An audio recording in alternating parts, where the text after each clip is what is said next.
won't last long. Visit KiaVacaville.com or stop by right next to the Vacaville outlets for friendly service, easy shopping, and unbeatable value. All in one stop. Kia of Vacaville, where the adventure begins. Paid non-attorney spokesperson. Paid for by Action Matters. Attention former and present inmates of women's prisons in California. If you are currently or were an inmate of Central California Women's Facility in Chowchilla, also known as Chowchilla Women's Facility, Valley State Prison for Women in Chowchilla, Institute for Women in Chino, or Folsom Women's Facility in Represa, and were a victim of sexual abuse, now is the time to come forward, as you may be entitled to substantial financial compensation. If you were an inmate at any of these prisons at any time and were subjected to sexual abuse from staff members, you may be entitled to substantial cash compensation. Call our California Women's Prison Helpline now at 800-408-1240. The deadline to file a claim may be close. Call now to get the justice, closure, and the financial settlement you deserve. Even if it was long ago, call our law firm's Women's Prison Sexual Abuse Helpline right now at 800-408-1240. 800-408-1240. 800-408-1240. Mike Rowe here with another fun fact.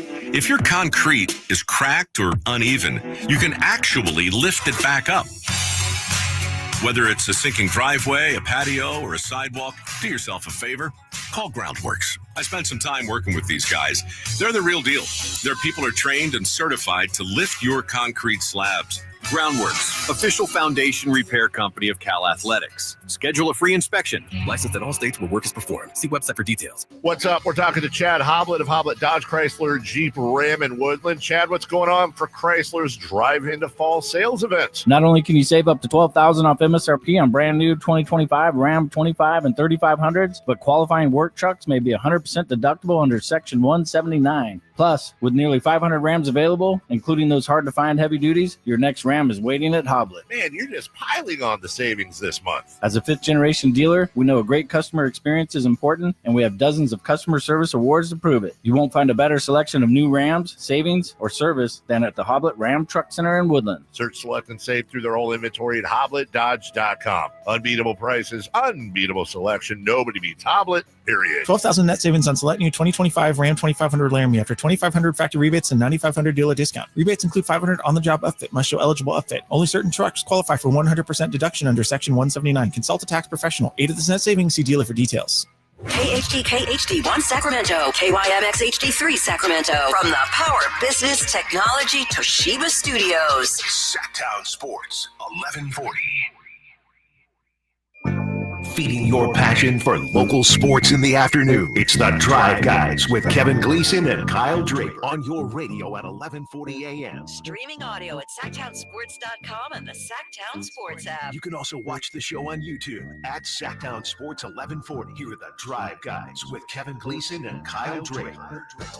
It's Friday, Kyle Draper. I trust you're feeling better today. You're ready to go. You got all your dental issues behind you, right? No, I'm not 100%, man, but let me just say this. Okay. Usually when Alan's here, your chair is way up high, and you look like Colin Cowherd towering over the whole studio. Scott Marsh filling in today, and I'm like, we're actually eye level today. And I see you trying to creep up there. You're trying to keep slipping. Dude, you look like a midget over there, man. Like, that's okay. All right, sorry.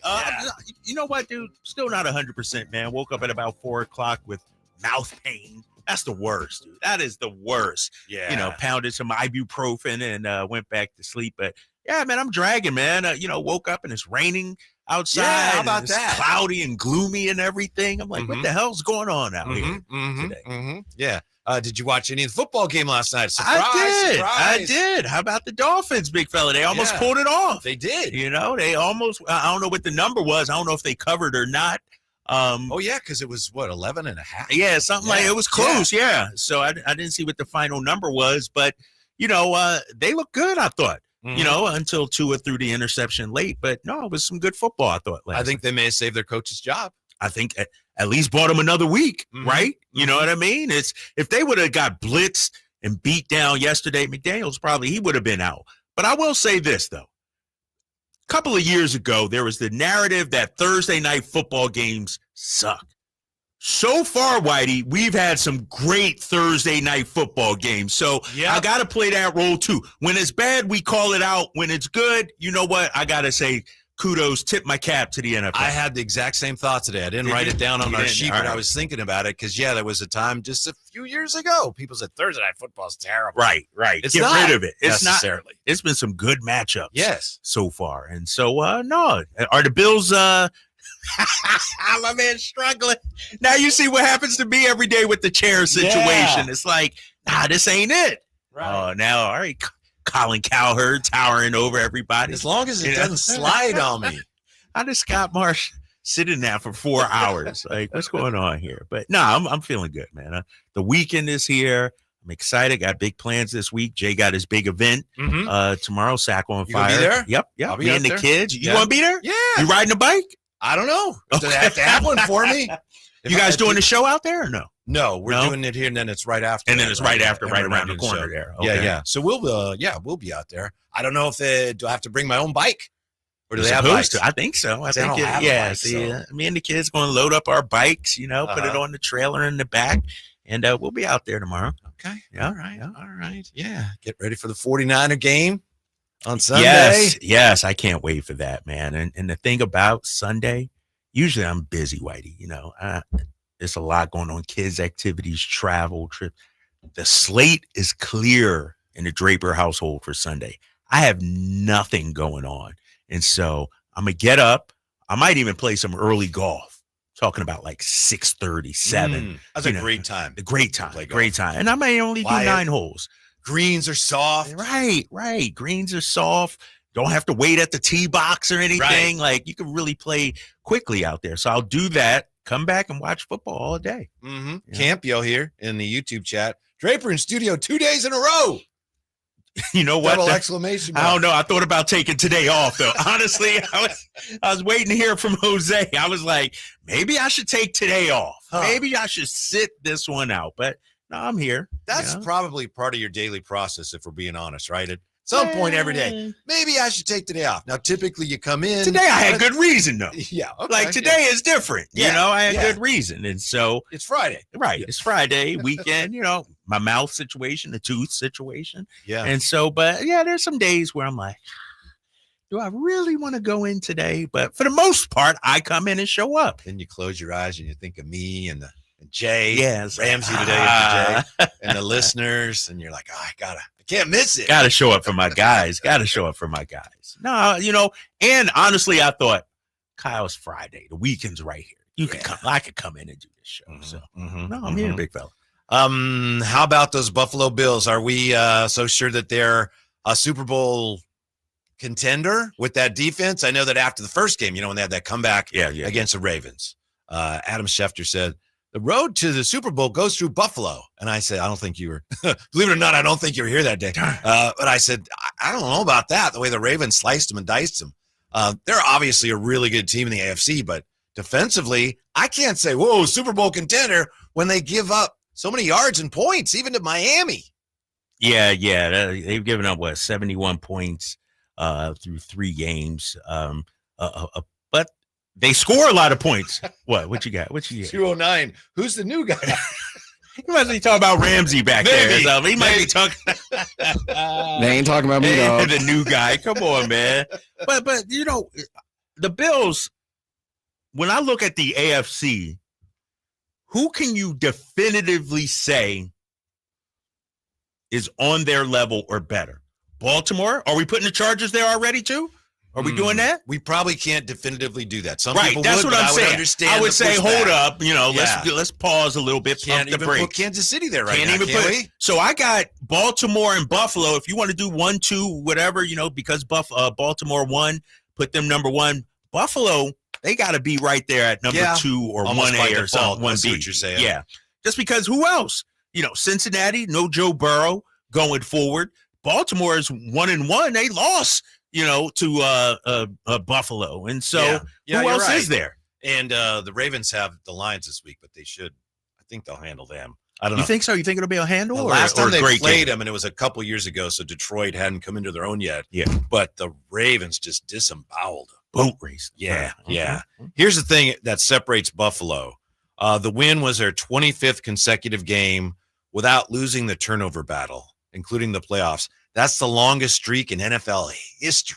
What is it again? What's the number? 25 straight games without losing the turnover battle. You know, coaches, the Buffalo Bills. Really? Yes. Damn. People coaches always say, "Oh, we got to win the turnover battle." They always win the turnover battle. Wow, that's pretty impressive. Mm-hmm. That's pretty impressive to win it every single week. 25, you say? 25 straight games, including playoffs. Man, yeah. Wow. And that new stadium's coming along. Have you ever been to the current one? I have. No, I haven't.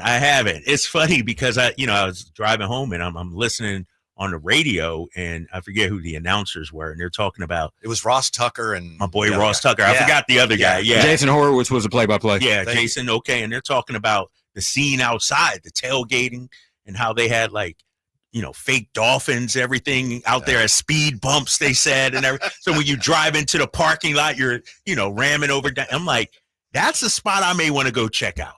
A scene, a vibe I may want to go check out. Mm-hmm. Orchard Park. I would guess the vibe there may be somewhat similar to what we have here because Buffalo's, they have a hockey team though too, don't they? They have the Sabres. Yeah. It's a little different, but they don't have a lot of teams. Not a lot. And I will say this, and maybe it's like this with all football fans. I feel like Bills fans, they are some of the most loyal fans out there. I mean, they've had some heartbreak in their history. And I talk to friends who are Buffalo Bills fans, and they talk, hey, man, every game's going to be close. We know this, and so it's like it's almost like Kings fans to an extent. Mm-hmm. We know, when I first got here, the narrative was, Drapes, just wait till the fourth quarter. Things, can get interesting. And I feel like Bills fans feel the same way. Like every game has to be a heartbreaker or a nail biter or something like that. Campio says, when the Chargers beat the Broncos, you have to put the Chargers number one. What's the Broncos record? 1-1? 1-1. Who they lose to? The Colts. Yeah. So what is and I'm a Broncos guy. My boy Bo Nix. Everybody knows that. But Campio, if the Broncos were 2-0, maybe I'd give you that. But the Colts just beat the Broncos. So that's not doing much. You saw how the Broncos lost that game? I did. Where they thought they won on a missed field goal, but then leverage 15 yards. Yeah. That's it.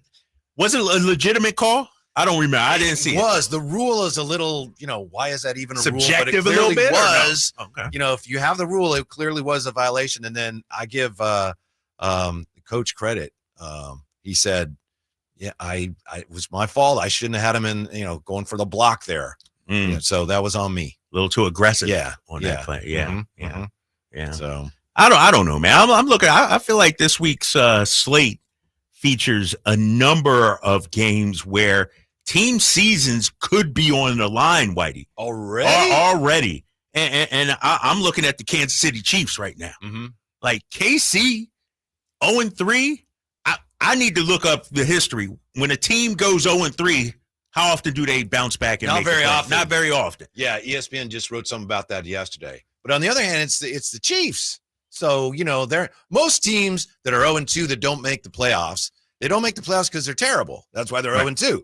The Chiefs are not terrible. We don't know how good they are, but we know they're not terrible. Can the Giants beat them? It's in the old Meadowlands. Do they still call it that? I don't know. I know what you mean. MetLife Stadium. You know what yeah. Do they still I don't think the Giants are going to light up the Chiefs defense like they lit up the Cowboys. Yeah. I like Kansas. But you're right. I mean, if somehow Kansas City loses, then you got where's the panic button? Right. Where's the exactly. So it's some good games out there. Like Campio said, that Broncos-Chargers game, that's going to be a bloodbath. You're talking about two great defenses going head-to-head. That might be like a 5-3 kind of game, maybe a scoregami, if you will, a 7-2 or something like that. Who do you think is this game is more important for? Pardon me, the Arizona Cardinals or the 49ers? Who is it bigger for? That's a good question. I'm leaning towards saying San Francisco because it's a home game, a home division game, ones you have to take care of. But when you look at the rest of the schedule, I feel like the Niners, they're banged up right now. They should be able. To me, it might be Arizona. I think it is too. And of course, what does it matter? Right. But because the 49ers, to a degree, if Brock's still out, and we don't know for sure yet, we'll talk with Rod Brooks about that. They're playing with house money a little bit. And Arizona's still trying to prove that they have 2 wins, but they weren't very impressive wins. Right. They have more to prove. Not impressive wins, and they were against 2 teams that aren't good. Yeah, right. Panthers and Saints. I mean, come on now, So this to me is their first real test this season. If they win this, and I'm not going to say who I'm rooting for or nothing like that. We know who you're rooting for. But this would be a statement win for them. It would. This would show me something. If they lose, it's like, all right, see, you're okay, but you're not on that level yet. Now, I know some people are trying to make something out of what Calais Campbell said. And he was asked, who would you rather face? And he said, honestly, I'd rather face the backup quarterback. And some people are trying to say, whoa, but I mean, what's he? If he's just did he say honest. Why? He said because he's the backup. Oh, because he's the backup. All right. Yeah. No, that's actually a compliment to Brock Purdy, It right? is. Like when I heard about it, I thought, I got to see what he said. And he goes, he's a first-round pick, but he doesn't play as much. He's the backup. I'd rather play against the backup on any team than the starter. So, and if they rather, it's like that makes sense. If a team would rather face the starter than the backup, then that starter probably shouldn't be the starter, right? Right. Ooh, he's playing great. I'm glad. Brock's, no, exactly. So no, that's no bulletin board. Here's the answer to your question: dropping to 0-3 since 2002. 96 teams opened the season with 3 straight losses, and looks like 3 of them advanced. Wow, 3. Yeah. 2 of them Mike Tomlin coached Steelers teams that would have snuck into the playoffs as number 7 season 2013 and 2019, but they actually didn't because the playoff format was different. There's fewer teams there. Yeah. And then the Texans 2018, they rolled off a 9-game winning streak after their ugly stretch in September. So that's what, a 3.1% success rate. So Chiefs better win. Yeah, I think that if they lose, they're in trouble because you also got to look at the division. That's a solid division. Chargers are legit out there. I think so. Yeah, Denver's is solid. So, if you lose that game, especially, I mean, who they got again? The Giants, is it? You got to beat the Giants, right? You got to beat the Giants. There's talk now. I don't know if you saw it earlier today. Some of the talking heads out there on social media and on ESPN. Should the Chiefs trade for Tyreek Hill? Bring back Tyreek. If I'm him, I'd want to go back to Kansas City. Yeah, it's funny because in NBA all we talk about is a trade deadline once we get within a couple weeks of it.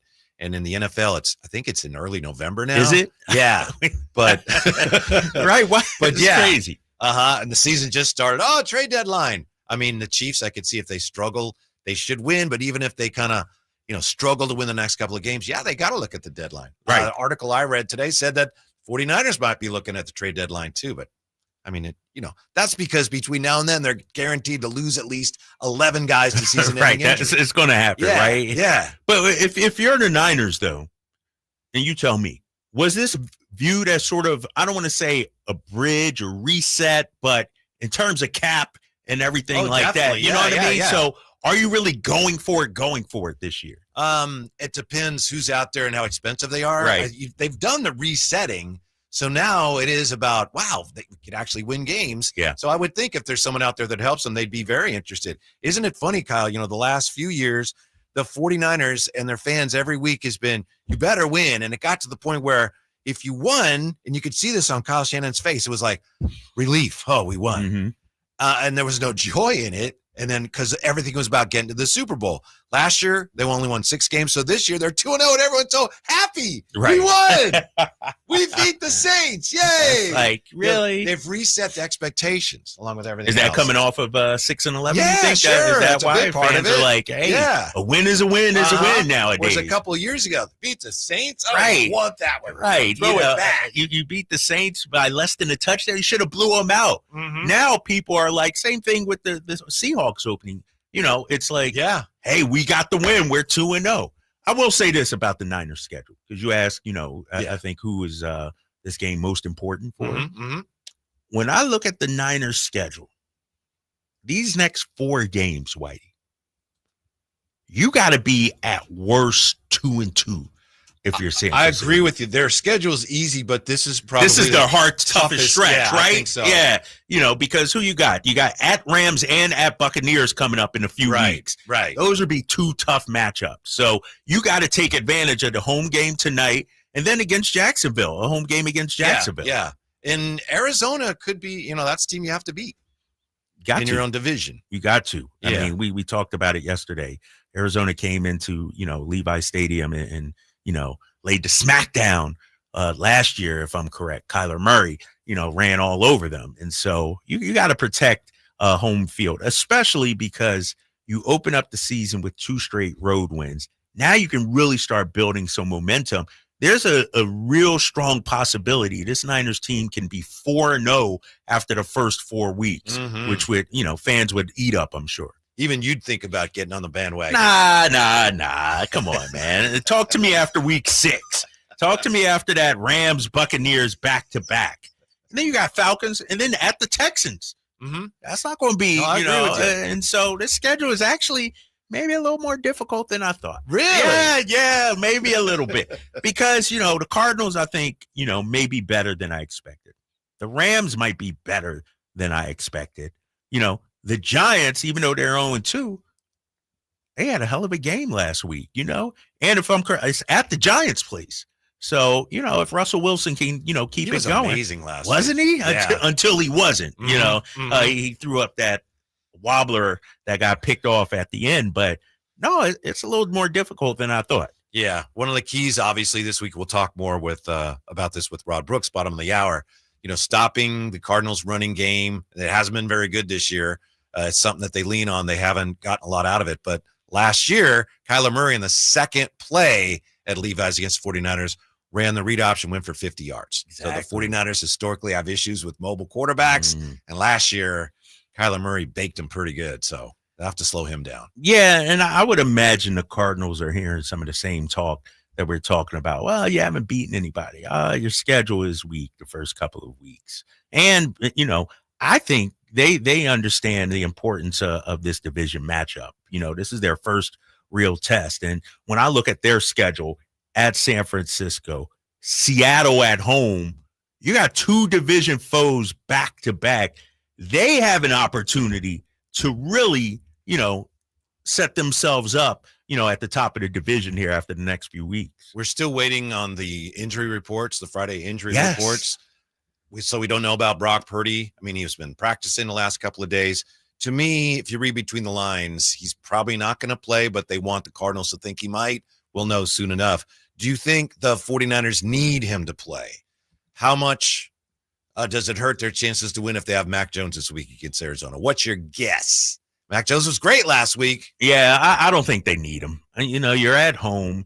Arizona, solid, but, they gave up 22 to the Panthers this The Panthers past. rallied late. Is that what happened in that one? Okay. Yeah. Okay. I don't like, to me, the 49ers, believe it or not, Whitey, in my opinion, are a defensive team. Like, to me, how far they go depends on their defense. Saw week 1 against Seattle. I thought the defense was pretty good. Saw last week against the Saints. It was iffy. Like, this team, whether it's Mac Jones, Brock Purdy, all I heard all offseason was, we got Robert Saleh back. And I understand you got a lot of young players, but I forget who it was that we talked to before the season. If the defense can hold up and be a plus, which is, I think it has been the first 2 weeks, the offense, the days of this Niners offense putting up 30 points, I think are done. I just don't think the weapons are as strong as they were 2 seasons ago. Certainly not when so many guys are hurt. So many guys are hurt. Kittle quarterback hurt. Juwan Jennings is hobbling. And Ayuk's not back. And I think what you're seeing, too, with the offense is the loss of Kittle should not be understated. Kittle changes everything. Obviously, you got CMC, out of the backfield. You got Juwan Jennings when healthy, Ricky P. But Kittle is almost like Brock Purdy's binky to an extent.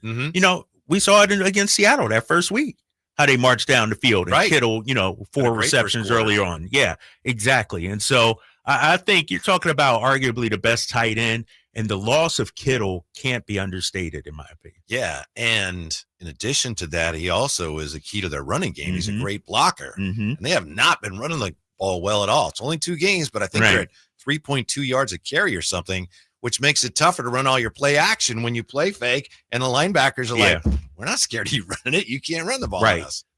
How do you think CMC has looked?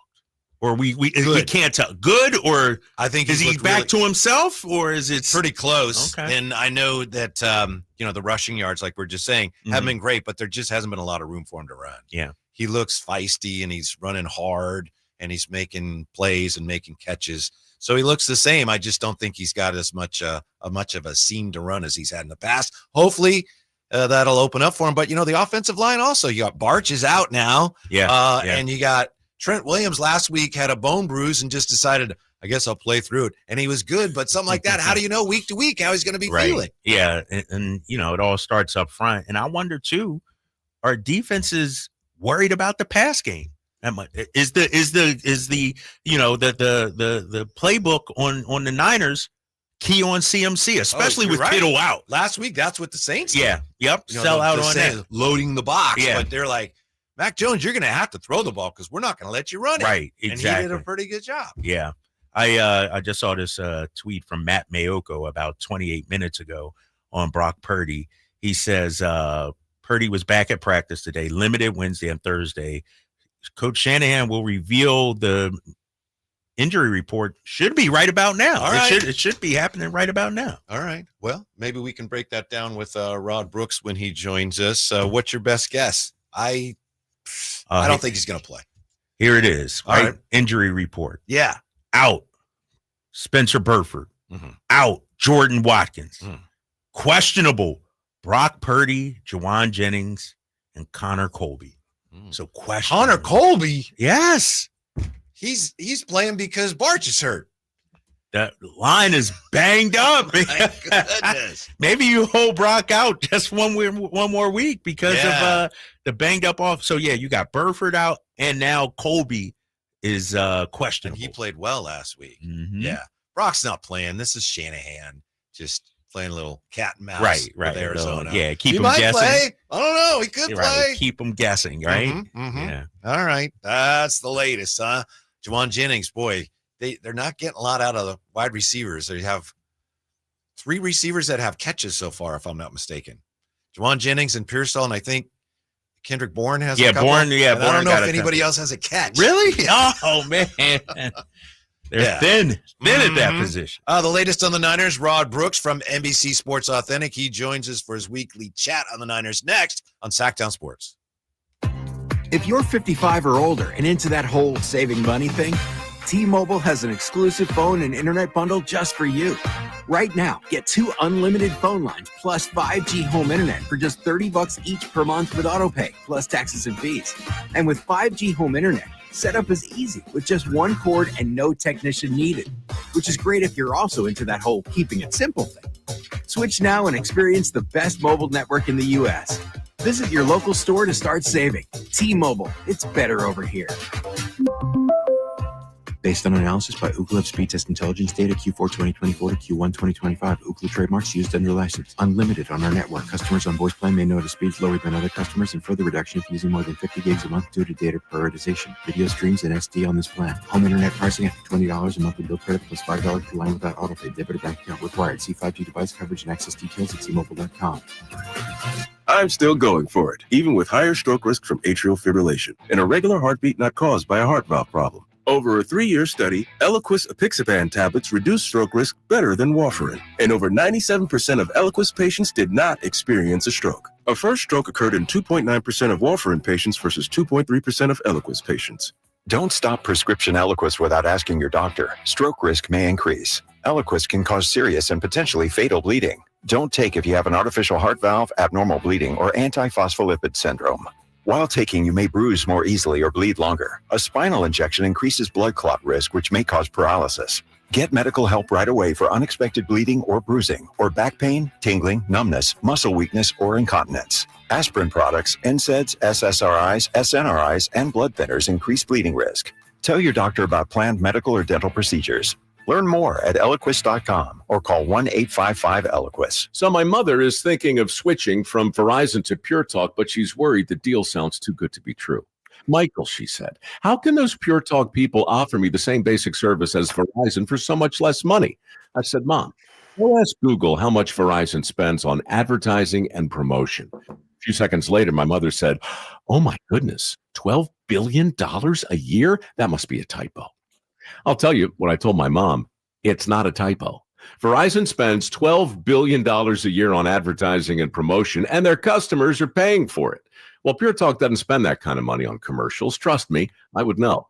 Consequently, they can offer you and my mother unlimited talk, text, and plenty of data on a blazing 5G network for just $25 a month. Dial pound 250 and say the words Mike Rowe, and you'll get an additional 50% off your first month.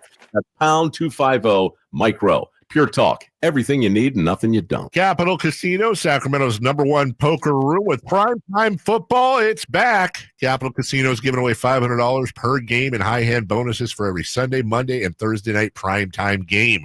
Offering the best food, best service, and the best action with the most variety of games in the region and conveniently located at 411 North 16th Street in downtown Sacramento. For more information, log on to capital-casino.com and please gamble responsibly. 1-800-GAMBLER. Hey, it's Carmichael Dave. I got to tell you, I am so excited to get this decking project started with Trex Decking and Railings. From the first time I stepped foot in the showroom last week, I was so impressed. So many color options, heat-resistant composite deck. What does that mean? That means I don't have to do any maintenance on it whatsoever. They even have a deck designer, so you can go online and see what your dream deck will look like on your house. Just visit Trex, that's Trex.com to get it started. Tell them Carmichael Dave sent you. The deals are on now at the Model Year One sales event at Folsom Lake Honda, your one-stop Honda shop. Looking to own or lease? Save on year-end models and drive a brand new Accord or Civic. Visit us today at FolsomLakeHonda.com, your one-stop Honda shop.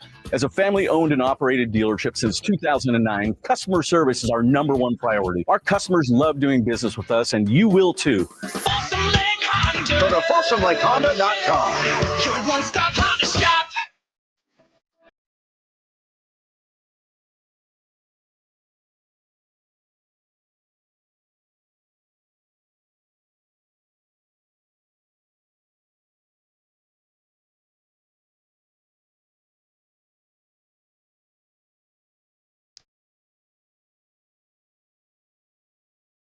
The Drive Guys powering your afternoons Monday through Friday on Sacktown Sports. I got to admit, I get nervous thinking about the Arizona Cardinals visiting the 49ers. I'll go back to that COVID year. They had the opener, smoky Levi Stadium, no fans there, and Arizona beat him.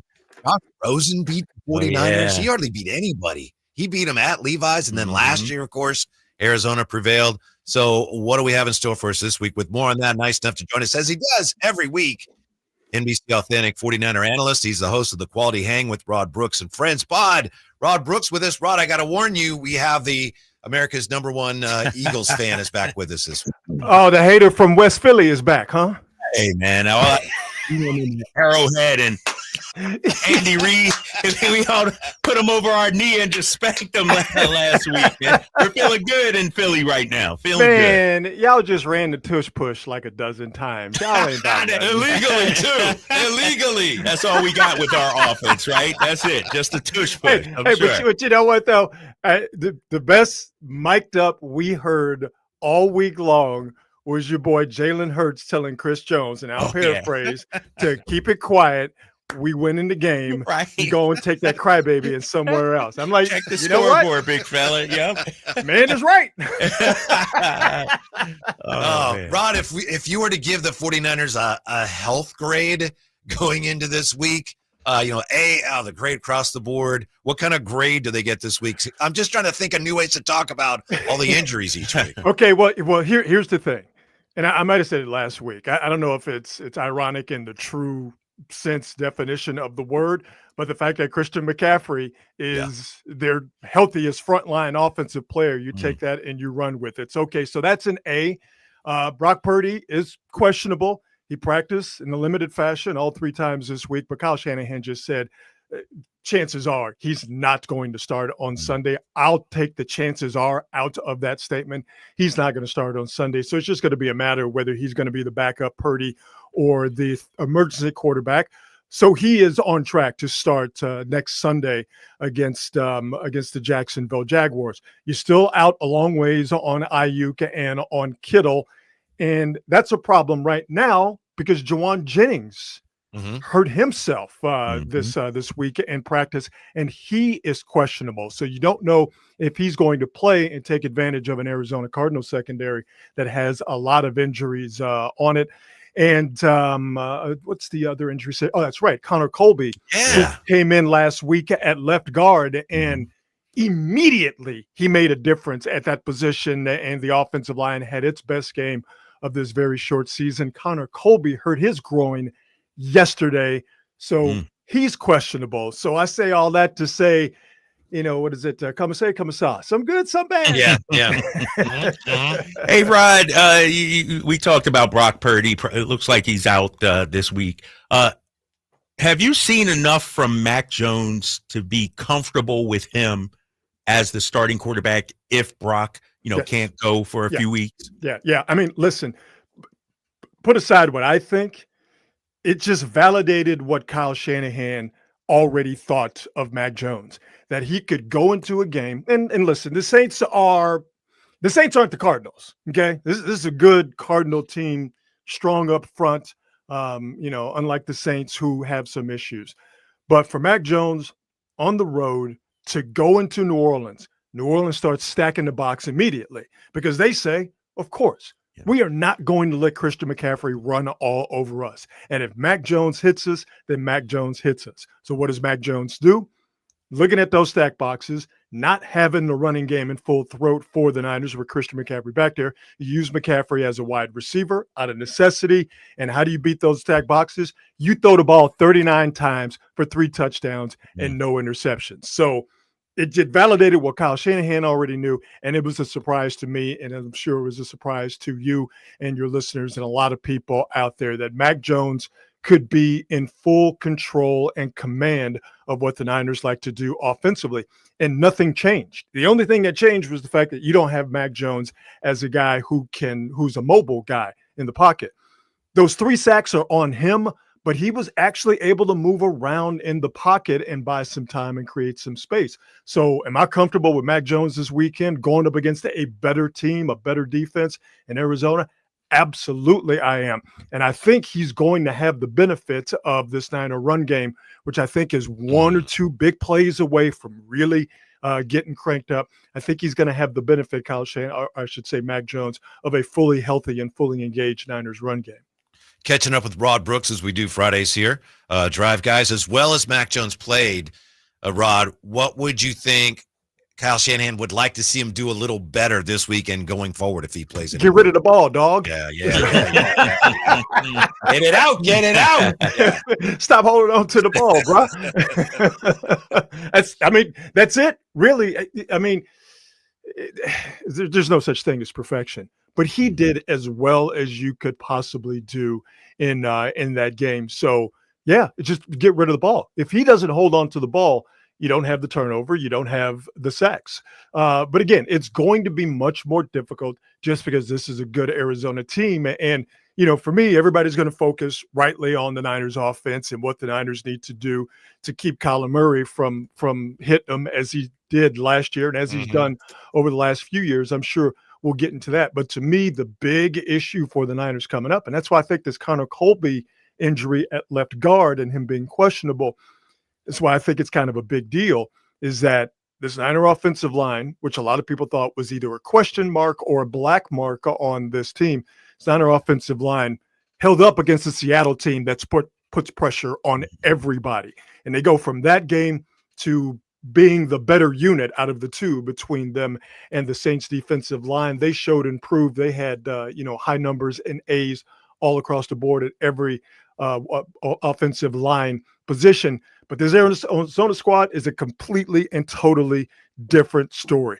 they spent a lot of capital on getting that defensive line improved. That's why they have Josh Sweat. That's why they have Dalvin Tomlinson. That's why Calais Campbell is still there. And yeah, he might be old man River, but Calais Campbell can still give you some action. So this to me, if the Steiner offensive line is getting better and stacking good performance on good performance, if they have another good performance this week, that makes it easier for Mac Jones. You get the run game going, and I think that'll neutralize a lot of what Arizona wants to do, and it keeps the ball away from Kyler Murray. Hey, Rod, earlier I was saying the defense, I think this Niners team, when it's all said and done, talking about this season, their defense will be what wins them games. Yes. And I understand it's a young group. How do you think they've looked through the first couple of weeks? Oh, man, I think they've looked outstanding. And, let's keep it a buck. Their defense won them the last 2 games, making those plays at the end, closing it out with Bosa, closing it out with Huff. I thought the biggest what if for the Niners going into the season was, how long was it going to take for this defense to gel? And because you look at it, you have all pros, future Hall of Famers on 3 levels of defense. Okay. You got Lenore in the back. He's a Pro Bowler, could play at an all pro level this year and be an all pro. Obviously, Fred Warner, defensive player of the year type player, easily going down as one of the greatest linebackers in Niner history. Think about that for a second. Yeah. And the guy who, if he keeps going, is going to play at a Hall of Fame level. Clearly, he's an all-pro. And obviously, we know how good Bosa is, defensive player of the year, all-pro. So you got those guys at all 3 levels of your defense. How long would it take for the rookie guys like Stout and Siegel and Collins and Williams and West? How long would it take for them to get up to speed? After 2 weeks, it looks like they've come up to speed pretty well. And then you have young guys like D. Winters, who's playing out of his mind this year. Yatur Gross-Matos, who is a big part of them getting better than Niners at the defensive line position. Davis and Renardo Green and Lucas and Jordan and Elliott. So the fact that Niners have, the Niners are, I think, the 3rd youngest defense in all of the National Football League. I'll look at my notes here and see if I have that correct. For all of these young guys to fit in and find their place and play well and supplement the excellent play you're getting from Bosa and Warner in particular, I'm surprised that it has happened as quickly as it has over the last 2 weeks. But again, this Arizona squad is a completely different story. One missed gap assignment, one guy not paying attention, one guy not setting the edge, and next thing you know, Kyler Murray's hit you for a read option for a touchdown, like you did at the beginning of the game in Levi's last year. And I still think you're going to see some ups and downs just because of the nature of the beast, having all of these young guys. But after 2 weeks, I think it's an absolute net positive that you have all of these young players playing at a high level and keeping it close and keeping it tight. So the big boys like Bosa and Warner and Huff can come in and finish it off and win the game for you. That said, Rod, and we're, of course, catching up with Rod Brooks. I know it's been reported that at times Robert Saleh last week was tinkering with kind of a 4-2-5 alignment. So my question is, to what extent is Robert Saleh still kind of tinkering and figuring out what exactly he has with these young defenders? Hey, man, he is he's a psychopath. he's a true, and that's my favorite kind of defensive coordinator. I like my defensive coordinator to be sitting in the dark room watching film, rocking back and forth like a crazy person, going, "Yeah, this is," because you'll see all sorts of stuff. He'll mug the line of scrimmage with a bunch of guys, and then he'll have Fred Warner drop out and then go into coverage, and make a big play. Or he's not the kind. This is not to speak ill of the 2 previous Niner defensive coordinators. But he's not the type of guy, Saleh, to just have 4 guys rush the passer and then you just hope everybody on the back end can cover. He's going to throw a lot of things out there, and I think as he gets more and more comfortable with, as I mentioned, all the young guys getting more and more comfortable, you're going to see more and more exotic stuff. And that's why I'm excited to see what he has in store for Kyler Murray. I think, at its base, it's going to be a lot of zone, keep everything in front of you. But I do think that, the Niner defenses of the last couple of years where it was sort of just, it was reactive and not proactive. This defense on Sunday is going to be very proactive in making sure that Kyler Murray is very uncomfortable. I was going to ask you regarding Kyler Murray and the defensive game plan against the Cardinals. Is he at the top? And when I say at the top, I mean number 1, 2, 3, 4, and 5. Does anybody else scare you on this Arizona offense? Oh yeah. Marvin Harrison Jr. I mean, it's like here's what I'm afraid of, and you kind of see it being set up. They're not going to mess with Diamador Lenore, but they are going to mess with, and this is what teams have done. And naturally, that's what you're supposed to do. You go at the guy opposite the stud corner. And so Renardo Green and Marvin Harrison, I think that's going to be an issue. And, there were some questions this week, amongst the Arizona media and talking to Harrison and talking to Kyler Murray, asking him, well, hey, why haven't you guys gotten on track and had a lot of success? And Marvin Harrison is like, hey, man, we win a football game, so it doesn't matter.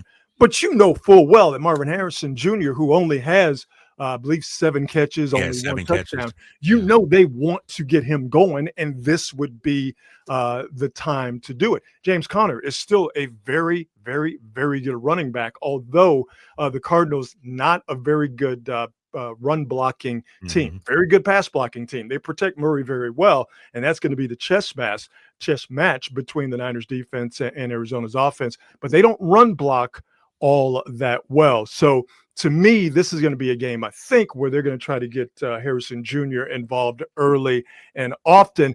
And, man, this from Philadelphia, them Harrison cats, hey, man. We about that life, man. I'm just saying, you might want to get young fella the ball before you have problems. You don't want to jump the gun. Yeah. Oh, come on, man. Hey, say less. Say less. How likely is Arizona to load the box like the Saints tried to do last week? Oh, I think you 100% do that to start. And again, this is, we should, and I'm going to put myself in this category. We need to put some respect on Mac Jones's name.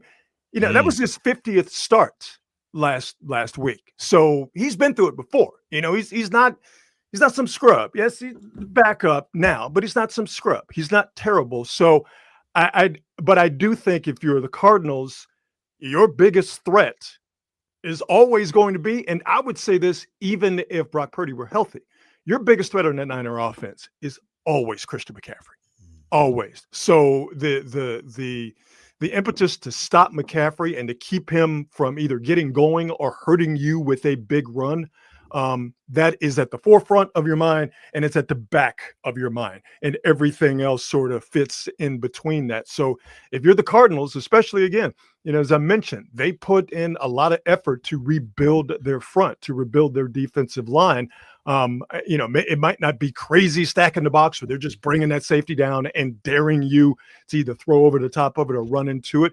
But I think they feel like with their front 7, they should be able to keep the Niners from running the way that they want to. But I think we can all agree, the McCaffrey we saw in week 1 and the McCaffrey we saw last week, you could see that he's getting close. You can see that he's not that far away from having one of those breakout games. And if we can see it, the Cardinals can see it. And they want to make sure that it doesn't happen against them. Let that be Jacksonville's problem next week. Got our guy Rod Brooks joining us. Rod, I want to go back to the quarterback situation, because one thing that's frustrating me about sports talk right now is, in my opinion, this is just Drape's opinion here. You ain't got to co-sign this if you don't want.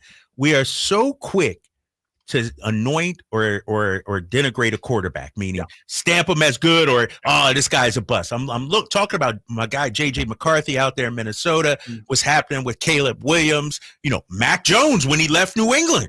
People were talking about it. Didn't stick in Jacks. Like, what do you make of the quarterback position, and why is it taking certain guys so long to actually do and be who we thought they were going to be coming into the league? Well, I think first and foremost, none of us really know how to evaluate a quarterback. And you notice I didn't say, none of us in the media, none of us as fans, media, fans, and the NFL. We have no idea how to evaluate a quarterback. In a lot of these situations, these guys are drafted high and they're drafted high by what? By bad teams that have been bad for a long time, that have been badly coached, that have been badly run.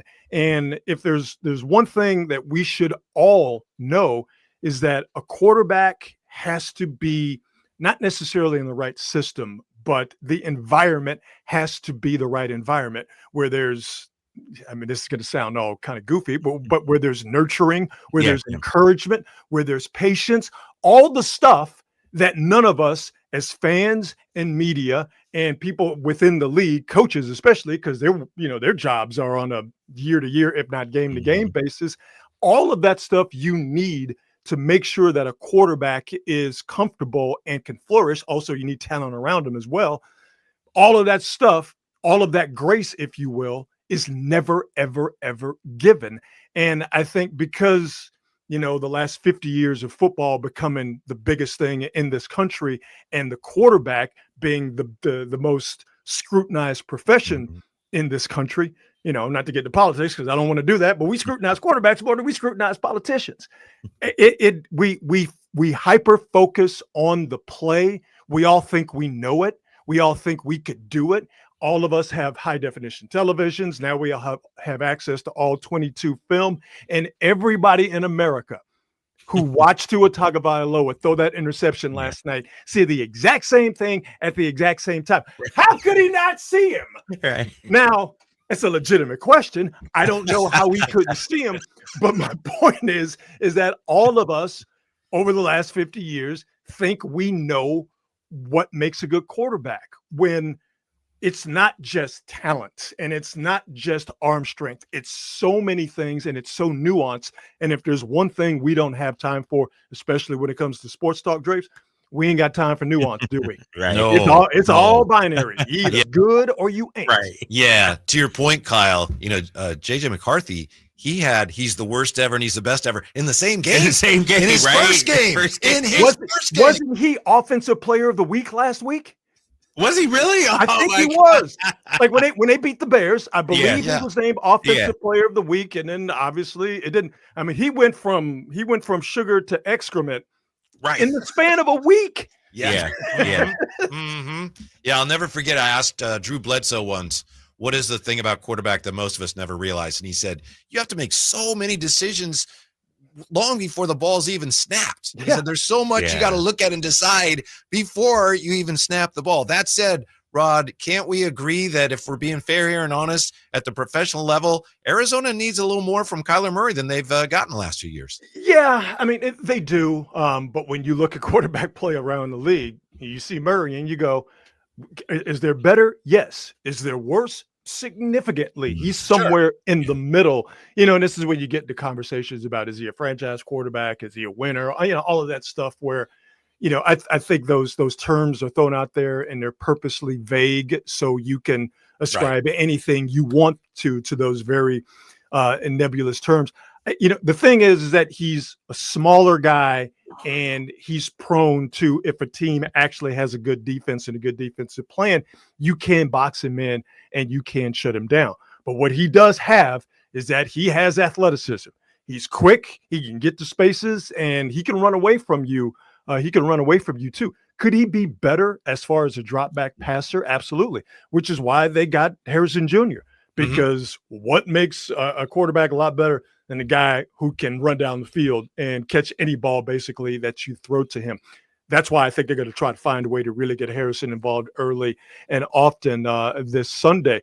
But I mean, listen, just for the purposes of this conversation and the most important game coming up, which is on Sunday, Kyler Murray been giving the Niners problems.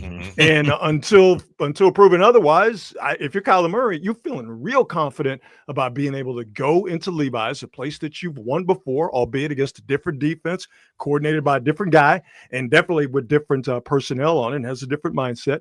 But if you're Murray, you're confident you can go in there, and that after a while, his ability and the team's ability is going to be able to keep them close. And if it's close, they'll take that any day of the week. Hey, Rod, my last question for you right here, and I said this during our last segment here with Whitey. When you look at this Niners schedule, so much was made about how easy it is. By me, not only me, but as I'm looking at it, is this schedule looking a little more difficult than previously thought coming in, you think? Like, and I ask you that, and I ask that because the stretch the stretch, to me, I think the Texans will be a tougher game. The Giants, even though they're 0-2, this is on the road out there on the East Coast. I mean, could this be a more difficult schedule? Colts, how about the Colts and the way they're playing? Yeah. Could it be a little more difficult, or should they still run through this thing? I think schedules are as difficult as you make them. Mm-hmm. If you play down to your opponent, all of a sudden you're making that game more difficult. You also don't know what a team is going to look like on a week-to-week basis. I mean, before we saw Mac Jones do his thing last week, there were many people, and I understand it, who thought because the Saints played a representative game against the Arizona Cardinals in week 2, thought, okay, Niners going into that game with a backup quarterback and some other injuries. Hey, man, the Saints could win that game. And credit to the Saints, it was a much more competitive game than a lot of people thought that it would be. But the better team, the more talented team, the Niners, especially with what they brought out there defensively, ended up winning the game. So I say all that to say this. You just don't know what you're going to look like on a week-to-week basis. And I don't think you know what the opponent is going to look like on a week-to-week basis. I will say this, though. This is why the Niners' schedule is easier. And I think about Seattle last week. Okay, so they play the Niners week 1. Where does Seattle go week 2? They go all the way to Pittsburgh. Yeah. Where do the Niners go? Right? They go play the Saints. Now, I know Seattle's going to play the Saints because it's, NFC West versus NFC South and NFC West versus AFC South. But I'm just talking about that's a much more difficult proposition for Seattle than it was for the Niners. I think your Eagles have the Rams this weekend, right? Yeah, that's right. Tough schedule. Ooh. Yeah, like the Niners are going to have to deal with the Eagles. Why? Because the Eagles and the Rams are playing a first-place schedule. The Niners playing a last-place schedule. Who are they going to have to go deal with? You mentioned the Giants. So you add in the NFC South and the AFC South. Both of those divisions, you tried to say in English, are not as rough and tumble as, let's say, the NFC North or even the NFC West in comparison, but those are thought of as weaker divisions. And you play other fourth-place teams that finish at the bottom of their division, compared to what the Eagles have to deal with, compared to what the Rams have to deal with, and other teams that have first-place schedules. The Niners' schedule is significantly easier than those, but you have to take advantage of it. Rod Brooks, thank you, Rod, as always. We appreciate it. We'll see you on TV. We'll talk to you next week. Enjoy the game. All right, fellas, y'all be good. Thank you. Be good now. Yeah, Rod Brooks. We got a lot more football coming up when we come back. We'll look at Jonathan Kuminga's agent. Why is he everywhere today? That's next with the Drive Guy. Hey, this is Jelly Roll. This National Recovery Month, start your recovery journey. Choose a proven addiction treatment option that's right for you at choosechangeca.org. This is the story of the one. As a custodial supervisor at a high school, he knows that during cold and flu season, germs spread fast. It's why he partners with Grainger to stay fully stocked on the products and supplies he needs, from tissues to disinfectants to floor scrubbers. All so that he can help students, staff, and teachers stay healthy and focused. Call 1-800-GRAINGER, click Grainger.com, or just stop by. Grainger, for the ones who get it done.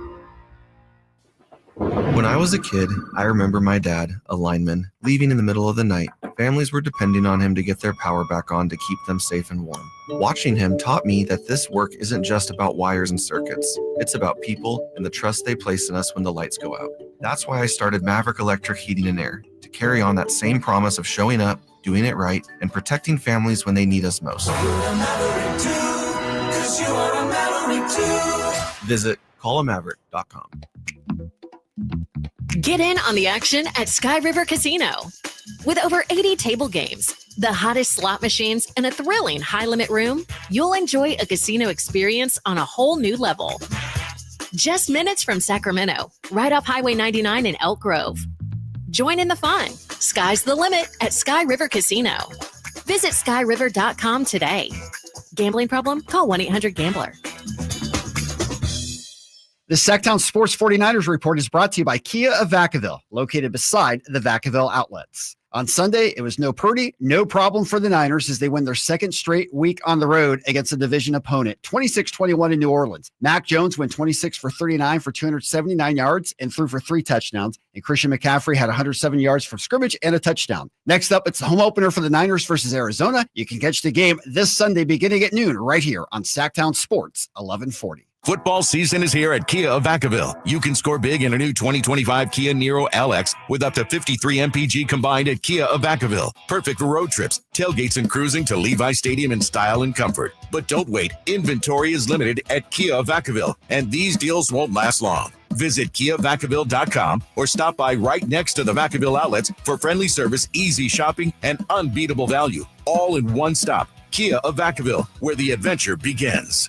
Hello, I'm Frank Cockworth, Retirement Security Centers with a weekly economic update. In one of the worst kept secrets, the Federal Reserve lowered interest rates as anticipated by 0.25% to a range between 4 to 4.25%. The Federal Reserve has kept borrowing costs higher for more than 2 years to reduce demand and slow down economic activity. Based on recent job numbers, this may have done the trick. The Fed is expecting to lower rates twice more in 2025. One area that seems to maintain immunity to higher costs and rates is consumer spending. Retail sales increased more than expected in August, but is there more to the numbers? Consumer debt increased again in August, led by mortgage and revolving debt. Bank cards, auto loans, and personal loans increased the most.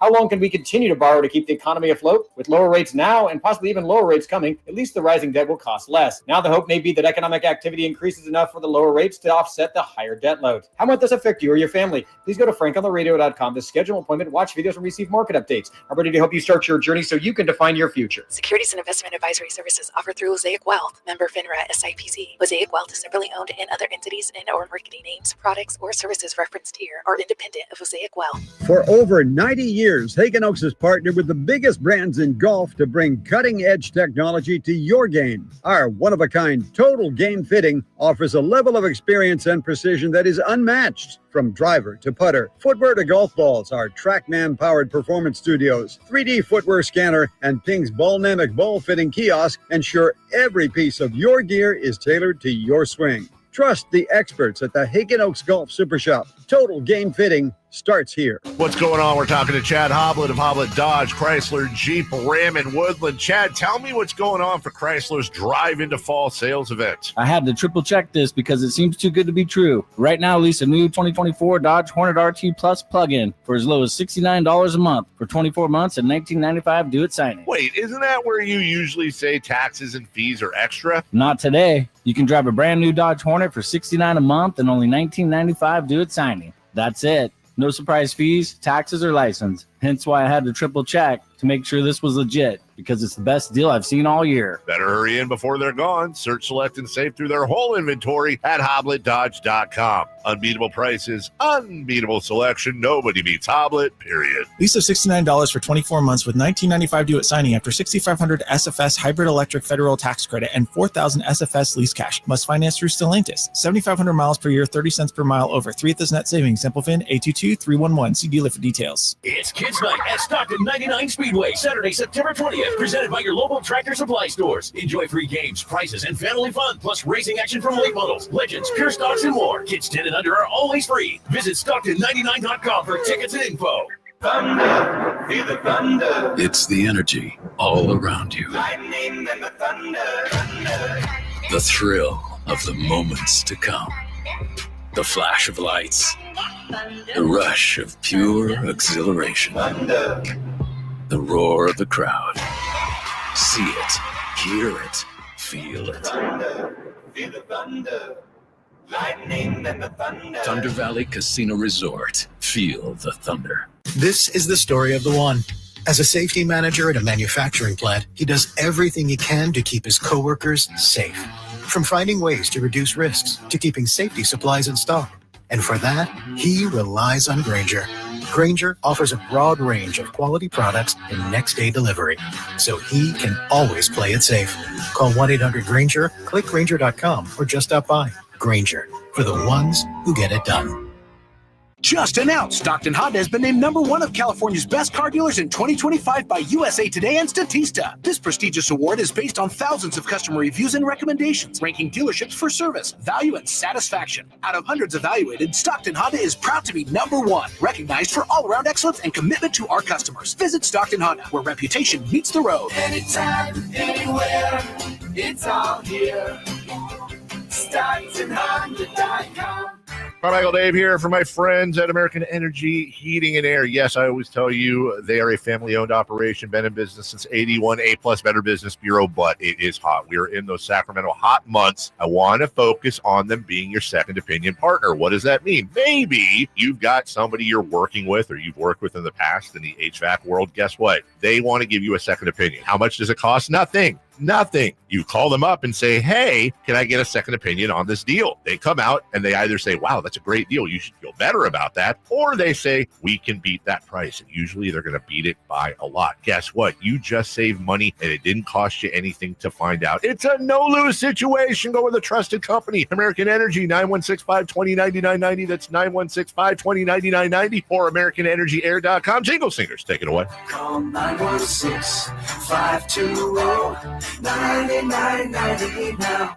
If you're not looking for a brand new car, at Elk Grove Honda, we've acquired some of the best pre-owned cars we can find. We've kept only the best of our trades, and our buyer has found some of the finest pre-owned Hondas available in Northern California. You can see for yourself at elkgrovehonda.com. Whether you purchase a brand new Honda or a like-new pre-owned Honda, your car buying experience will be the same. We have the right Honda at the right price. You'll find us in the Elk Grove Auto Mall, Highway 99 and Elk Grove Boulevard. I gotta get an Elk Grove Honda. If you're 55 or older and into that whole saving money thing, T-Mobile has an exclusive phone and internet bundle just for you. Right now, get 2 unlimited phone lines plus 5G home internet for just $30 each per month with autopay, plus taxes and fees. And with 5G home internet, setup is easy with just 1 cord and no technician needed, which is great if you're also into that whole keeping it simple thing. Switch now and experience the best mobile network in the U.S. Visit your local store to start saving. T-Mobile, it's better over here. Based on analysis by Ookla of Speed Test Intelligence data Q4 2024 to Q1 2025. Ookla trademarks used under license. Unlimited on our network. Customers on voice plan may notice speeds lower than other customers and further reduction if using more than 50 gigs a month due to data prioritization. Video streams and SD on this plan. Home internet pricing after $20 and monthly bill credit plus $5 per line without autopay. Debit or bank account required. See 5G device coverage and access details at T-Mobile.com. Paid non-attorney spokesperson. Paid for by Action Matters. Attention former and present inmates of women's prisons in California. If you are currently or were an inmate of Central California Women's Facility in Chowchilla, also known as Chowchilla Women's Facility, Valley State Prison for Women in Chowchilla, Institute for Women in Chino, or Folsom Women's Facility in Represa, and were a victim of sexual abuse, now is the time to come forward, as you may be entitled to substantial financial compensation. If you were an inmate at any of these prisons at any time and were subjected to sexual abuse from staff members, you may be entitled to substantial cash compensation. Call our California Women's Prison Helpline now at 800-408-1240. The deadline to file a claim may be close. Call now to get the justice, closure, and the financial settlement you deserve. Even if it was long ago, call our law firm's Women's Prison Sexual Abuse Helpline right now at 800-408-1240. 800-408-1240. 800-408-1240. KHD 1 Sacramento, KYMX HD3 Sacramento. From the Power Business Technology Toshiba Studios. This is Centown Sports 1140.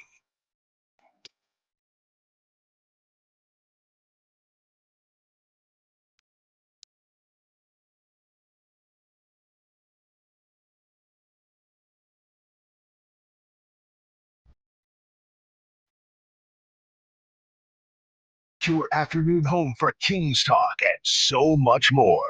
The Drive Guys on Sactown Sports. I just want to take a moment to send all our best to our friends at News 10. I don't know if you heard, Drapes.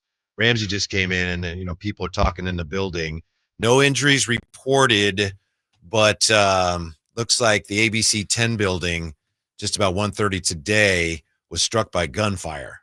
So what? Yeah, here's a picture of it at CBS News. So someone apparently Sacramento ABC 10? Yes, sir. And you can see there were some shots fired at the building.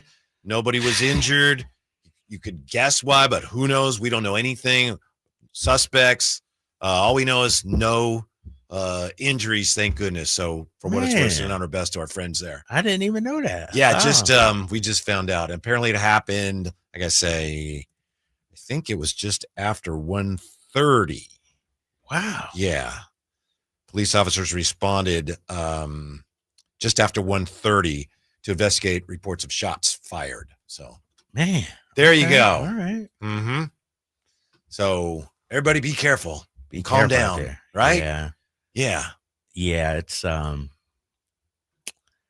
I don't know, man. Well, nobody knows. Yeah. I know. I'm when I say I don't know if I want to go down this direction or not, because I'm gonna keep it real, Whitey. Over this last week or two, my mental health has been really struggling about, how divided we are as a country right now. And I was in Australia talking to my good friend Stuart, 80-year-old Stuart.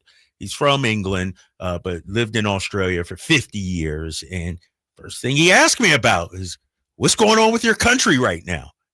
And it's and then I'm watching this documentary also on the Vietnam War, and they talked about 1968. We had a lot of political assassinations. The company was divided, a lot of protests and everything. And it's my mental health is really struggling right now, trying to grasp all of it. And I'll say this. I think that's true of a lot of people. I'll say this. So I deleted Twitter off the phone. Mm-hmm. I put it back on today because of some news that came out and everything like this. But we have to have a discussion about Twitter and the For You tab on Twitter. I go to the people I follow tab, the following tab. Everything's fine. Which means I'm not on there. You're not on there. But then I log out or whatever, come back, and it almost kind of defaults back to the For You tab. And I'm like, no, I'm not. The For You tab on Twitter is a cesspool. And we have to have a discussion about the messages that are being marketed to us in the content that we are seeing on social media. It's targeted content, and honestly, it's messing up my mental health. I know I can't be the only one out there. No, but how come nobody, like, everybody said, well, Drapes, you got the following tab. But they automatically, it's almost like the For You tab is like a car crash or a train crash. You don't want to you don't want it to happen, but when you drive past your rubberneck and you're looking, I don't want to look at the For You tab, but then I find myself looking like, it's like sucks you in almost. And so we got to do something about that, man. I was thinking the other day, the benefits of Twitter.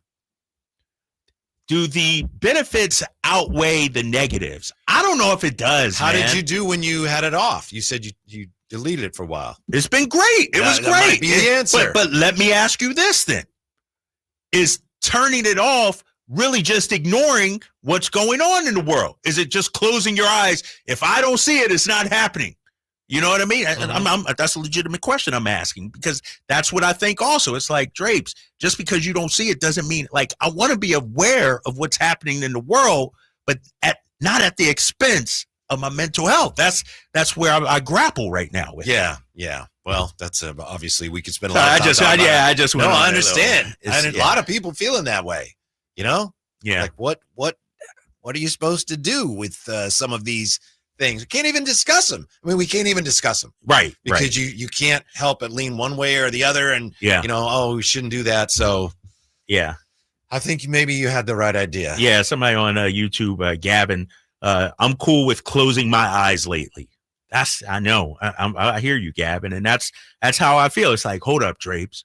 In order to feel better about your day and, go about your day, stay off this stuff. But then it's like, but damn, these are, critical times. It feels like, maybe the most divided since I've been alive. And that's how, at least in my adult life. And so it's hard to turn away from that. So, all right, that's a tangent right there. That's why I said I wasn't sure if I wanted to go. You speak for a lot of people. We're all kind of dealing with all those same things, all of us, different ways. And it's not easy. Yeah. I remember 1968. I was just a little kid. I had no idea what was going on. Dude, I'm watching this documentary and it's amazing, man. It's We're going to have to do a Patreon, an after show or something like that. Yeah, we can do that. Because, it's a lot of similarities, I think. So go ahead. All right. Okay. What do you think of moving on? And again, all our best to everybody at News 10. Jonathan Kuminga's agent, Aaron Turner. Oh, yeah. He was making the rounds today. He was on ESPN. I know he was on my buddy Matt Steinmetz and Guru. He was on with them. So he was on the Warrior flagship. Mm-hmm. So Aaron Turner, Jonathan Kuminga's agent, making the rounds today. Why would he be doing that? He explaining his client's position, what they want from the Warriors. Why do you think he would do that? To me, he's pretty clearly trying to exert some public pressure. Right. That. He's trying to, get the public on his side, if you will. Yeah. Here we are, less than 2 weeks away from the deadline. It's, state his case, put it out there. I wonder, too, in all the reports that have been come out in recent weeks, how much of it is from the Warriors side? And he's like, hold on, let's get our side out there, too. Mm-hmm. Let's say something out there, too. So I don't know, man. It's the media blitz that he's doing. I don't know if I've seen this from an agent before. In this, this ain't Scott Boras. It's like Scott Boras or somebody out there negotiating for his client in public. You just don't see this that often. Mm-hmm. And let's see here. He did make a comment, did Aaron Turner, about B.J. Armstrong and the Kings. Did you hear about that? No. Yeah. He says the player option to him is super important. And I think this is when he was on with Steiny and Guru. Player option to Jonathan Kuminga, super important. JK is clearly the guy that needs to sacrifice here, Golden State, for this to work. Okay, so that's fine. He's passing up opportunities where they are saying, BJ Armstrong made a strong comment to JK, like, we want you to be you. We don't want you to change a thing. Play your game. He can't do that fully in Golden State, end quote. Yeah, he's saying throwing BJ in the mix. So the Kings have made a serious play, it seems like, to, Kuminga and his people. But in all honesty, Whitey, I'll say this. The amount of airtime we've devoted to Jonathan Kuminga, it's looking more and more like the qualifying offer will be the way. Like, it's looking less and less likely it'll happen for Sacramento. Still got, 12 days or whatever it is. But it's just, even his agent is saying the qualifying offer is the way to go. But don't you think if you're the Warriors, you can't let that happen? I agree. I mean, clearly this is all about he's going to do it. His agent basically saying he's going to sign the qualifying offer. Just so you know, he's going to do it. No, he's really going to do it. No, he's going to do it. Yeah. Hey, he's really going to do it. He doesn't want to, but he will. So and the Warriors maybe feel like, he's not going to do it. If they get to the point where they feel like he will, don't they have to do something so they don't lose him eventually for nothing? Well, I was going to ask you, come October 1st, whose back is against the wall more? Who is it? The Warriors? Like, oh, shoot, the deadline's here. He's going to take this quality. We got to make a deal now. Or is it Kuminga? The deadline's here. Nothing has happened. I got to sign. To your point, I feel, and I might agree with you on this, as we get closer to the deadline, the Warriors are the ones I think so. that feel like, they're going to be trapped, and they're going to have first of all, a player that doesn't want to be there, a player that is not going to re-sign with you after the season, B, and so, and that may be why the Kings are, waiting it out. Mm-hmm. Like maybe the price will come down. Right. It's like the trade deadline, right? Right. Right. When you got to, when teams know you have to trade this Leverage player, and supply and demand. right? Yeah, exactly. We're not going to give you our best offer in December. We're going to wait it out, and come trade deadline, you got to make a move, and so we'll try to get it for cheap. Maybe that's the King's stance on this. Mm-hmm. The B.J. Armstrong thing is interesting because B.J. Armstrong is the one who on a podcast, months ago, before he was here, talked about Jonathan Kuminga, and I watched him play, and I don't know what's wrong with him because I watch him, and he's pretty good. I don't know why he's not playing more, remember? Yeah, I remember that. Yes. I mean, and that's the thing. I think Kuminga is an intriguing prospect, and I could see why teams would be interested. Young, athletic, has shown, like, he's had big games against us in Sacramento where he's been virtually unstoppable. I could see that, and if you can get him for on the cheap, if you will, if you're the Kings, why not do it? How long do you think the Kings can afford to wait on this and presumably maybe Russ before finalizing the roster with, camp's going to open soon? Is that a concern? I would think that after last year, Doug Christie, obviously in a perfect world, he'd love to have his full roster before camp starts. How big of a concern is that for the team right now, in your opinion? And this is just my opinion. And, on a scale of 1 to 10, maybe a 6.5, 7. I think things will happen quickly once October 1st hits. So really, we're talking, media days, the 29th, first practice officially, the next day, the 30th. And so you're talking only a couple of days. So I think same thing with the Warriors too. Al Horford probably got, already got his stuff out in San Francisco. He's just waiting right now. Who else? Seth Curry, Peyton, and Melton too, or was Melton in that mix too? Yeah. So same thing here in Sacramento with Russ. Russ might be just chilling. Because here's the thing about Westbrook. We haven't heard any other teams, have we, regarding Russ? No. Al Horford. No, it seems like the league knows these deals are already done. We're just waiting for things to get figured out. Russ needs to get that yacht that he was shooting baskets on and bring it in, down the Sacramento River. Down the river, right? Yeah. Just so he's ready. That'd be awesome, right? Just park off, right there at the banks of the Sacramento River. And then once it's official, just hop off. I'm ready to go. Yeah. I'd sure like to see him get Keegan squared away, but everything's kind of on hold right now, or so it would appear. Yeah. What's up with Keegan? I don't know. That deadline's what? Late October, I think. I forget the deadline to offer him and get him signed to an extension. Yeah, maybe there's negotiations going on. I don't know, but I can't imagine that they are not sure whether or not they want to sign him. They've got to know they want to right? keep him. Yeah, well, hell, you don't want a Kuminga situation.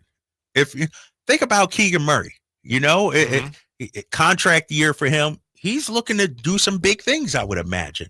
Not only get paid, but also a bigger role. And so you don't want a Jonathan Kuminga situation on your hands with Keegan Murray. Yeah. Sometimes I get worried, and I haven't heard anything. If I've heard anything, it's to the contrary, but sometimes I worry maybe Keegan doesn't want to sign an extension here. But he loves it here, right? We haven't heard that. We have not. We have not heard that. Yeah, and I have not. But he loves it here, right? It would seem that, but who knows, right? Love is a strong word. That's a strong word, Whitey. Who knows? I mean, think about it. The dude's 3 years in, and after that second year where he averaged 15 points, it's like, all right, I'm coming into my own. Then now you got to take a back seat to DeMar DeRozan. Now maybe Jonathan Kuminga's. I have no idea what's going on in Keegan's mind regarding this. You'd like to see him take care of that. You'd like to see him figure out what they're doing with Russ. I think the Kings would be doing somersaults if they get Kuminga. And they've kind of downplayed it, which they have to. Like, it's a long shot, because it's out of their control. So I understand that. But I think if they got him, they would be thrilled. Well, think about it, man. What's been the biggest criticism over this last 6-7 months regarding the Kings? No front court. No youth also. Yes. Right? Yes. Now you got front court and a young player. Now you're talking about Kuminga, Keegan. Maybe you throw in Keon as part of the young core, Neat Clifford. Now you're starting to get a young core, a la OKC, obviously not at that level, but guys that can grow together. And I think, we've talked about it on this show. You've always wanted them to get younger, get young talent. Just Jonathan Kuminga right now. Yeah. How old is Kuminga? 22? Something like that. Yeah. Unbelievable. I want to see what you think of this from our buddy Sean Powell. Sean Powell. NBA.com. Show. Where all 30 teams stand as part of training as training camp nears. And he has a little thumbnail summary for each team. So I just want to see what you think of the Kings. It's really nothing that takes shots at them. There's nothing really extraordinary about it. He says, after a few years basking in the beam, Kings appear ready for a reset already. Perhaps this was inevitable after trading De'Aaron Fox last season. Sacramento must figure out how to surround Domas, Zach LaVine, and DeMar DeRozan with the right mix, aside from newcomer Dennis Schroeder, and make a playoff run. That's a tough task in the unforgiving West. Sean Powell says that is where the Kings are right now. You agree with that? Surrounding the veteran talent. Yes. Basically. He says they appear ready for a reset, but they are trying to figure out how to surround Domas, LaVine, and DeRozan with the right mix, along with Dennis Schroeder. And he says, making a playoff run, tough task in the unforgiving West. Yeah. Here's the thing, and this is the issue with what Powell wrote and going forward. Like when you say Domas, Levine, DeRozan, those names jump off the screen to me. That's talent. Mm-hmm. That's a talented trio right there. You throw in a young Keegan Murray, maybe a Jonathan Kuminga. And I'm not saying the Kings are 60-win teams, but I could see where someone would think, all right, we're not that bad. Maybe we're not championship contenders, but we could be relevant in the Western. If we had the same roster in the East, we'd be in the mix for a 5-6 seed easily, But because, like Sean Powell said, we're in the West. But I could see where someone would say, man, we got some talent here. I don't want to just get rid of all that talent and blow it up. Let me see what I can do with it. Let me, give it a year or two. Think about it. Scott Perry's been here, 4 months, Whitey? Mm-hmm. And it's clear he hasn't come in and, just ripped everything apart, fired everybody, made trades. He might be in that fact-finding mission. Let me see if this could work here for the next year or so. We were talking earlier about the 49ers and expectations and how the weight of expectations in some ways seems to be lifted this year. And all of a sudden, hey, we beat the Saints. Great, we won. I'm wondering if expectations are going to be different for Kings fans. And I know Kings fans, based on what we hear and see, Kings fans aren't sure what to make of this whole situation right now. But the last couple of years, Beam Team won, no expectations. Wow, look at that. And then the 2 years after that, the expectations were, man, this team's going to advance to the Western Conference playoffs. I don't know where those expectations are now, which means there is an opportunity for them to be a pleasant surprise, perhaps, at least as far as the fan base is concerned. Right. I feel like, when our expectations are lower, that's when the team seems to, do better. Yeah. But do you believe, because this is one thing I'm trying to, wrap my brain around, in terms of the fan base and the expectations and the pulse of the fan base, how much of what we see on Twitter, sports talk radio, the YouTube chat, text line is reality? Meaning it seems to be a 35 wins, here we go. But is the majority of the Kings fan base that down? I don't know. I'm asking 916-339-1140. Are you optimistic about this King season, or is it all doom and gloom like we see on social media? I'm talking to your boy Bonte the other day out there in New York. I believe this team on paper is better than last year's team. Talking about the team to end the season, 40-42. I believe this team has the potential to be better. But you look at all the odds and everything, and 36 wins, 37 wins. I just don't see that. So am I in the minority? I want to know, how do Kings fans really feel about this roster? And trust me, there's some work to be done. It's not complete. The front court, we got to talk about that, right? Mm-hmm. But I think they have the potential to be better than they were last season. Doug Christie had a winning record last year, didn't he? Right. I was Think looking about at that, Whitey. Think about that. Oh, yeah. How the hell did that happen? You trade your best player. Your assistant GM leaves towards the end of the season. Mm-hmm. It was a dumpster fire. It was a mess. And yet Doug and those guys still had a winning record under Coach Christie. Why can't they have a winning record this season? Another look at where Hollinger is hopefully wrong about the Kings again next on Sacktown Sports. No big deal, but you've been earning Kohl's Cash for 20 years. That's 2 decades of checkout wins. To celebrate, enter our month-long sweepstakes for a chance to win $200 in Kohl's Cash. Plus, save on fall faves during the Customer Appreciation Event now. Yep, 2 decades of Kohl's Cash is a big deal. Shop Kohl's and brag accordingly. Coupon ends September 21st. Select styles. Some exclusions apply. Sweepstakes ends September 30th, 2025. No purchase necessary. 20 winners per day. Limit 1 prize per person for entire sweepstakes. See Kohls.com for official rules and details. When you bundle renters and auto with Progressive, you can save while protecting your most valuable possessions, like your priceless vinyl collection. Sure, you sleep on a futon because the money most people would have spent on a bed you spent on more records. But forget the fact that you can stream just about any song ever created for a few dollars a month. No, you need to listen to music in the most difficult way possible. So go ahead and get Progressive so you can save while protecting the things that matter to you. Progressive Casualty Insurance Company and affiliates and other insurers. Not available in all states or situations. How can you free your team from time-consuming office tasks? Amazon Business. Smart business buying tools enable buyers to find and purchase items fast so they can focus on strategy and growth. Free up your teams and focus on your future. Learn more at amazonbusiness.com. Check engine or ABS light on? Take the guesswork out of your warning lights with O'Reilly Veriscan. It's free. Ask for O'Reilly Veriscan. O'Reilly Auto Parts.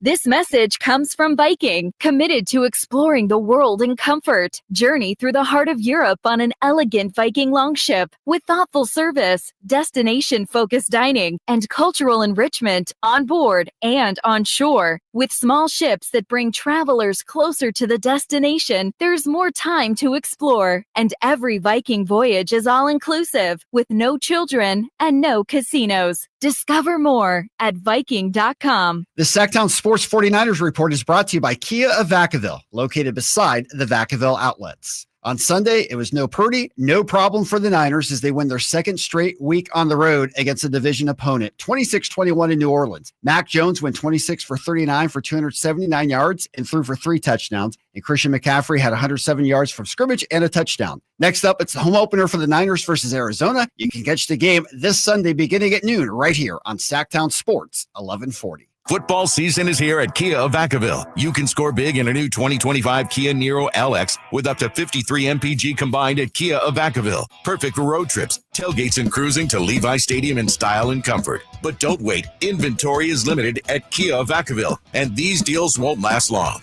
Visit KiaVacaville.com or stop by right next to the Vacaville outlets for friendly service, easy shopping, and unbeatable value. All in one stop. Kia of Vacaville, where the adventure begins. Hey, it's Carmichael Dave. I got to tell you, I am so excited to get this decking project started with Trex Decking and Railings. From the first time I stepped foot in the showroom last week, I was so impressed. So many color options, heat-resistant composite deck. What does that mean? That means I don't have to do any maintenance on it whatsoever. They even have a deck designer, so you can go online and see what your dream deck will look like on your house. Just visit Trex, that's TREX.com to get it started. Tell them Carmichael Dave sent you.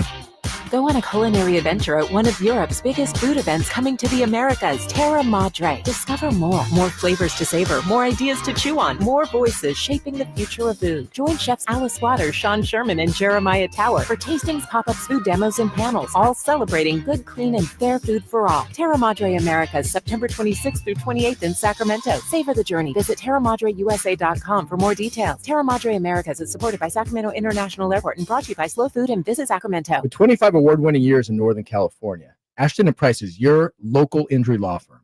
Pro attorney tip: if a firm presents it's local, but they're in LA, red flag. If your first consultation is not with a lawyer, big red flag. At Ashton & Price, your first consult is with a local attorney, and if serious injury prevents travel, a lawyer will come to you. Still not enough? George Washington's my uncle. At Ashton & Price, no red flags, just red, white, and blue. Remember, for the best advice, don't think twice. Call Ashton and Price.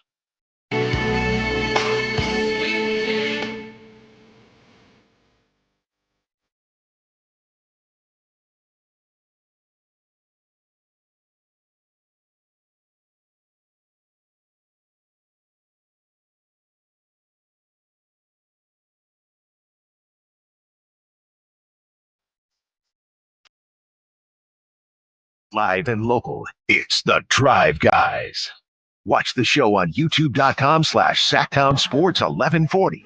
Or listen on the Sacktown Sports app. Latest on Brock Purdy. Kyle Shanahan said it's unlikely he's going to start this week. Rod Brooks joined us, said, yeah, Brock Purdy's not starting this week. He's officially listed as questionable. Questionable. Yeah. Questionable.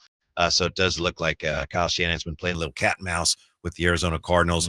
Coming up about 10 minutes or so, we'll take a look at the quarterback situations around the NFL with so many teams needing backups this week. We'll look at that and how that could impact things.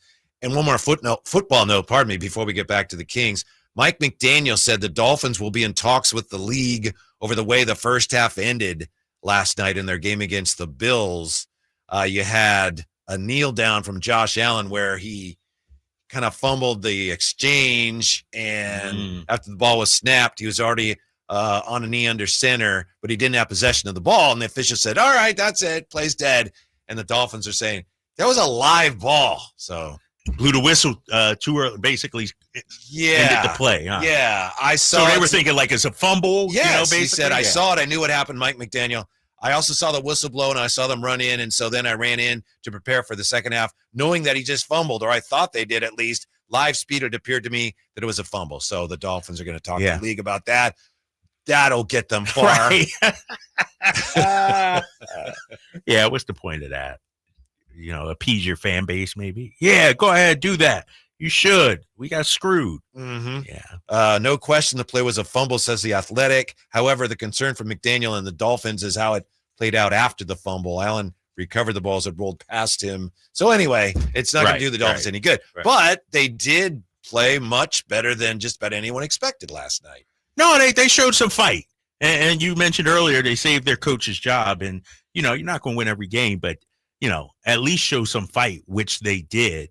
I was impressed by, the way they came out, actually, what they got down, went up 7-0 right off the jump, marched down the field, scored. Buffalo comes back and scores. And so they took the punch. Fumbled the snap. Yeah. But, on the post-game shows last night, you heard from the Bills players like, yeah, we knew they were going to play, division game, rivalry, and everything like that. Shows you they're still playing for their coach. Yes. Yeah. Mm-hmm. So, yeah, we know all too well the look of a team that's given up on its coach. Some of us may have seen that before. Some of us before you were even here, Kyle. So, but that's not what we saw last night. And Miami's schedule looks like it softens up a little bit. So, obviously 0-3 doesn't mean, okay, they're going to win the division, but they got a chance to salvage something of this season. You asked people about their expectations for the Sacramento Kings. We got a couple of answers here in the chat-o. Gavin says expectations are just meh this year. Beat Eats 916. My expectations are that I have no idea what will happen. Just going to try and chill and enjoy it this year. I think we're kind of in this hodgepodge until Levine's contract is done. And then we have Bert Bondi says, I don't expect the Kings to do much. I'm not sure how long into the season before everyone realizes yet again that DeMar and Levine don't work together and stagnate. Meanwhile, Keegan on D alone versus 5. So there's kind of the gamut. Although we didn't get anybody there is like really excited, but we got, I don't know. I'm just going to enjoy it. And we got, isn't going to work no matter what happens. That's a nice little cross section. You know the phrase, giving someone their flowers. Uh-huh. You want to know why that came about, Whitey? Why was that? Because people will always tell you the negative stuff. They'll always tell you, but then when you're gone, it's like, oh, but he was such a good kid. Oh, man, I really enjoyed watching him. Oh, man, he did such a great job. Where's the give me your flowers crowd at right now? Well, you did ask where people are. No, but you only hear the negative, though. Like, that's where people are, you never. How about this, White? I don't know if you're a TripAdvisor review kind of guy. Not really. But people are more inclined. In fact, I was in an Uber the other day in New York. Uber was driving like 20 miles an hour, super slow. And the thought was, I'm going to give this dude a negative rating. Never say, ooh, this was a great ride. Let me give him a positive rating. Mm-hmm. My point is, you always hear from the negative Nellies out there. Where's the positive Peters? That's what I want to hear from, the positive Peters, not the negative Nellies, if you will. Shoe-in for Hater of the Year. Bert Bundy says, I am pleasantly surprised by the 49ers this year. Oh, of course you are. Don't give me But stuff. Drapes, I hear where you're coming from, but you ask, where are people with their expectations? And then they answer, and then you say, I don't like that. Because here's the thing. The nature of sports talk radio, and this is what I'm trying to get to, right? If the Kings go out there 0-10, our phone lines would be blowing up. Fire this person, trade that person. If they start 10-0, our phone lines may be blowing up. But they're, it's still early in the season. My point is, can we look at things positive? Are there any people that actually are looking out there and thinking, you know what?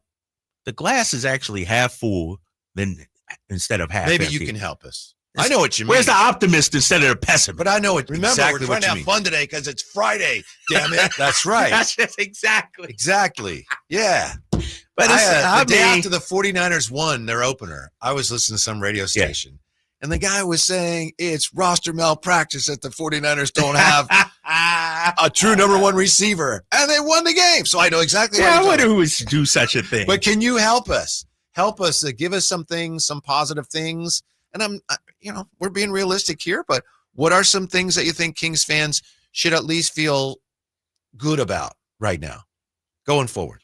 And we know that, tough conference and got a lot of question marks spinning around this whole team right now, but give us some things that you think Kings fans can feel good about. All right. I'll give you, right off the jump here. Mm-hmm. I'm going just recent. How about my boy Dennis Schroeder? Mm-hmm. Dennis Schroeder, it was MVP of Eurobasket. People might be like, but that's international. You know who played in Eurobasket? Just about everybody. Luka, Giannis, Jokic. Dennis Schroeder was the best player on the floor out of all those guys. Mm-hmm. So, but yeah, when we talk about the Dennis Schroeder side, man, he's not good. I would have rather had Tyus Jones. We're talking about Dennis Schroeder, a guy that was better than Jokic, Giannis, Luka, Franz Wagner, Şengün, whoever you want to name. And now he's our starting point guard. That doesn't get you excited, Kings fans? That to me should be a reason to get excited. He's the key to the whole thing in terms of expectations, I think. This is, again, what Hollinger said. I know yesterday we talked about some things Hollinger said. I didn't get to this. He said, in February, the Kings traded 2 second-round picks and a minimum contract player, Sidy Cissoko, to the Wizards for Valanciunas. In July, with no notable change in Valanciunas' ability, Kings traded him to the Nuggets for the remains of Dario Saric. He says, thus, and I'm gonna bring this back around to what you're saying. Thus, writes Hollinger, in the course of 2 transaction cycles, the Kings turned 2 future second-round picks into the unwanted $5.4 million contract of a washed-up player. Congratulations, Kings. You've outdone yourselves. That was Hollinger. What he fails to mention here, and I think he obviously points out some things that are true, they didn't just get rid of all of that to bring in Saric. They freed up the cash to get who? Your guy. My guy. Schroeder. That's why I think he's going to be a key to how Kings fans feel about this whole thing this year. That's what I'm saying, and I agree.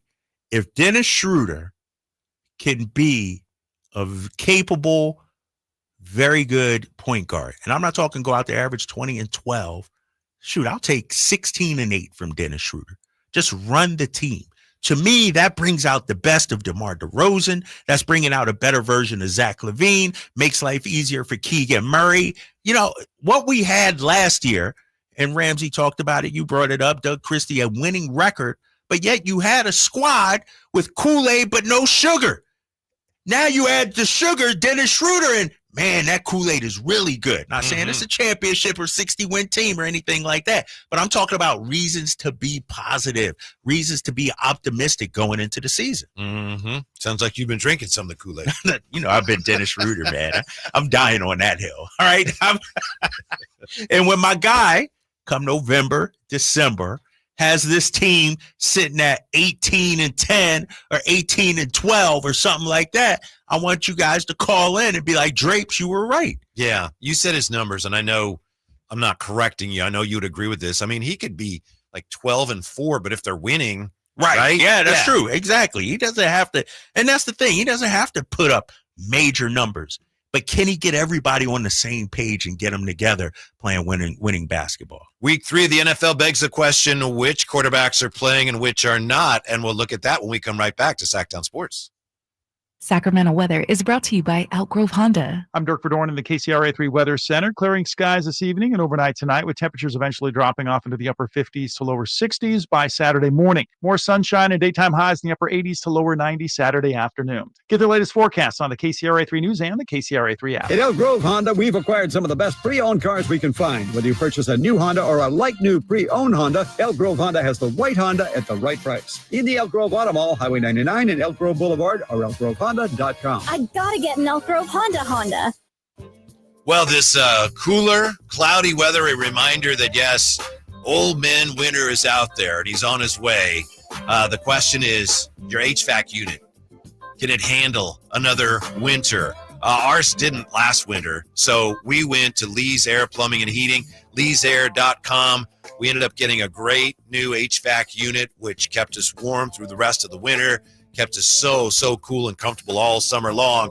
So if you're wondering about your HVAC system, whether it's going to hold up, you need to check out Lee's Air Plumbing and Heating. Why choose Lee's? There's a lot of companies out there. There's so many HVAC companies out there. I recommend Lee's because they offer a 100% satisfaction guarantee. Let's see anybody top that. They get 4.8 stars on Google. They have won awards for their service, and they've spent more than 4 decades serving the Valley's HVAC heating and plumbing needs. You can trust them. I trust them with installation repair of your AC, furnace, and water heater, residential, commercial plumbing repair, commercial HVAC services too. Got to have them come around and take a look at something underneath the washing machine, something going on there plumbing wise. Find out more at leesair.com. Check out their mission statement, all about serving customers and community. Check on the $99 HVAC tune-up service and let Lee's take care of you the way they took care of me and my family. They treated us like family, set us up with an HVAC system that has improved the air we breathe and improved our quality of life. Lee's Air, Plumbing, and Heating. License number 635355. Thunder, feel the thunder. It's the energy all around you. Lightning and the thunder. The thrill of the moments to come. The flash of lights. The rush of pure exhilaration. Thunder. The roar of the crowd. See it, hear it, feel it. Thunder, feel the thunder. Lightning and the thunder. Thunder Valley Casino Resort. Feel the thunder. The deals are on now at the model year-end sales event at Folsom Lake Honda, your one-stop Honda shop. Looking to own or lease? Save on year-end models and drive a brand new Accord or Civic. Visit us today at FolsomLakeHonda.com, your one-stop Honda shop. As a family-owned and operated dealership since 2009, customer service is our #1 priority. Our customers love doing business with us, and you will too. Folsom Lake Honda. Go to FolsomLakeHonda.com. Your one-stop Honda shop. If you're 55 or older and into that whole saving money thing, T-Mobile has an exclusive phone and internet bundle just for you. Right now, get 2 unlimited phone lines plus 5G home internet for just $30 each per month with autopay, plus taxes and fees. And with 5G home internet, setup is easy with just 1 cord and no technician needed, which is great if you're also into that whole keeping it simple thing. Switch now and experience the best mobile network in the U.S. Visit your local store to start saving. T-Mobile, it's better over here.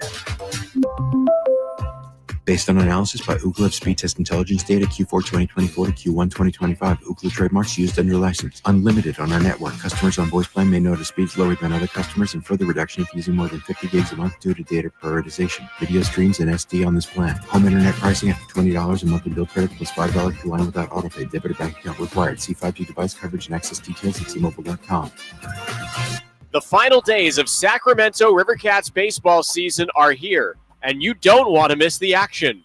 Whether you're looking for an exciting night with friends or a special night with the family, there's no better place than Sutter Health Park. Join us from September 16th through the 21st as we celebrate giveaways, special theme uniforms, Fan Appreciation Day, and more. Get your tickets at rivercats.com before the season ends. When I want to stretch out after a long day, my sofa needs to be comfortable, but it also needs to look attractive and inviting when guests come to visit. Hi, I'm Frank LaRosa with a word about Naturewood Home Furnishings. We spend so much time on our living room sofas that we forget they're a focal point and a hint to our decorating tastes. Right now, during Naturewood Home Furnishings sofa sale, you can save on every sofa, including gallery-exclusive custom-ordered Flex Steel furniture. Whether you're interested in a new sofa, sectional, or recliner, you can choose from hundreds of colors and fabrics. Nobody has more styles and choices than Naturewood Home Furnishings. And when it comes right down to it, it's all about choices and always about quality. Shop Naturewood for the look you love at a price you'll love even more. Visit Naturewood Home Furnishings right now for this remarkable sofa sale. Off Highway 50 at Hazel, look for the water wheel. Paid non-attorney spokesperson. Paid for by Action Matters. Attention former and present inmates of women's prisons in California. If you are currently or were an inmate of Central California Women's Facility in Chowchilla, also known as Chowchilla Women's Facility, Valley State Prison for Women in Chowchilla, Institute for Women in Chino, or Folsom Women's Facility in Represa, and were a victim of sexual abuse, now is the time to come forward, as you may be entitled to substantial financial compensation. If you were an inmate at any of these prisons at any time and were subjected to sexual abuse from staff members, you may be entitled to substantial cash compensation. Call our California Women's Prison Helpline now at 800-408-1240. The deadline to file a claim may be close. Call now to get the justice, closure, and the financial settlement you deserve. Even if it was long ago, call our law firm's Women's Prison Sexual Abuse Helpline right now at 800-408-1240. 800-408-1240. 800-408-1240.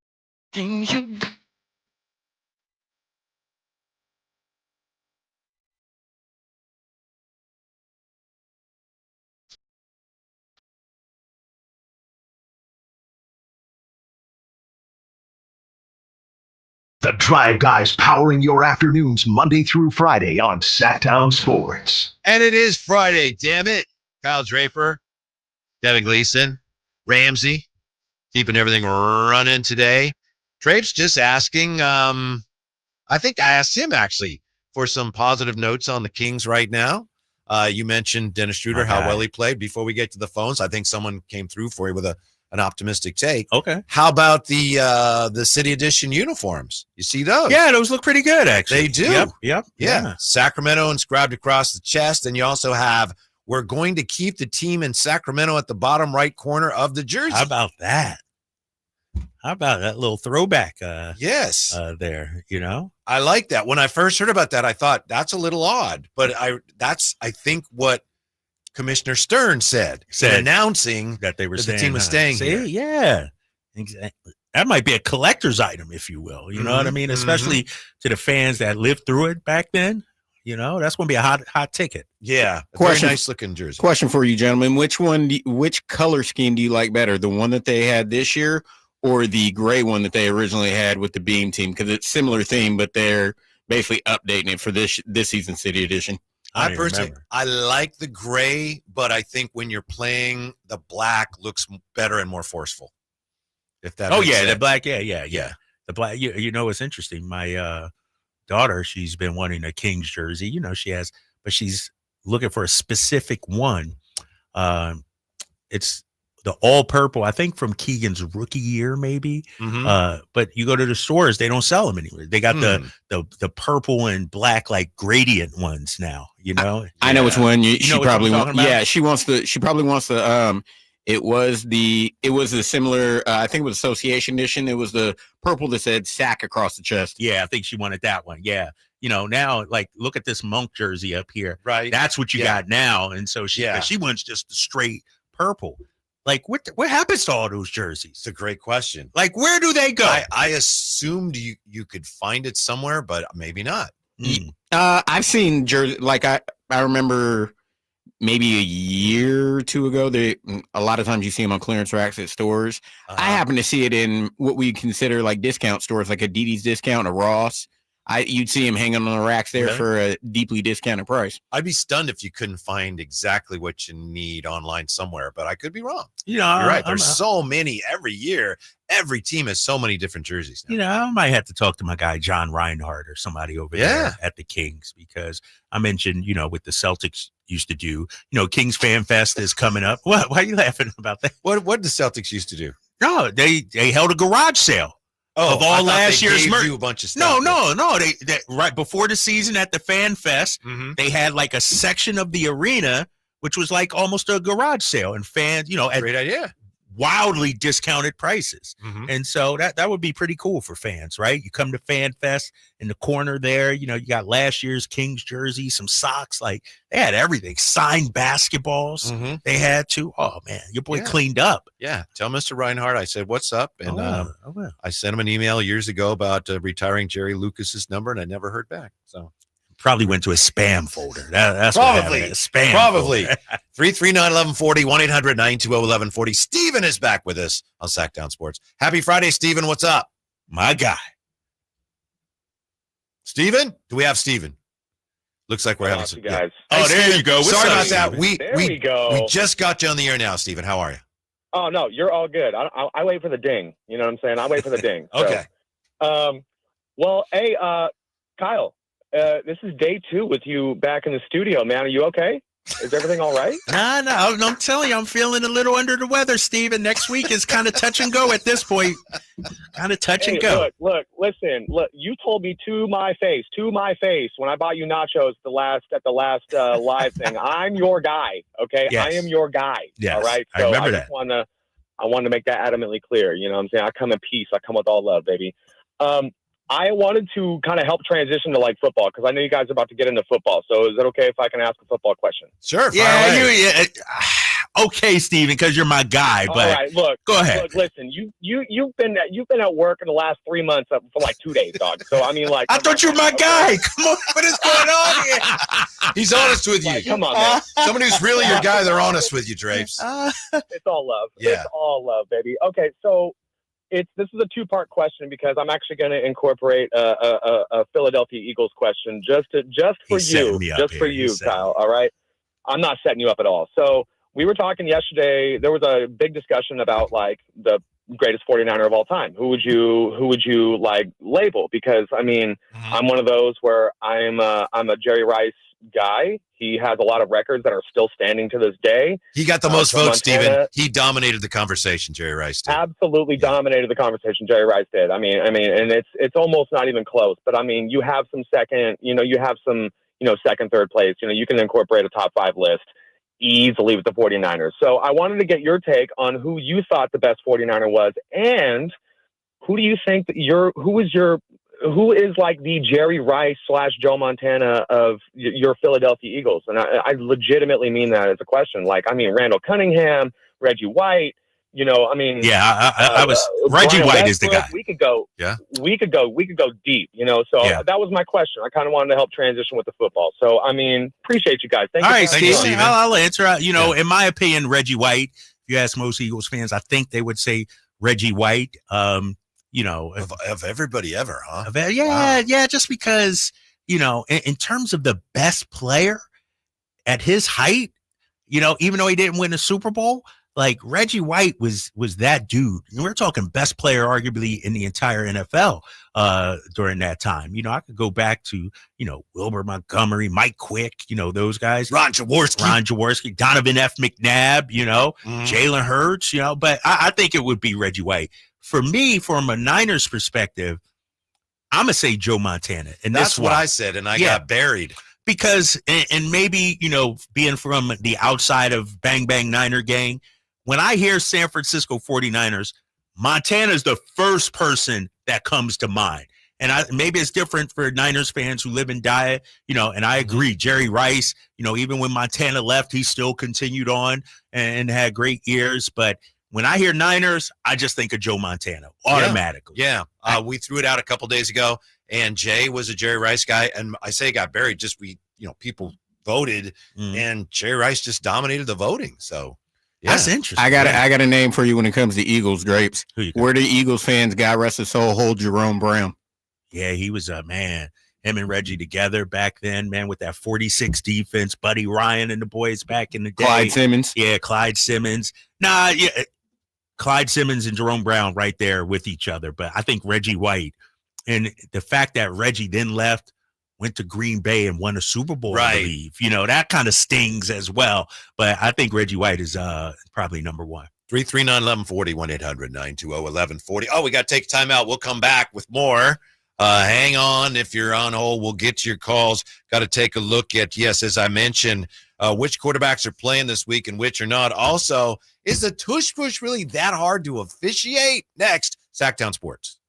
This is the story of the one. As a safety manager at a manufacturing plant, he does everything he can to keep his coworkers safe. From finding ways to reduce risks to keeping safety supplies in stock. And for that, he relies on Grainger, Grainger offers a broad range of quality products and next-day delivery, so he can always play it safe. Call 1-800-GRAINGER, click Grainger.com, or just stop by. Grainger, for the ones who get it done.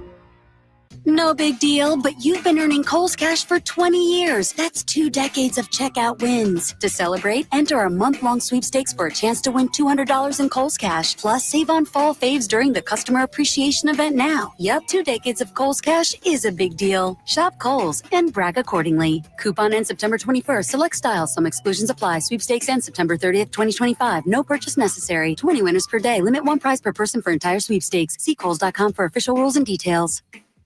With the new IHOP value menu, $6 is all it takes to go to your happy place, where stacks of pancakes with bacon and eggs are just $6 every day. French toast, sausage, and eggs are, you guessed it, $6. And fluffy omelets come with a side of pancakes and only cost $6. Go to your happy place every day at IHOP. $7 in some locations. Available every day for a limited time at participating restaurants in the U.S. Hours may vary. No substitutions. Not valid with other discounts or promotions. Prices may vary. So my mother is thinking of switching from Verizon to Pure Talk, but she's worried the deal sounds too good to be true. Michael, she said, how can those Pure Talk people offer me the same basic service as Verizon for so much less money? I said, Mom, go ask Google how much Verizon spends on advertising and promotion. A few seconds later, my mother said, oh my goodness, $12 billion a year? That must be a typo. I'll tell you what I told my mom. It's not a typo. Verizon spends $12 billion a year on advertising and promotion, and their customers are paying for it. Well, Pure Talk doesn't spend that kind of money on commercials. Trust me, I would know. Consequently, they can offer you and my mother unlimited talk, text, and plenty of data on a blazing fast 5G network for just $25 a month. Dial pound 250 and say the words Mike Rowe, and you'll get an additional 50% off your first month. That's pound 250 Mike Rowe. Pure Talk. Everything you need and nothing you don't. What's happening? We're talking to Chad Hoblet of Hoblet Dodge, Chrysler, Jeep, Ram, and Woodland. Chrysler's Drive Into Fall sales event is here. What's going on for that? There's still time to explore all the fun California has to offer, and there's no better way to do it than saving up to $10,000 off MSRP on the brand new 2025 Jeep Wrangler. Auto Trader called it the 2025 best vehicle for adventure for the 3rd consecutive year. I guess the question is, why are you waiting? Your next adventure awaits with your new Jeep Wrangler Rubicon at Hoblet. That's nice to have a way to break free from the routine. Yes, it is, and Hoblet is the place to do it. As a 5th-generation dealer with dozens of customer service awards, you'll experience the difference. When you shop at Hoblet, you become part of the family, and we take care of family. Hoblet is home of the big city savings and selection, but with the small town service you can't get at those other places. Search, select, and save through their whole inventory at HobletDodge.com. Nobody beats Hoblet, period. $10,000 total net savings on select new 2025 Jeep Wrangler Rubicon X after $2,500 factor rebates and $7,500 dealer discount. 3% net savings. Sample VIN 622117. See dealer for details. When I was a kid, I remember my dad, a lineman, leaving in the middle of the night. Families were depending on him to get their power back on to keep them safe and warm. Watching him taught me that this work isn't just about wires and circuits. It's about people and the trust they place in us when the lights go out. That's why I started Maverick Electric Heating and Air, to carry on that same promise of showing up, doing it right, and protecting families when they need us most.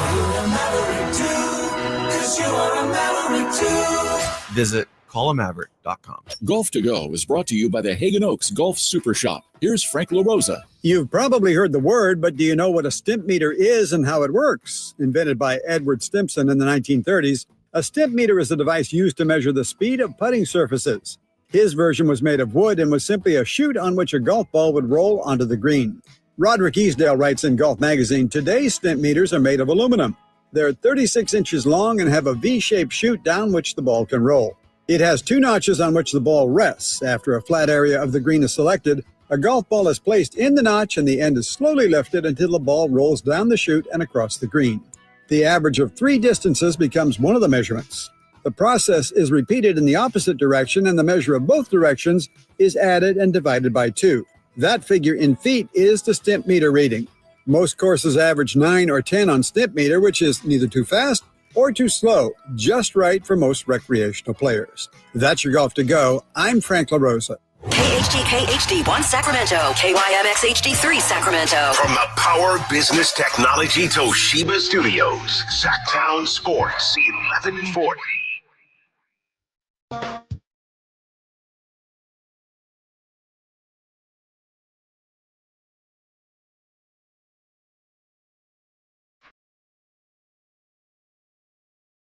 Live and local, it's the Drive Guys. Watch the show on youtube.com/SacktownSports1140. Or listen on the Sacktown Sports app. I don't know if it's the weather or what. It's great to have Drapes back, and the show has a nice flow today. We've been touching on a lot of things, and we've got calls, and show's going nice. And then I was like, it's only 4 o'clock. You know what I mean? I mean, usually when the show's flowing, it's like it flies by. Well, let me say this. This is the thing that bothers me about the show. We do a great job. And I understand Bonneville, KHTK pay us handsomely. But I can go downstairs. No, but it's Friday. Go downstairs and it's a ghost town down there. Oh, yeah. It's like we the only ones in this damn building that actually got to stay till 6 on a Friday. Yeah, which is really scary because according to some people, there really are ghosts around here. Oh, really? Yeah. I think, we've talked about that People before. say that. I've never seen anything or experienced anything, but, there was the light was off in the bathroom up here. Right. For some reason for a few weeks. And I was like, okay, I just went in and used it anyway. And then somebody asked where I was or something. I said, I was in the haunted bathroom. And they're like, huh? I said, just, the light didn't work. And they go, oh, because down that hallway, it really is haunted. Damn. You believe in that stuff? I'm very skeptical. I think it could happen.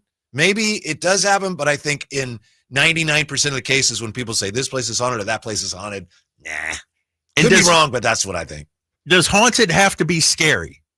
I don't think so. You know what I mean? Because there have been some times where I feel like, did I see something or hear something or whatever? But I'm not scared. I'm not like, That's a great point. Does it have to be, if it's haunted, don't go in, or it's haunted? Okay. Mm-hmm. Yeah. You ever hear the stories of the Spurs when they stayed at, I think it's the Claremont in Oakland when they were playing the Warriors? Oh. And we'll talk more about this when Halloween approaches. And maybe we talked about it last year because I know there's some hotels supposedly that are haunted. But Tim Duncan said there was like a child screaming in this room or something. And he reported it in front desk and go, there's no one in that room. Really? Yeah. Oh, that's anyway, scary. I'm always, aware of that around here and I keep my eyes open, but I've never seen anything. Yeah, I'm just saying, dude, you're right. We need to have a rule. We need to have a rule. Need to talk to Val and Jose about this, especially during the summer. Like knock off early on Fridays. Everybody else does it, right? Like but we can't. I'm just saying, like a 5 o'clock. Guys, you know what? As a treat, show till 5 o'clock. Good luck with that. Yeah. If you can pull that off, you're a master negotiator. Because like Cameron's right, you're a master negotiator. Right? You're right, man. It's like, damn, we still got 2 hours left. It's starting to get nice outside. Ready to start the weekend. Yeah. And now it's 4:04. You know what I do though, real quick, Whitey? This is how I get through my show. After the first hour, I say to myself, all right, 25% down. After the second hour, I literally say to myself, all right, Kyle, halfway done, 50%. Yeah. So now we're more than 50% done. So we're on the back end. We're on the home stretch, if you will. Think of it like that, man. You got to play those mind games. Have you ever coached basketball? Probably this way, football too. You know this is like that. So especially if it's a game where you're not sure you're going to win and you really want to win and you're ahead, the clock almost doesn't move. Right. You look at it, it's like, how can it be? It's going the wrong way. Yeah. It's interesting, man. I remember covering a NCAA tournament game. This was Louisville against West Virginia. Joe Mazzulla was on that West Virginia squad. Matter of fact, my boy Francisco Garcia was on that Louisville team back in the day. West Virginia went up by like 30 or whatever. They were killing Louisville. And I remember Coach Pitino, he just coached it in 4-minute segments. Win this next 4 minutes. Win this. And so when I look at the clock, Drapes, win this next segment till 25. Then win the next. Sure. And then it'll almost be over, big fella. There you go. Big plans this weekend? Got the show with Emran. And then tomorrow hanging out with Jay. Sack on Fire, the bike event tomorrow. Yeah, looking forward to that, man. Yeah. How about you? No. Well, you said you might play golf early. Busy tomorrow, dude. My son got a game at 10. Got the Sack on Fire event. Basketball game? Yeah, son got a basketball game at 10. Sack on Fire event. My daughter got a football game because she's a cheerleader at 4. Then I got this event at the Roberts Family Development Center at 6:30. Wow. So, yeah, tomorrow's going to be a marathon, dude. 339-1140, 1-800-920-1140. Dave has been on hold. I think he has a positive Kings outlook for you. My guy. How are you, Dave? Thanks for checking in. Thanks for holding. What's up? I'm doing good. I just wanted to go ahead and give this little crazy optimistic view that I have next year. Barring that we sign Russ, which I think we are going to have 3 for sure Hall of Famers on our team. I'm not sure whenever that's happened before, or, that is pretty rare. If you do count Zach LaVine and Aaron Gordon's dunk contest, Zach LaVine might be a Hall of Famer. So, yeah, we're going to have like 3 or 4 Hall of Famers on our team next year. Just wanted to go ahead and throw it out that. I'm a little crazy optimistic fan that I'm still rooting, and I still believe we can get it done this year. So hope you guys have a great rest of your day, all right? Thank you, Dave. That's what I'm Appreciate that. talking about. Yeah. Think about that way. If you get Russ and then Schroeder. My boy Schroeder, yeah. Uh-huh. And I'm going to be honest with you, DeMar. Kings fans. DeMar, I still think there's a chance that Domantas Sabonis could eventually wind up being a Hall of Fame. He needs maybe 1 or 2 more All-Star nods, something like that. But when you look at the body of his career, especially because he's in his prime, 20, 13, 6 assists, he's playing. If he gets another All-NBA and an All-Star, he's on the verge of being a Hall of Famer. So I'm with Dave, man. And my boy Schroeder could be a Hall of Famer because of his international play. Right. Positive stuff. Yeah. That's what I'm talking about. I think it's going to be tough for Domas. I can see there's a path there. To me, it's like a 15-foot putt, double breaker. Right. It could go in, I've but made it's some of tough. those. Right. Yeah. You know? What the problem, the issue for Domas is the team success. Like if they were to have continued on the trajectory, made the playoffs a couple, he gets maybe some more All-NBA, but the last struggles of the team the last couple of years, I think, hurts. Do you believe, though, he's been slighted, though, last couple of years in any way? All-NBA, All-Star? All-Star, I think, like certainly. That? Yeah. I'm with you. I'm with you. What is he, a 3-time All-Star right now? If you start talking about a 5-6-time All-Star, now you're talking Hall of Fame kind of resume. And so we'll see what happens these next couple of seasons. But short of, 20,000 points or 10,000 rebounds, whatever, if you don't have that, and sometimes even if you have that, you have to have, as you say, some postseason success, and he just hasn't had any. So it's going to be tough, but yeah, it could happen. Yeah. This year's going to be big in that regard. I'm going to look it up. NBA players in Hall of Fame who shouldn't be. And I'm not saying they shouldn't be. I'm wondering if somebody wrote an article about that. Bleacher Report. Listen to this headline, Whitey. This is way back 7 years ago. 10 undeserving NBA players in the Basketball Hall of Fame. How disrespectful is that? They got Bill Walton in there? Well, let's see. No, well, you have to include his college play. Yeah. Bill Bradley, New York Knicks. Okay. Arvydas Sabonis. What? That's number 2 on their list. That's just somebody who doesn't realize what he did before he came here. Exactly. Yeah. Number 3. Dennis Rodman? Who wrote this? Number 4, Dave Bing. Yeah, somebody needs to get that person league pass. Gail Goodrich. And YouTube. Right? Like Gail Goodrich, I love Gail Goodrich, but yeah, I can see where you're going there.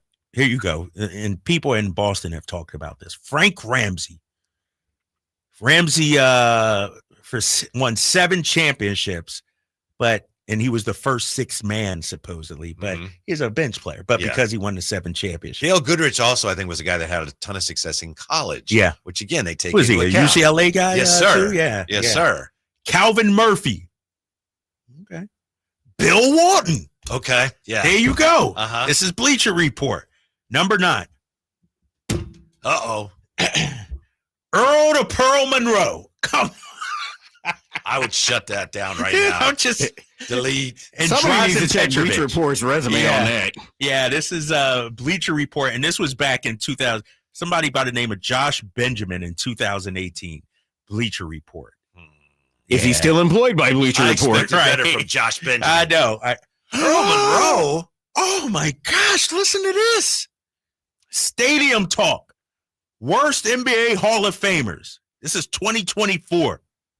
Why is there a picture of Mitch Richmond at the top? Unbelievable.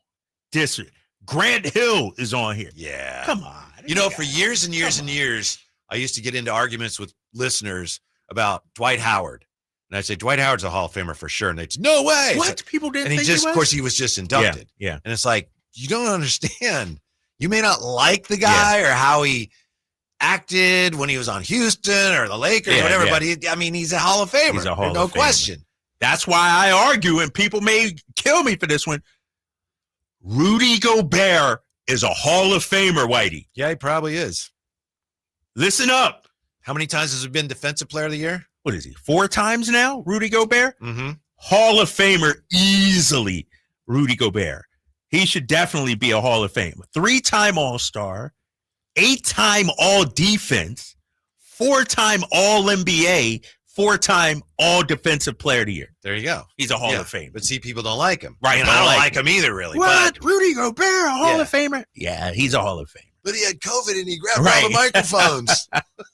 Yeah. I love the Hall of Fame discussion. Yeah, I just love it. Speaking of some of these players from the past, Steven called and he was asking Drapes, who's the best Eagle player of all time? So we went to break, and then so Drapes started looking up some stuff on like the 10 greatest Eagles of all time. Yeah. And some of these list Drapes, you got to admit, they're terrible. They're like guys from the 40s who were offensive linemen.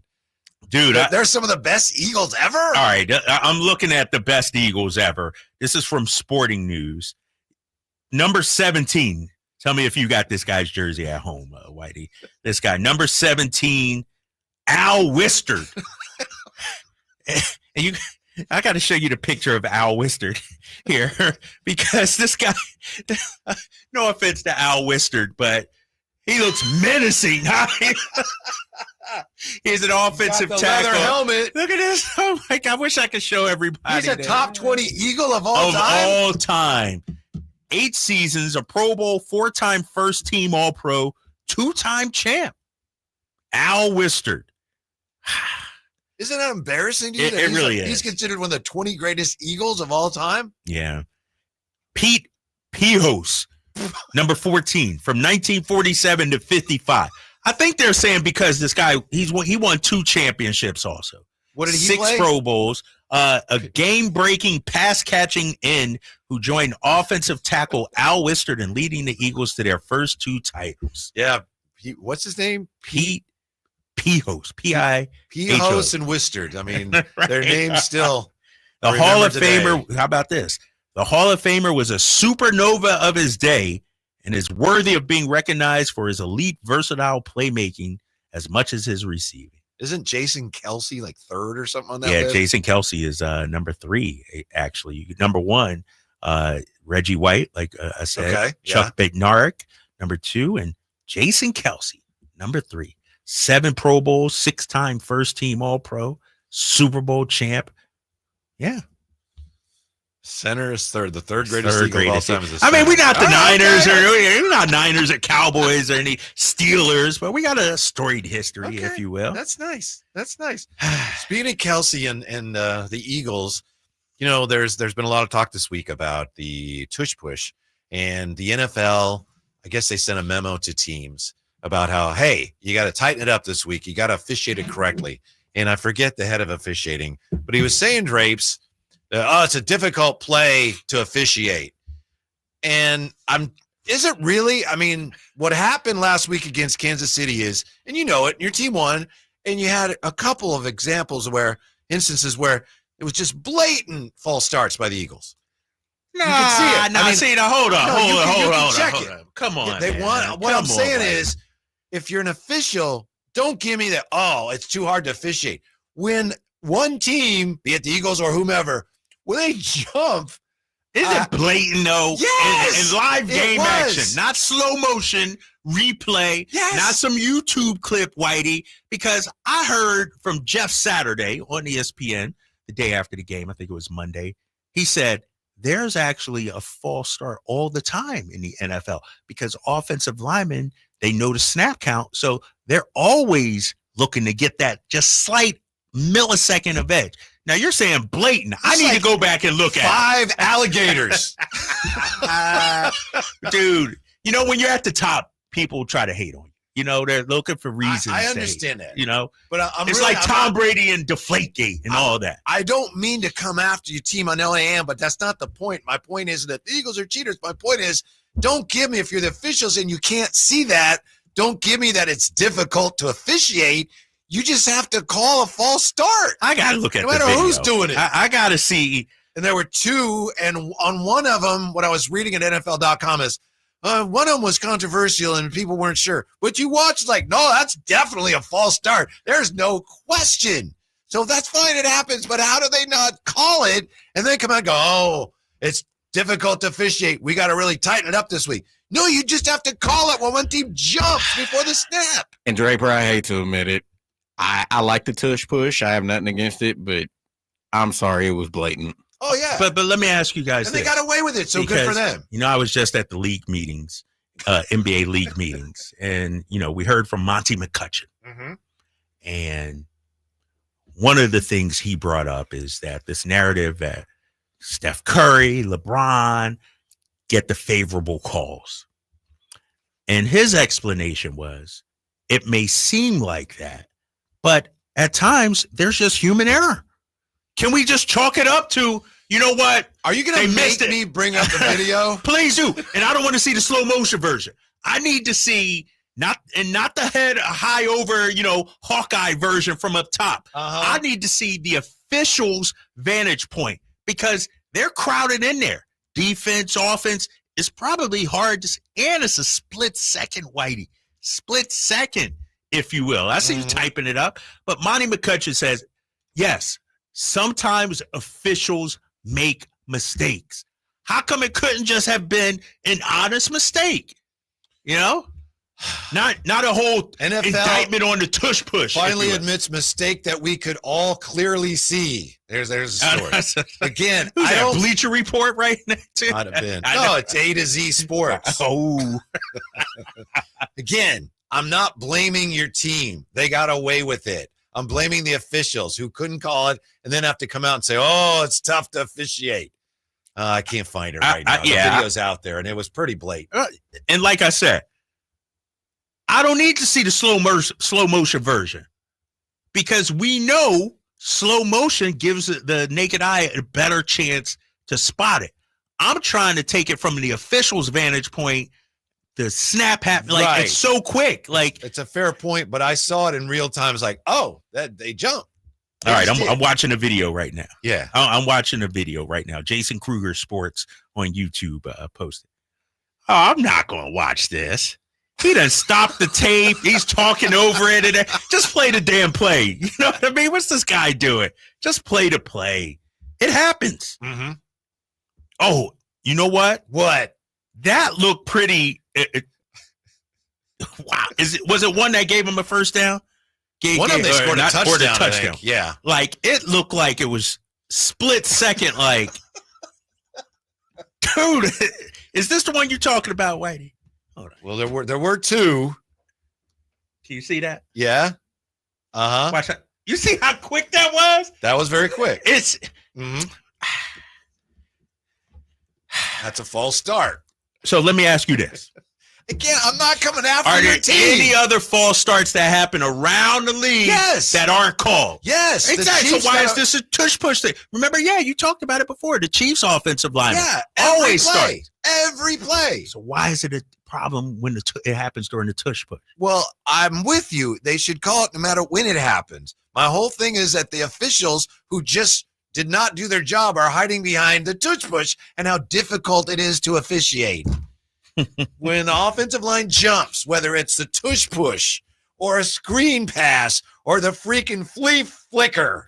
The flea flicker. Yes. A false start's a false start. Don't give me that, well, a tush push, it's hard to tell. It's not that hard to tell. Call it correctly. Or how about this? They just made a mistake in that instance. Definitely made a mistake. They just made a mistake. I feel like because it's the tush push is getting a spotlight on it. Oh, I agree with that. I think stuff like that happens all the time. for regular plays. Right. Where offensive linemen may get a quick jump on the snap. Yeah. But You know because what? it's the Eagles and the tush push, it's this. The commissioner got to come out with a statement, and a meeting with the officials and everything. Come on. We know the other teams too, because it was only 2 votes shy of being eliminated. Yeah. A lot of the teams are pressuring the league. Sean McVay, they're making sure it's called the way it's supposed to be called. But here's the thing, that blew the minds of a lot of fans because to see controversial calls go against the Chiefs, right? For a lot of fans, it's like, Yeah. I can't handle that. Hey, The Chiefs always get the calls. What's going on? Maybe we're the new version of the Chiefs. Maybe the Eagles. As my friends in Boston said when the Patriots were at their height, they hate us because they ain't us, Whitey. Mm-hmm. If the Niners got that call, fans would be like, "Oh, okay, that's fine." It's they would be happy. Oh, come on, man. What are we doing here? You see me. Week 3 of the NFL begging the question, which quarterbacks are playing, which are not. The Jets, Tyrod Taylor is in because Fields has a concussion.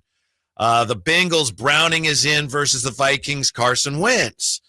Let's see. Jaden Daniels did not practice. He's been ruled out against the Raiders.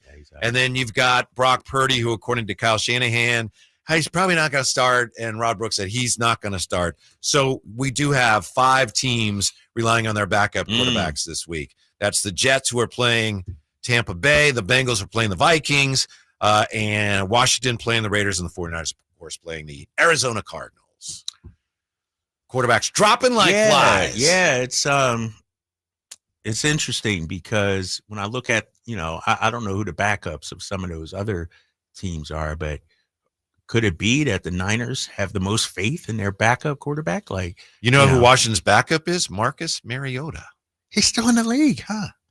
I think they brought him back. They brought him back? Okay. Shout out, dude. Shout out to him, man. He gets to play against his old team, the Raiders. Yeah, shout out to Marcus Mariota, still in the league collecting checks. And Draper, you'll be familiar with the backup for the Minnesota Vikings, who are facing Jake Browning. Yeah. One little quarterback named Carson Wentz. Yeah, he's still in the league collecting checks. First guy to play for 6 different teams. 6 different years. Wow. 6 years consecutive. What do you think about that? Here we are week 3, and, some of the biggest names out there, Brock Purdy, Jaden Daniels, quarterbacks are out.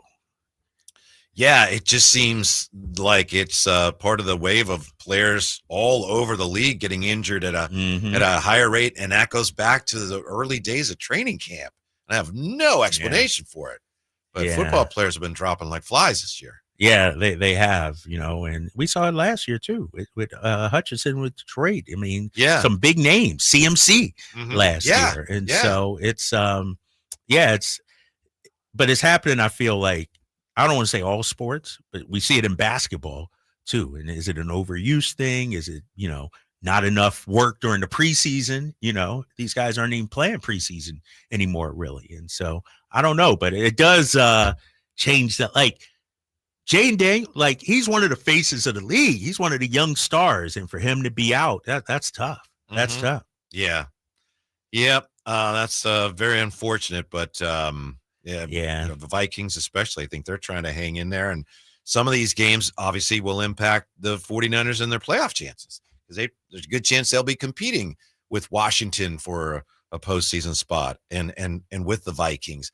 I think, Drapes, the NFC playoff picture is going to end up looking, as we get into, weeks 9, 10, and so on. I think it's going to look a lot like the NBA West has looked the last 2 or 3 years, where you just got a lot of good teams just packed in there tight with very few games. Talking about the NFC? Yeah, NFC, I think. Yeah. A lot of good teams in what I call a jumbo bucket. That's what we're going to have this year. I'm with you on that. I mean, think your team, in all honesty, I think your team probably above the fray. But then Green after Bay that, above the fray. Yeah. But here's the thing, and I don't know how you feel about this team, Washington. How are you high on them? Do They're you think a really good team. Are they in the bucket with Detroit? Let's say. Yeah, I think so. I think there's going to be some regression for both those teams. Is Tampa in that bucket too? Yes, I think so. Niners, Rams too, maybe? Yeah. I'm with you on that, And I feel like last year I'd put Minnesota in there too. Minnesota. Maybe I feel like maybe even Ramsey's Bears. Yeah, I got another team I put in. I put the Falcons in there too. Yeah. The Falcons. That's the thing. Last year I felt like you had Minnesota, Detroit, and Philly. You have 3. Now you got maybe the 1, but then that race for the number 2 spot or whatever it may be, there's like 5, 6, 7 teams that you might have to throw Arizona in there too. Find out this weekend. Yeah. If Arizona wins, you got to, I think, take them as a legit, playoff contender. No doubt about it. And I love it though. I think I'm gonna throw the AFC same thing. I think the AFC is more top heavy, probably more better teams. Like Buffalo to me is legit. I think also Baltimore is legit. I'm thinking the Chargers might be legit too. Me too. I'm thinking, so I'm talking about that top guy in there, but I've been preaching that for a while. Yeah, I'm liking the way they're looking, and so this NFL season, I think it's going to be great, man. It's going to be a number of teams. Keep players upright out of the hospital, out of the blue tent at least. Dolphins lost the game, but saved a couple jobs last night. We'll look at that when we come back to Sack Down Sports.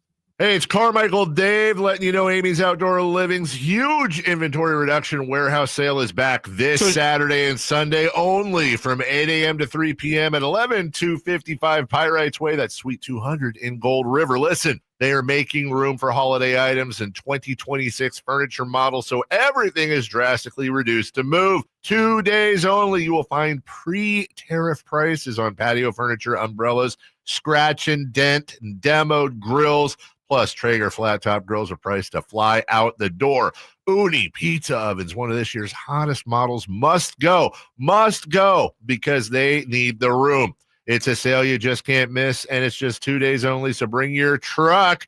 Amy's Outdoor Living Inventory Reduction Warehouse Sale this Saturday, this Sunday only from 8 a.m. to 3 p.m. at 11255 Pyrites Way, Suite 200 in Gold River. Tell them Carmichael Dave sent you. Wesley Financial Group is not a law firm, and Chuck McDowell definitely not an attorney. This is Chuck. If someone talked you into buying something really silly and you want to get out of that silly little thing, my advice, get the facts. Call me and I'll send you our timeshare exit kit absolutely free. Inside, you'll learn how timeshare works and all your options for cancellation. Call Wesley now for your free exit info kit. 800-838-6767. That's 800-838-6767. Staples presents That Was Easy. Our office computers were from like 2012. What? They had computers then? Yeah, I don't know much about new tech. Apparently. So I went to Staples and saved big on an AI-powered HP laptop and HP OfficeJet Pro printer, which also came with 3 months of free instant ink. And we're back in this century. During Staples HP Tech Event, save up to 35% on HP printers and up to 40% on AI-powered HP PCs. That was easy. In-store, online, and on the app. Until 11/1, select models only. If you're 55 or older and into that whole saving money thing, T-Mobile has an exclusive phone and internet bundle just for you. Right now, get 2 unlimited phone lines plus 5G home internet for just $30 each per month with autopay, plus taxes and fees. And with 5G home internet, setup is easy with just 1 cord and no technician needed, which is great if you're also into that whole keeping it simple thing. Switch now and experience the best mobile network in the U.S. Visit your local store to start saving. T-Mobile, it's better over here. Based on analysis by Ookla of speed test intelligence data Q4 2024 to Q1 2025, Ookla trademarks used under license. Unlimited on our network. Customers on voice plan may notice speeds lower than other customers and further reduction if using more than 50 gigs a month due to data prioritization. Video streams and SD on this plan. Home internet pricing after $20 a monthly bill credit plus $5 per line without autopay. Debit or bank account required. See 5G device coverage and access details at T-Mobile.com. When shopping for a new car, what do you want? A great selection? A low monthly payment? More for your trade? At Northern California's best Honda dealer, Stockton Honda, you get it all. Model year end savings are going on now. Drive away in your favorite Honda. It's savings you just can't say no to. Come in today or go to StocktonHonda.com. Anytime, anywhere, it's all here. StocktonHonda.com. Based on the results of the study, recognized on June 18, 2025, USA Today's list of California's top car dealers 2025. For over 90 years, Hagen Oaks has partnered with the biggest brands in golf to bring cutting-edge technology to your game. Our one-of-a-kind total game fitting offers a level of experience and precision that is unmatched. From driver to putter, footwear to golf balls, our TrackMan-powered performance studios, 3D footwear scanner, and Ping's Ballnamic ball fitting kiosk ensure every piece of your gear is tailored to your swing. Trust the experts at the Hagen Oaks Golf Super Shop. Total game fitting starts here. Mike Rowe here with another random fact. Those cracks on your walls aren't just cosmetic. They could mean your home is sinking. Whether it's drywall cracks, exterior cracks, or sticking doors or windows, do yourself a favor. Call Groundworks. I spent some time working with these guys, and they're the real deal. Their people are trained and certified to stabilize your foundation. Groundworks, official foundation repair company of Cal Athletics. Licensed in all states where work is performed. See website for details.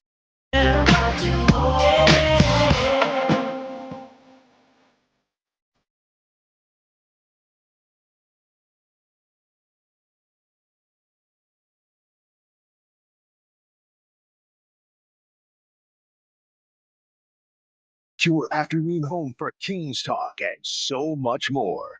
The Drive Guys on Sacktown Sports. As you get ready to make your NFL predictions, however you do that, kind of sobering last night, huh? The Miami Dolphins covering against the Bills was 11.5. I mean, we all said there's no way Miami's going to win. They're not even going to cover. They almost won. They were in the game.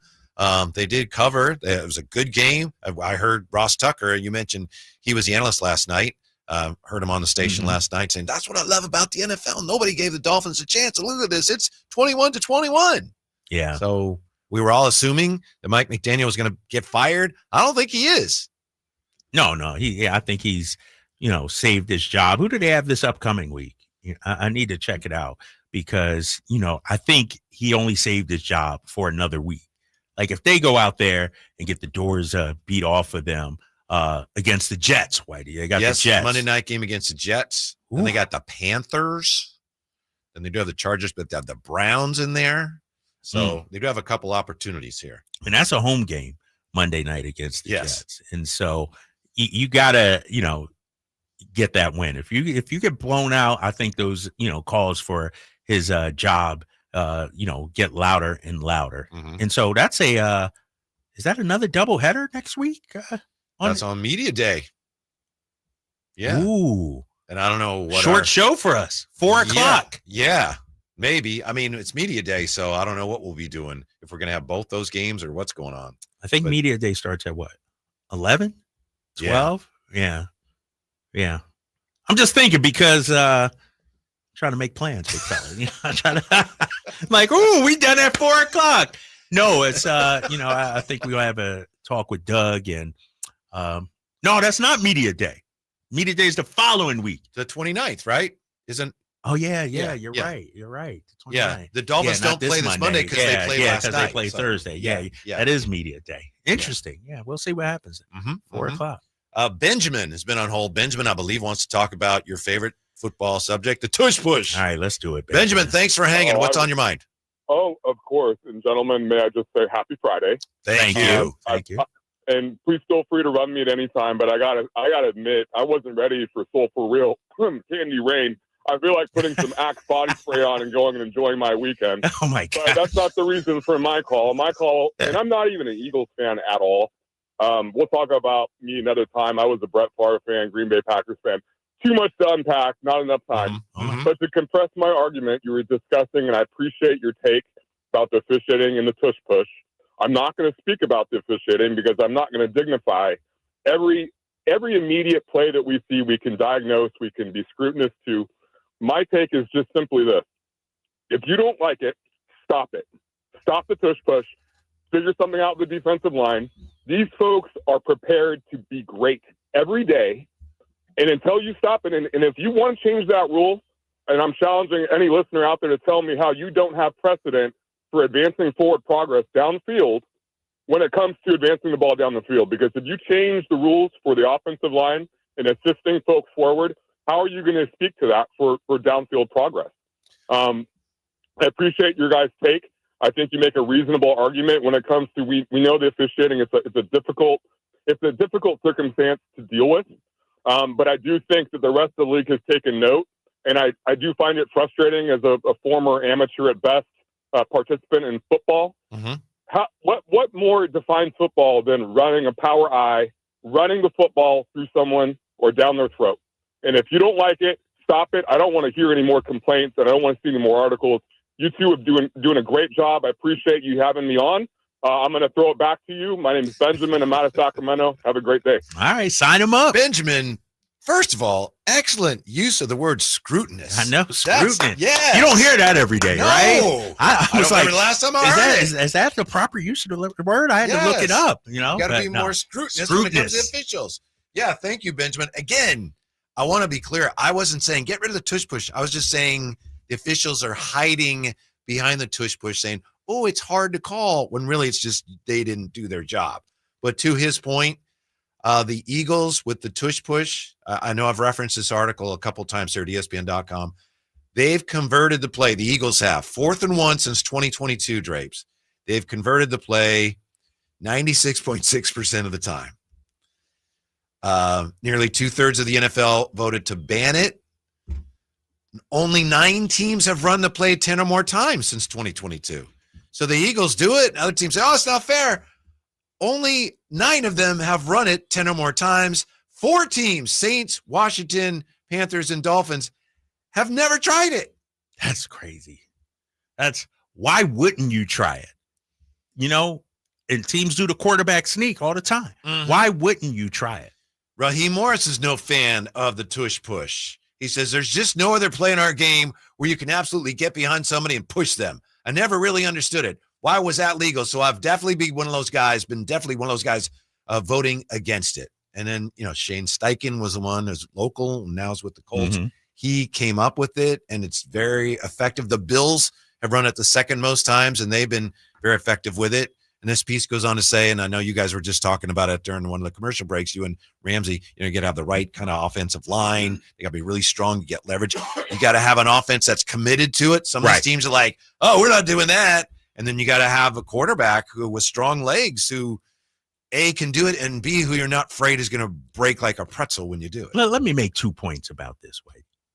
Number one, the tush push gets back to the original essence of football. People say, oh, it's not a football play. Which is just mayhem. Right. It really, I could see the first time football was being played, hike the ball and, let's just try to move them, Second of all, the tush push, in essence, is a running play. And what people have problem with is the timing of the push.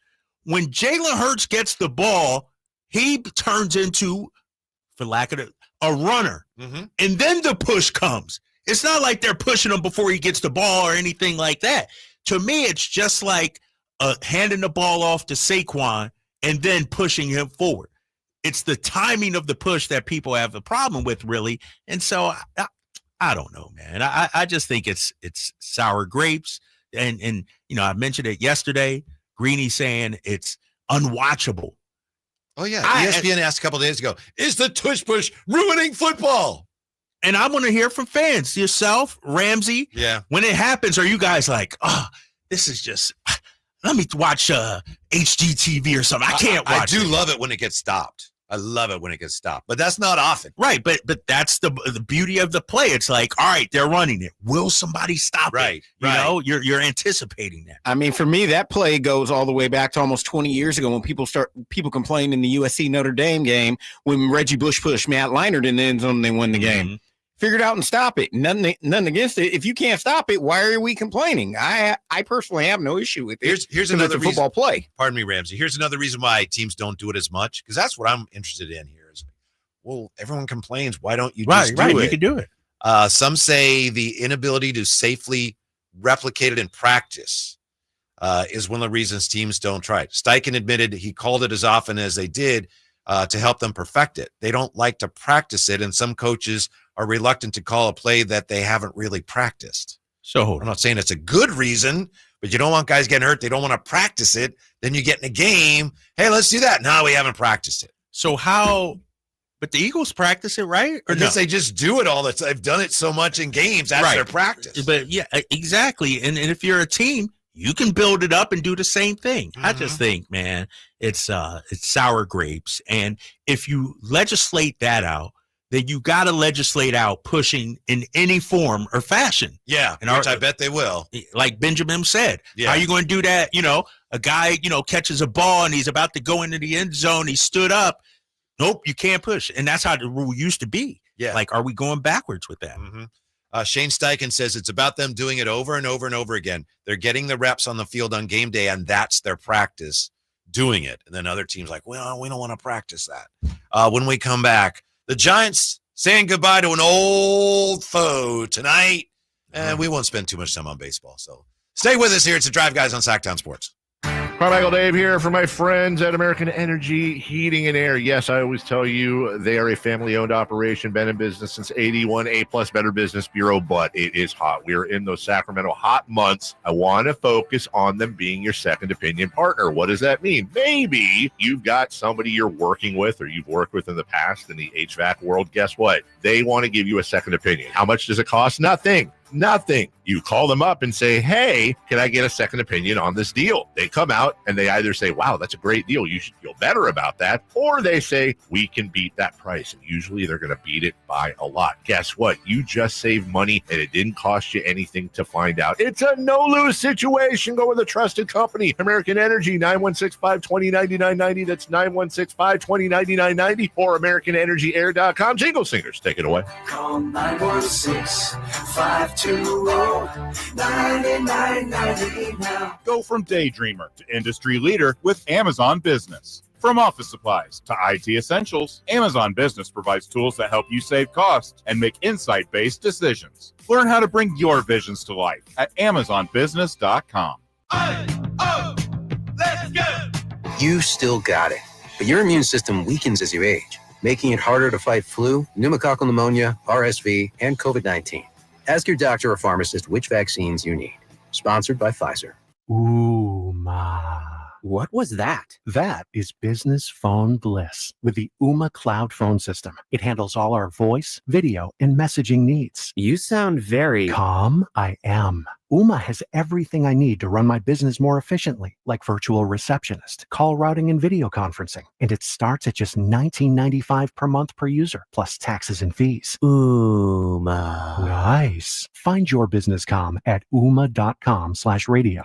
Hey everyone, it's Kyle Draper here. If you're in the market for a new car, let me tell you about my experience with Mercedes-Benz of Stockton. From the moment I walked into their state-of-the-art showroom, I knew I was making the right choice. There was no pressure from the sales staff, and if I'm being honest, I felt like a kid in a candy store. I settled on the all-electric EQS SUV, and let me tell you why. First of all, the comfort. After a long day at work, I actually look forward to being in my car. It has several different massage settings, including my favorite, hot relaxing back. Plus, the seat heating and cooling features are perfect for the hot summer or those chilly mornings. Mercedes-Benz has the reputation of making the finest cars in the world. Now it's your turn to experience what I already know. Mercedes-Benz of Stockton is the best car buying experience you'll ever have. They're just a short drive down I-5, or you can shop online anytime at mbofstockton.com. That's mbofstockton.com, and tell them Drape sent you.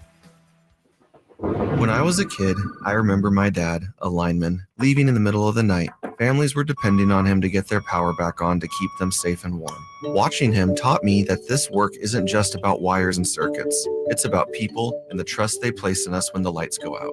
That's why I started Maverick Electric Heating and Air, to carry on that same promise of showing up, doing it right, and protecting families when they need us most. Visit callamaverick.com. Hello, Sacramento. I'm Emran Pilati, owner of True Sports Cards and Collectible Store here in Rockland, California, and the host of the True Sports Cards Show that airs right here on Sacktown Sports 1140 every Saturday from 10 to 11 a.m., where we discuss the latest trends, hottest products, and deliver exclusive interviews with other industry leaders. And don't forget to visit our shop, True Sports Cards, at 6661 Stanford Ranch Road in Rockland, and see what we have for all your sports card and memorabilia needs. If you're not looking for a brand new car, at Elk Grove Honda, we've acquired some of the best pre-owned cars we can find. We've kept only the best of our trades, and our buyer has found some of the finest pre-owned Hondas available in Northern California. You can see for yourself at elkgrovehonda.com. Whether you purchase a brand new Honda or a like-new pre-owned Honda, your car buying experience will be the same.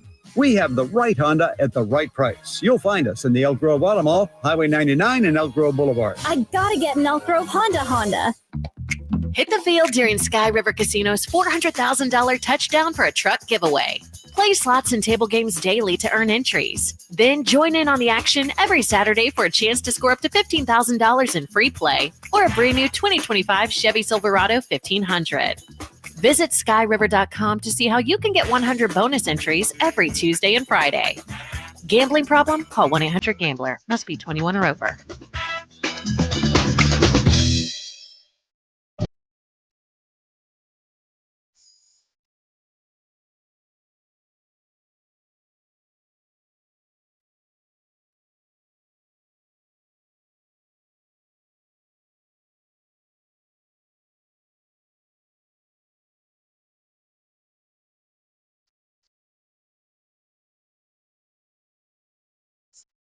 Your afternoon home for Kings talk and so much more. The Drive Guys on Sacktown Sports.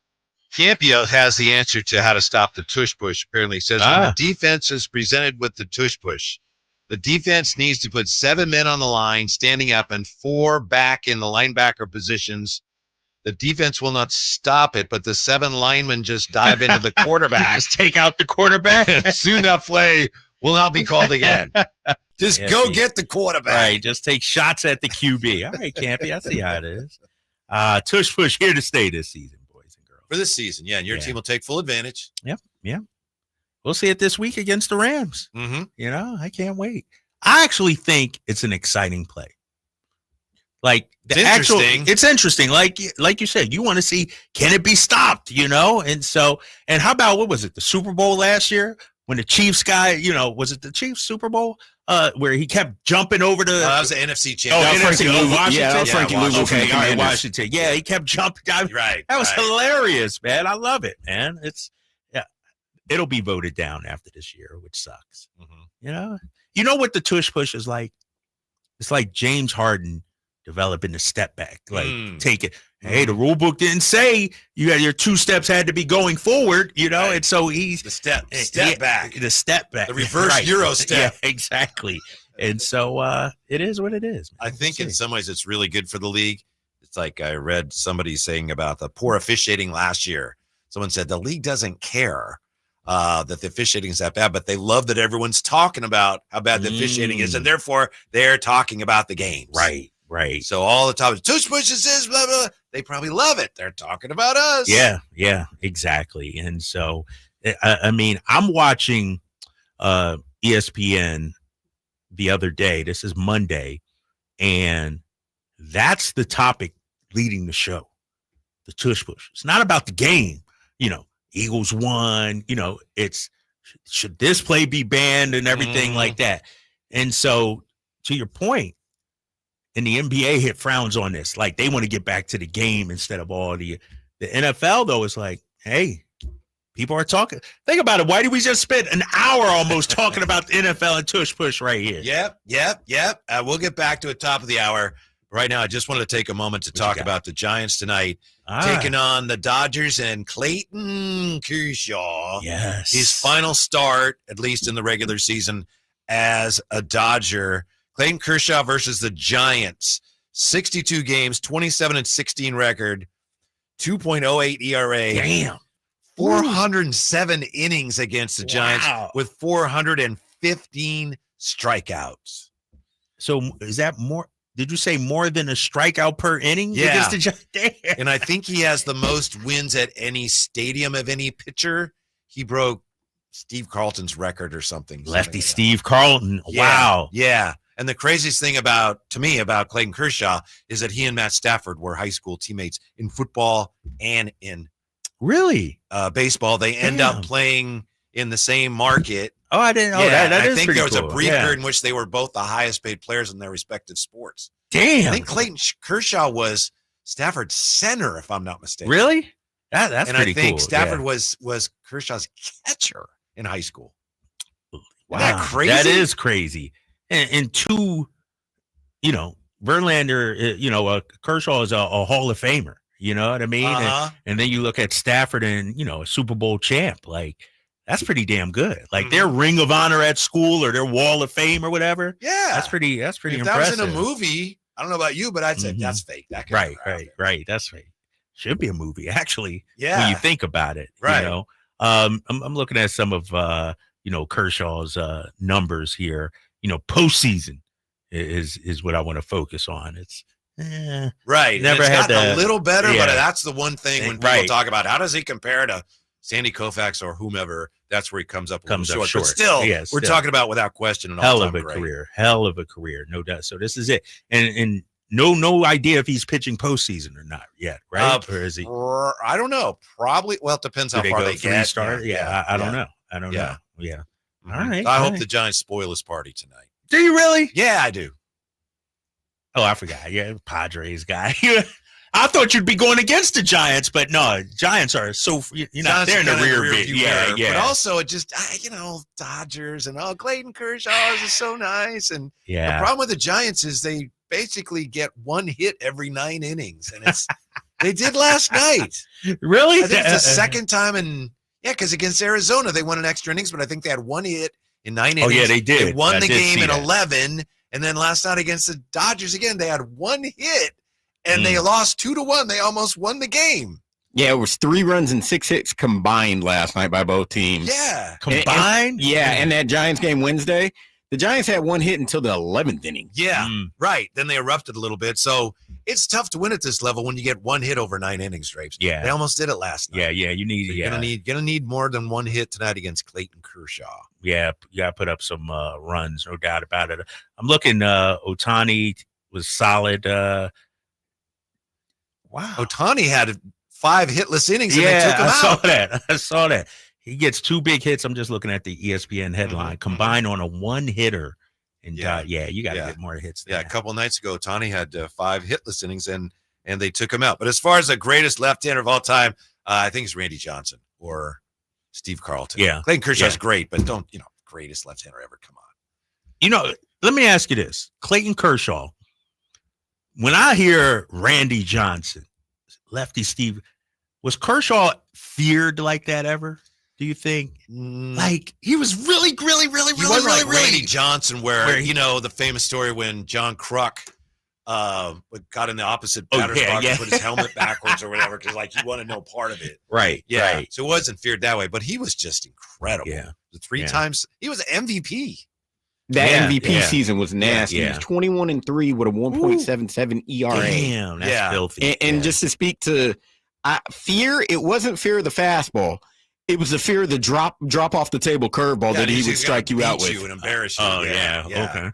Okay. Not like Nolan Ryan fear where you're like, right. Kill me. 100 miles an hour coming at you or something like that. I'm looking at the standings. And we know the Giants have free falled a little bit, losing 5 out of their last 6 games. They're not even chasing the Mets as much. Like they got to jump Arizona too. Right.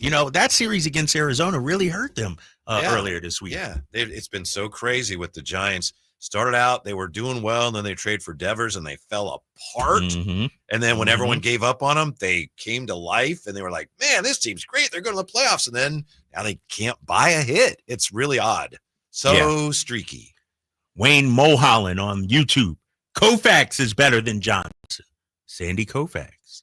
I think so. I mean, I was just barely knew what I was looking at, but it's a different era. But yeah, Sandy Koufax was unbelievable. I bring that up because that's what sports talk has devolved into, Whitey. Jordan was the greatest. Well, LeBron, instead of debating Jordan's merits, it's, Kobe is top 5. Then like a billion people. No, that's what it is. I don't know. That's what sports talk has become. Like I heard say one thing and then, especially on social media, a billion people, But Koufax was great. Yeah. My mom loves Sandy Koufax. But there was a guy, speaking of left-handers, I heard Scott Marsh talking about this today. And I just thought of a guy, and I don't know how many people will remember him. He was great for like 3 years, and then he was pretty good before that and after, but he ended up with 138 wins. He'll never be a Hall of Famer.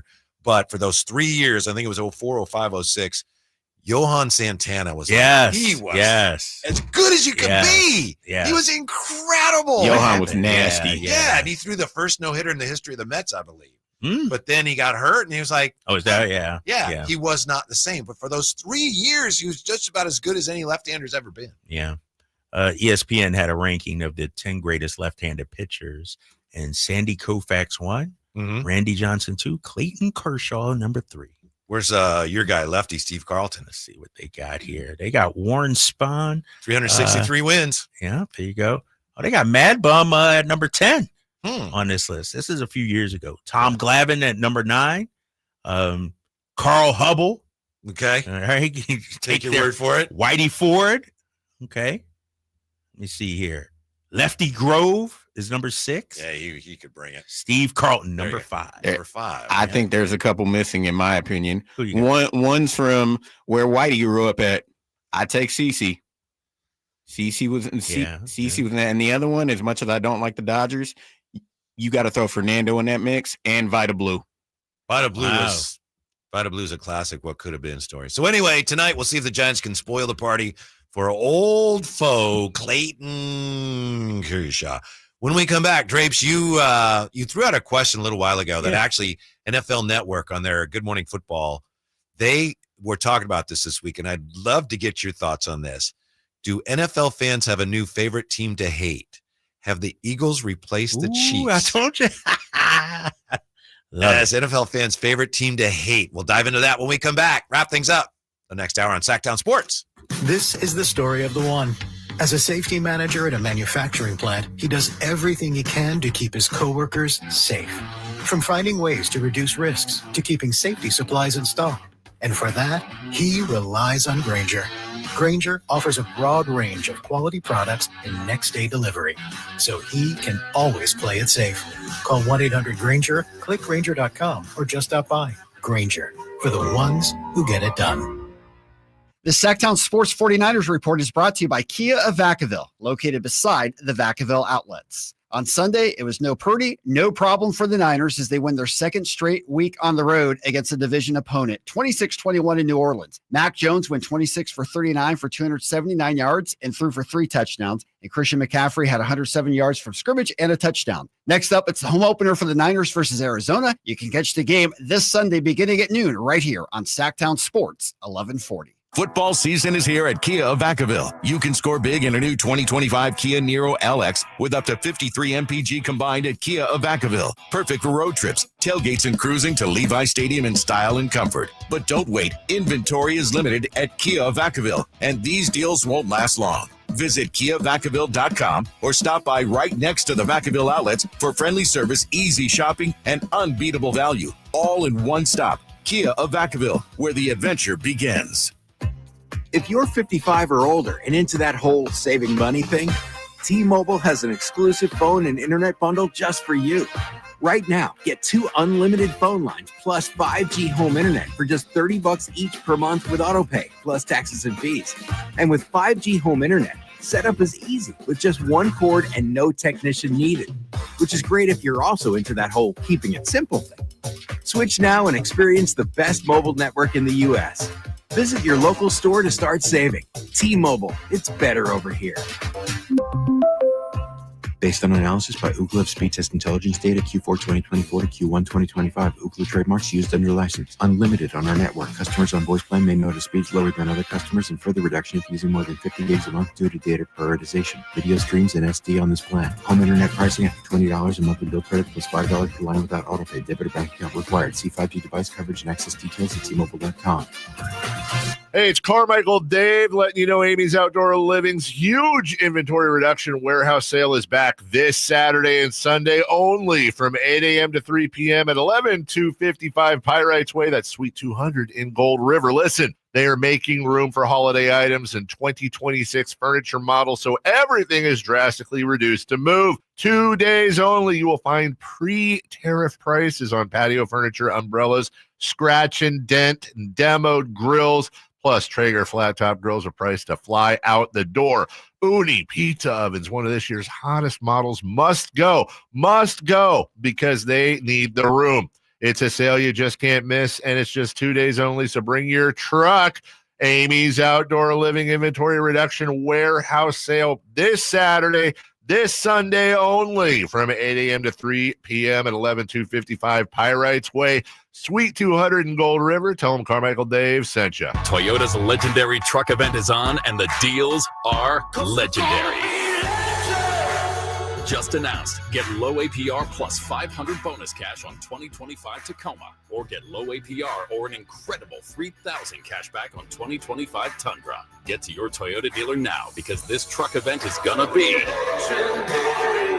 Toyota. Let's go places. Offers available through TFS to buyers with premium ready credit cashback available through TMNA and cannot be combined with other offers since 9/30/25. I'm Ken Korak with your Green and Gold Report, brought to you by Xfinity.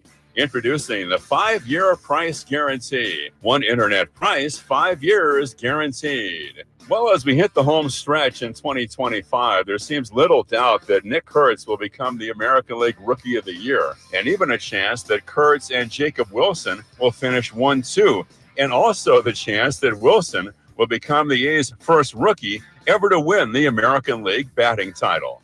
Welcome to Dugout Radio, the undisputed home of Boomtown Baseball. The Wi-Fi is booming with Xfinity, baby.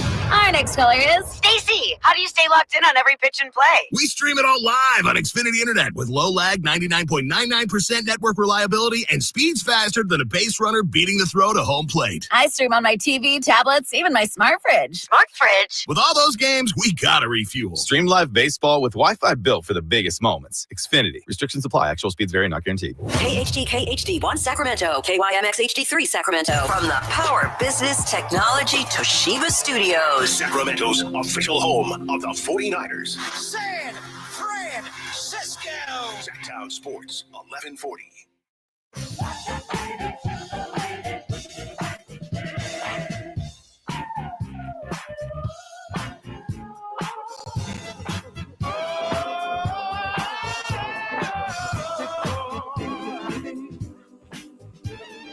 Live and local, it's the Drive Guys. Watch the show on youtube.com/Sacktown Sports 1140. Or listen on the Sacktown Sports app. Happy Friday. Before we get back to the National Football League, I do have one more baseball note, and it's going to get you a little bit. You know, the A's are in Pittsburgh right now. I think they're leading 4-3 in the 5th inning. Okay. Former Pirates shortstop Jack Wilson threw out the first pitch Friday to his son, Jacob, who, of course, is the A's shortstop. Yeah. They revisited a scene from 19 years ago in 2006. 4-year-old Jacob Wilson threw out the first pitch to Jack, his dad, before a Pirates. Really? Isn't that awesome? That is sweet. That is sweet. Look at that. Jack Wilson played 12 seasons in the majors. He's a good ball player. And Jacob Wilson entered tonight's game hitting .320 with 13 home runs, 59 RBI.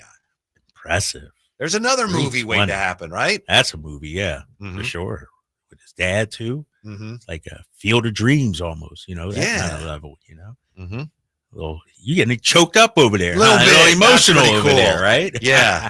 By the way, have you been following at all Sacramento's efforts to land an expansion baseball team? No. There's some interesting stuff going on. We've talked about that a little bit this week.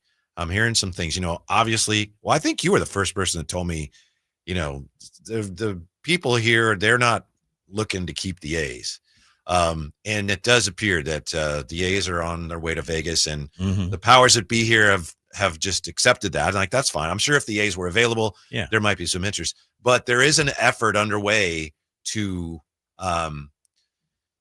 present to Major League Baseball the case for Sacramento. And it's not very far along yet, but people are working on it. Really? Yes. Okay. And expect an economic impact report by the end of this year on a new stadium. And then next year, it's expected, the plan is to have, you may already know all this stuff, sites for 3 potential stadiums announced. I didn't know this. No, this is news. And that, to me. I think, has been made. The stadiums, I think, has been talked about publicly. It just hasn't got much attention. The rest of it is, things that you hear. So there are a lot of people, and they are really working hard on making the case, presenting the case, putting the case together to present to MLB about this is why we deserve a major league team. Obviously, Sacramento is not as far along as some cities like Portland. There's also some issues with their plan, by the way. Salt Lake City, but the one advantage Sacramento has is we have a major league team here for the next 2-3 years. Right. So we can show baseball, look, this is how great we are at hosting. And I know the attendance hasn't been great. I think baseball realizes there's extenuating circumstances.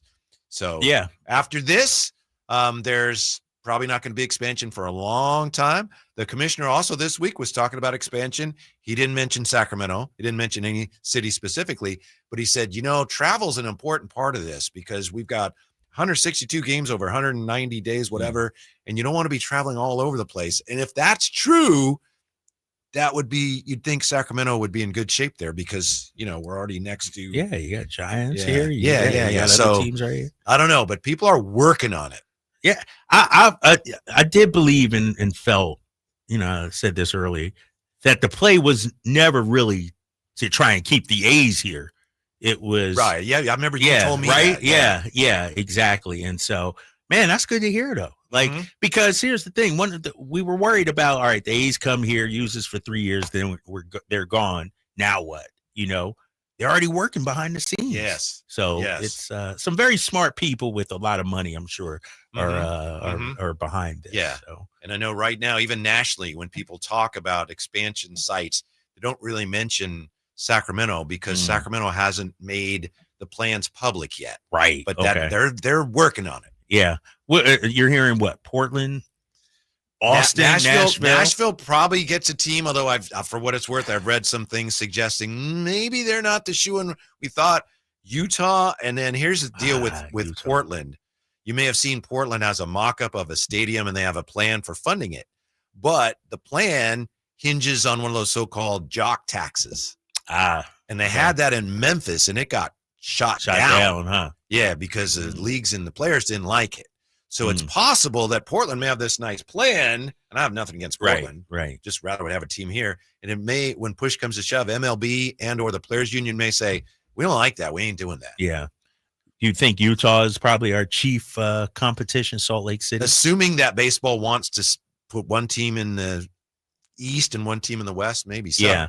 Yeah. But we won't know much until we actually see, how these things come together. Where's the stadium going to be? I've heard, West Sac. Elk Grove has been mentioned as a potential site. Yes. I think Natomas has been mentioned, and also rail yards. Yeah. Trying to think. Elk Grove. Yeah, I know some people, from what I hear, are a little skeptical of that. Yeah. Natomas would be great, I think, where the old basketball arena was. 100%. I mean, it's right there off the freeway. You got the airport right there. Proximity to downtown. Think about it like this. You build that arena there, Whitey. You got the, soccer stadium going in. You can really build out from downtown all the way out there to the new, perhaps, baseball stadium. Like, you talk about development and Sacramento growth, that would be massive, I think. It's just crazy to me to think that, for years and years in Sacramento, I meant to say in California, you couldn't get a stadium built. Well, now we've had a lot of stadiums built, but now we're talking about in Sacramento, new stadium for Sac State, maybe at Cal Expo. Yeah. New soccer stadium, and then, and a new baseball stadium. I think that's that great, changes us big how time. in the world Like are we going to add 3 stadiums? Somebody at some point, I would think somebody's going to have to get together. I don't know. That's just me. That's maybe I money, lack the vision. Yeah, that's a lot of money, to be infused here in Sac. That's interesting, man. I'm all for it. I'm looking at Ryan Smith, who owns the Utah Jazz and the Utah Hockey Club. Mammoth now. Is that what they're being called now? And he's a powerful owner. Yeah, they've got their plan right now looks really solid. Yeah, that to me, but they were in the mix to have the A's there, and it didn't happen. The A's decided to come here to Sacramento, so we'll see. I would imagine they're our chief competitor when it comes to expansion, though. One thing that concerns me is the Giants. How would the Giants feel about having a team? Obviously, they didn't want a team in Oakland. Yeah. No matter what they tell us about, we missed the A's. They didn't want a team in Oakland. I understand that from a competitive standpoint. Are they okay with a team in Sacramento? I know David Sampson on his podcast has said the Giants don't care if there's a team in Sacramento. Okay. But if I'm I'm wondering if the Giants would say, we'd rather have a team in Utah than in Sacramento. Because that's part of our market. I don't know that, but it's my personal concern. And my opinion on it is they may say, it doesn't matter to them, but it should. How many people we know come from here to drive to San Francisco for Giants games? Come on now. this is their market too. Like, and so basically, they may say something publicly. I think privately, they're, go to Utah, go to wherever. Don't come to Sac. That concerns me going forward, but we'll see. You remind me years ago, and I worked at another station in town. Occasionally, we would have people meet at the radio station in Sacramento on a beautiful summer day, and we'd drive down to Candlestick to watch the Giants. And people would show up, shorts, tank tops. Oh, I had no idea. We'd get down there by the fourth inning. They were frozen solid. That's awesome, man. There's no reason to ever wear shorts to San Francisco, or at least, bring a change of clip. Like, you got to prepare for that. It may be 95 here. It'd be 55 there. Oh, this is great. We're in a ball game. I may be in the minority, but I wear shorts in San Francisco all the time. But a lot of times I'm walking and on the move. So you're a different cat too, man. You're a different cat. Ramsey. You know what I mean. So you can pull it off, man. Right.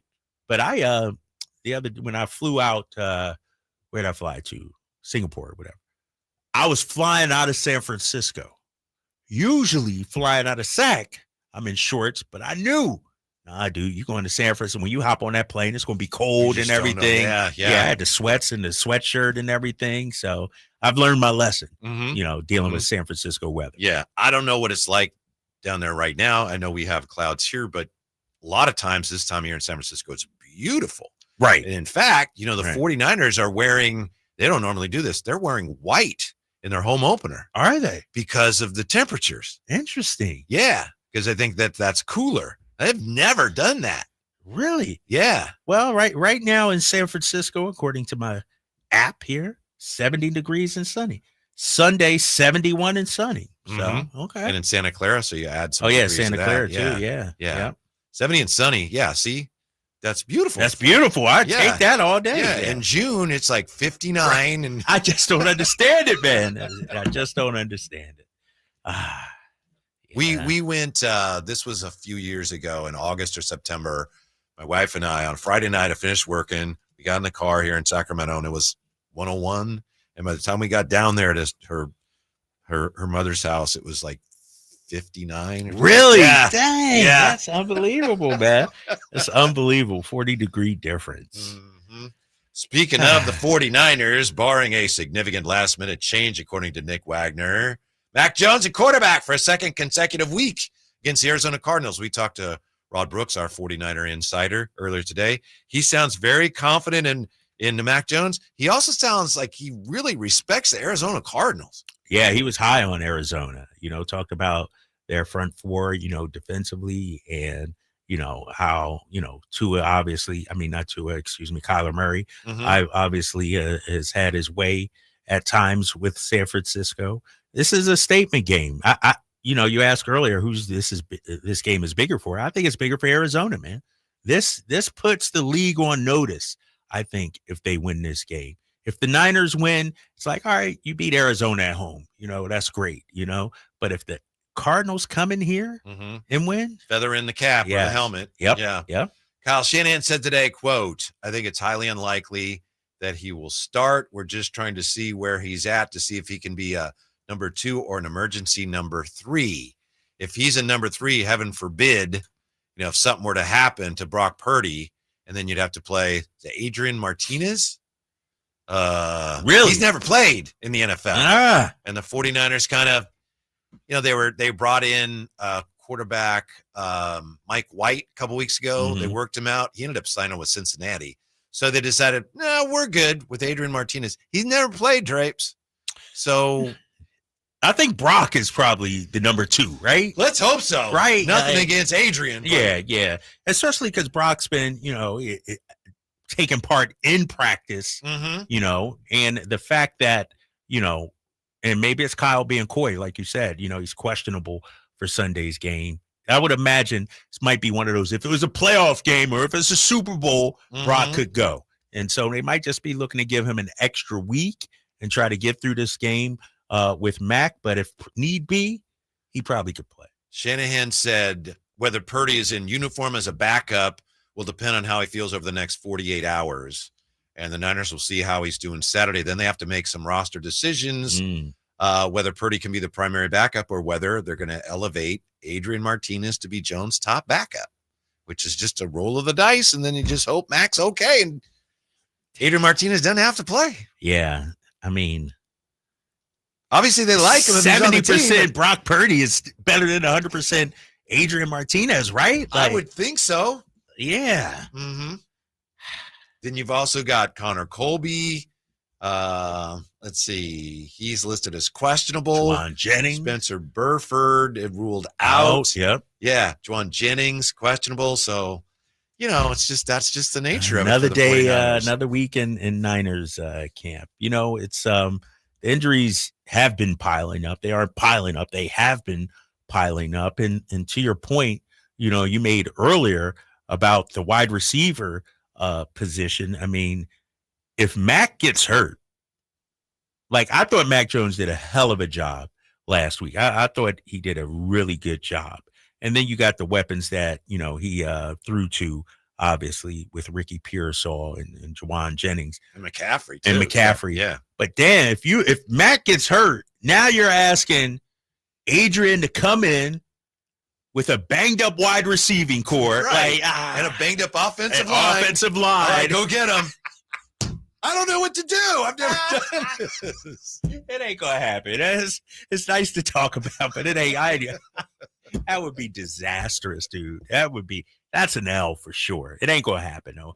Mac will be healthy. He'll play extremely well. I'm looking at the stat sheet. Ricky Pearsall, 8 receptions. Mm-hmm. Juwan Jennings, 7. Yeah. Kendrick Bourne, 3. How many other receivers have caught 0. Damn. That's crazy. Oh, that's unbelievable. Valdez-Scantling, I think, was targeted maybe. I don't know if you have targets on there. No, I don't have targets on there. Maybe once. Damn. Christian McCaffrey, 15 catches.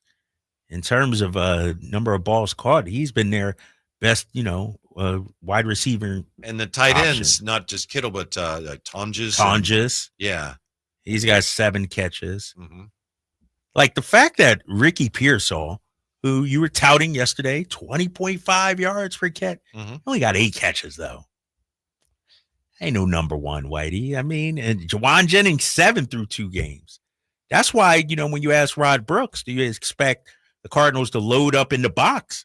I would say yes, right? Yeah. Like these receivers don't concern me right now, if I'm the Cardinals. Yeah. I think who's going to run the ball better seems to me like that's going to be one of the key questions because both teams have underperformed in the ground attack. The 49ers are averaging 3.2 yards a carry. Damn. 29th. And Arizona's 13th in rush per game yards. 49ers are 22nd. However, so the 49ers are going to run the ball. But again, to the point you just made, yes, Arizona's not going to let them run the ball. Yes. You are not running the ball on us, Mac Jones. So he's going to have to do what he did last week again, most likely, and throw the ball 39 times. And then, last week against the Saints, the 49ers did not win the time of possession battle by much. Yeah. Which they like to do, run the ball, run the ball, run the ball. We have the ball. We win the TOP, and they didn't do that last week. And, that game got a little dicey for a game against the Saints. Right, it did. It did. And I'm looking at some of the numbers right now. Arizona's run defense, one of the best in the league, giving up only 78 yards per game, only behind Cleveland, Green Bay, Patriots, Raiders, and Tampa. Conversely, when you look at their pass defense, you got to go down just a little bit there, Whitey. They are bottom third of the league in terms of pass defense. Let me do the math here. 29, 26, 25th in the league in pass defense, the Arizona Cardinals. So this might be. So Mac Jones / Adrian Martinez going to light them up. Got to chuck the ball, 39 attempts again at least. So, yeah, it should be an interesting game. Let me ask you this interesting question. I don't want you to think that I'm coming after your team, but this was actually something they talked about this week on Good Morning Football. They asked the whole panel, do NFL fans have a new favorite team to hate? Have the Eagles replaced the Chiefs as the team that NFL fans love to hate? Have they? I think so. Do you? Because I think, and if they lose to the Giants this week, Chiefs might just be in the rear, sayonara. But with the tush push, with Sirianni, with Jalen Hurts winning, throwing only 100 yards, passing, yeah, I think so. It's close, huh? It's close. One of the panelists, and I'm not sure who it was, said, look, the thing about the Chiefs is for a while they were in the Super Bowl every year, and they won most of the time. And he said, the Eagles have won a couple Super Bowls, and that's great. That's great. But people don't really start to resent you until you win all the time. But I think you're right. There's other elements here that are pushing the narrative towards people really being against the Eagles. Yeah. And some of it is, the attitude towards, or the image, I should say, of your typical Philadelphia fan. And how that is. We're kind of insufferable. Yeah. We're kind of. I don't know if you want to speak to that, but I mean, and you're a cupcake compared to some of those. Right. Some of those people. Yeah, exactly. I mean, and here's the thing too, Whitey, when it comes to the Chiefs, I believe the whole Taylor Swift, Travis Kelce thing has sort of died down. Like it is what it is at this point. The novelty of it, it being forced down our throats by the NFL and, the television partners. I think it's kind of died down. The resentment of her coverage has died down a little bit. Same thing with Patrick Mahomes and his wife, Brittany. It's different, whereas the Eagles now, they win. It's not pretty usually. It's not like they throw up for 350 yards or something like that. I do think, how should I put this? Eagles fans, you know how there's sore losers? What's the opposite when it comes to winners? Like, we're not humbled, Yeah. I'm sorry. Obnoxious winners? Yeah, we're obnoxious winners. Yeah, we're obnoxious. And I do think this tush push thing has sort of galvanized the country, the league against us. Yeah. It really has, When you look at Jalen Hurts should be a likable guy. A few years ago, he was a media darling. Remember they were talking about, look at his leadership, how great he is, how he speaks and everything. Now, you don't hear that as much. Sirianni. How many times have we heard, man, he has a punchable face? Like, just all kinds of stuff I've heard. Big Dom. Right, big. That's the number one reason. Dude, I love Big Dom, man. Number one reason people don't like the Eagles. There should be a statue of Big Dom out there, man. And so it's, like who else could be in that mix team-wise? I mean, honestly, I would think maybe the 49ers, I'm guessing. Obviously not around here. But Ramsey's going, yes. Yeah, Niners fans are obnoxious too. They're obnoxious winners too. Niners fans. Yeah, extremely obnoxious. That's true. The Cowboys are love-hate. Yeah. New England used to be, now people don't care about People don't care about New England. Right? Yeah.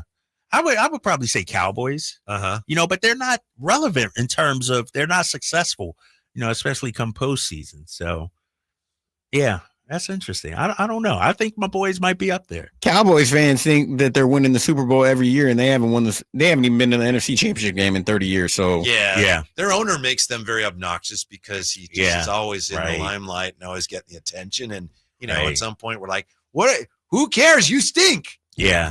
Why are we supposed to care about the Cowboys anymore? And then, like you mentioned, things getting shoved down your throat. That's ESPN with the Cowboys. Yeah. How about this note from Adam Schefter? I see on Twitter, Tom Brady's coming out of retirement for that Saudi Arabia football league.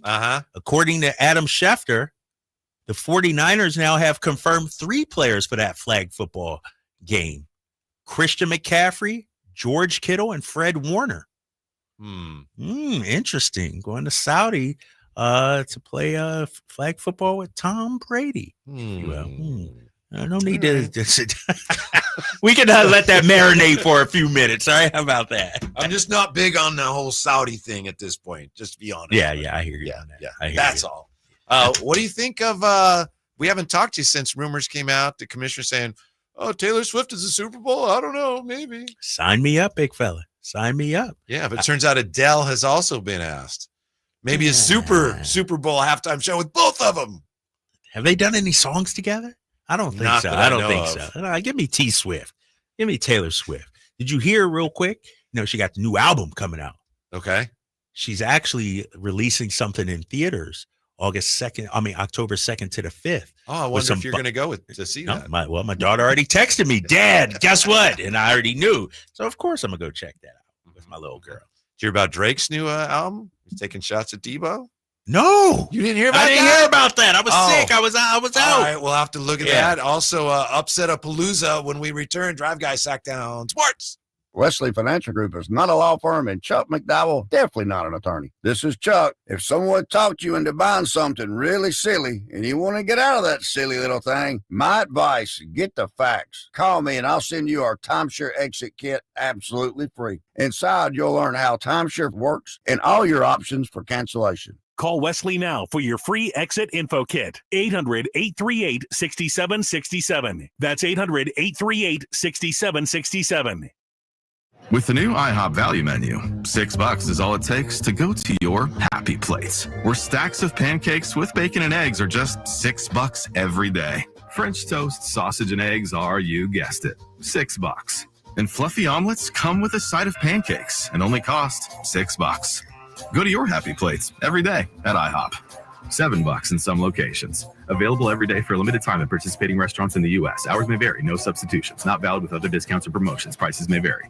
Alan Stiles here with your Sacktown Sports injury update, brought to you by DTLA Law Group. Ben Bowden, out with that left shoulder lat strain, got an MRI last week and showed a grade 2 lat strain. He's currently shut down from throwing. His expected return is TBD. Denzel Clark, out with that right adductor strain, is set to run the bases in mid-September and could begin a rehab assignment in mid-September. If all goes well, his expected return late September. That was your Sacktown Sports injury update, brought to you by DTLA Law Group. Hey, I'm Alan Stiles. Injured at work? Call downtown. DTLA Law Group, California's leading injury law firm. With over 40 lawyers throughout California, they have won over $500 million in settlements. DTLA Law Group will get you compensation for your work injury. You don't pay unless they win. That's right. You pay $0 up front. Call downtown. Text injury help to 40222. That's injury help to 40222. Visit them at calldowntown.com. Text charges may apply.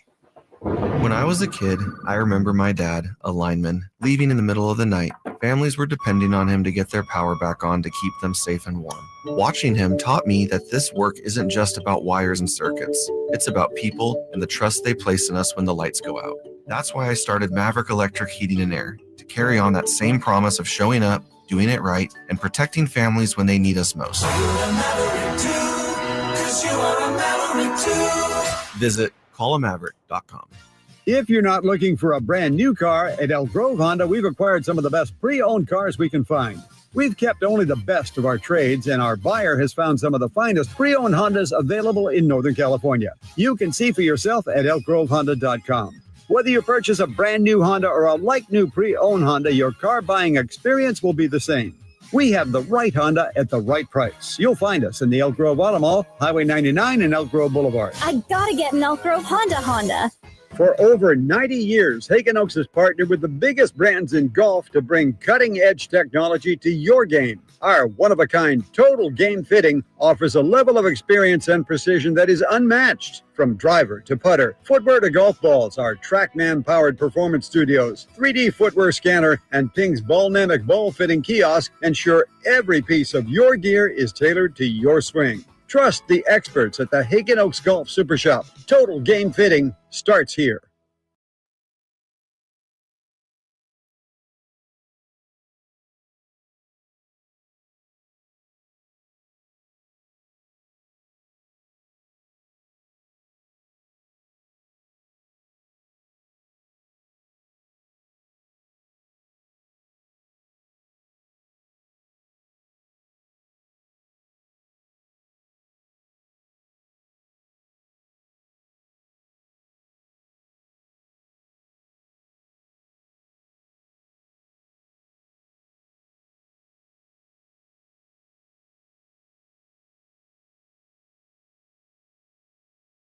Teams by state.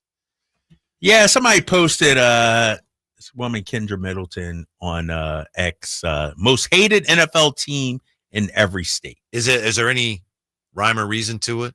I mean, does it have to do with like, just states tend to hate their team's biggest rival, things like that? No rhyme or reason. Well, you would think that's it, right? But no, it doesn't seem that way. Like, well, I guess, obviously it's difficult because Pennsylvania, you have two different teams in there. So, but Pennsylvania, they hate the Cowboys. That makes sense. Yeah, right. Texas, they hate the Eagles. You got Dallas, mostly Cowboys fans.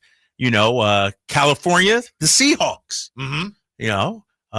Washington, they hate San Francisco. So it makes sense. Are the Eagles well represented on there? Is there just a ton of states that hate the Eagles? Very much well represented. I'm wondering what Eagles fans did to Utah. Why does Utah hate us so much? Like, what did we do to Utah? The Chiefs are represented. You better be careful how much you say about the Eagles on this station if Utah is anti. Oh, yeah, Bonneville, right? Bonneville, that's where our home base is.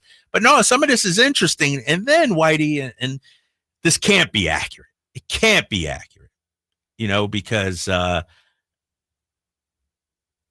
looking at Green Bay. Minnesota, hates Green Bay. That makes sense, But then I look at Carolina, North Carolina, to be exact. Can I guess? Let me guess. South Carolina hates Philly. I don't know why. Carolina, North Carolina, Charlotte, the Panthers, so they would probably hate somebody in their division. Tampa, they hate New Orleans. Now you would think that, right? Yeah. Falcons? No, that's a good guess. Now, I'm just going according to this graphic here, Ramsey. I'm just going. And so I had to double check. I'm like, that's North Carolina, right? And so I went to the old Google machine and said, show me the map of the U.S. And sure enough, North Carolina, the most hated NFL team in North Carolina, the Carolina Panthers. That's according. I'm sure this isn't accurate, but I thought that was hilarious. Like, come on. Really? Really? They've fallen on very hard times. They have. They might be turning against the owner of down there and stuff like that and say, screw it, I'm assuming that would be the only state whose most hated team is their own team. Yeah, I think so. I think, in Wisconsin, it's the Bears. They hate the most. New England. Interesting. That's an interesting one. Hold on for a second. Let me go to my. So in New York, it's New England that they hate. They hate the Patriots the most. Yeah. That makes sense. Yeah. Jets and Giants there. Interesting. Yeah, that's the only state that hates their team. That's hilarious, man. I love it. I can't see any, like Tennessee, they hate the Colts. Sure. I get it. Divisional. That makes sense. That almost makes you feel, okay, there's order in the world. Right. Yeah, exactly. You're supposed to hate them. Okay. Yeah. Wow. I gotta see if I can find this on somewhere else. Teams that, Is Ohio, is it the Steelers? Because you got Ohio. The Bengals and the Browns in there. And they're both in the same division. Oh, how about this? The Baltimore Ravens. Okay. Yeah. Ravens. The history and everything and all that. There's a lot more at play there. Yeah. Okay, that makes perfect sense. Baltimore. Wow, this is interesting, man. Indiana, Colts territory. They hate the Patriots. Sure. I can see that. That's kind of a lingering hatred. Yeah, left over. Yeah. Festering. This is awesome, man. This might be accurate. I don't know. It makes sense. Yeah. I got a state's most hated NFL teams. I gotta look this up. You should look up the NBA sometime if they have that. Oh, yeah, I'm sure they are. So the most hated sports team in each state and province. Oh no, but then they mix in college. Okay. Sorry about that. Yeah. I'll keep working on it. Okay. I keep working. So you didn't hear about Drake going after Debo again, huh? No, what happened? Yeah, Drake has a new album that's coming out at some point called Iceman, and some of the details on this are a little sketchy. This is from a track that may be on the new album. And a lot of people think, oh, yeah, clearly Drake is going after DeMar DeRozan here. You want to hear it? You want to hear the actual track? Yeah. And I will decipher it. Okay. All right. Yeah. Wrong on the call. I sent him a sack because I wanted you shit to the king. When you was a part of the team, we used to be planning our Mexico trip in the spring. We must have been dealing the spur of the moment. Why do we think you could?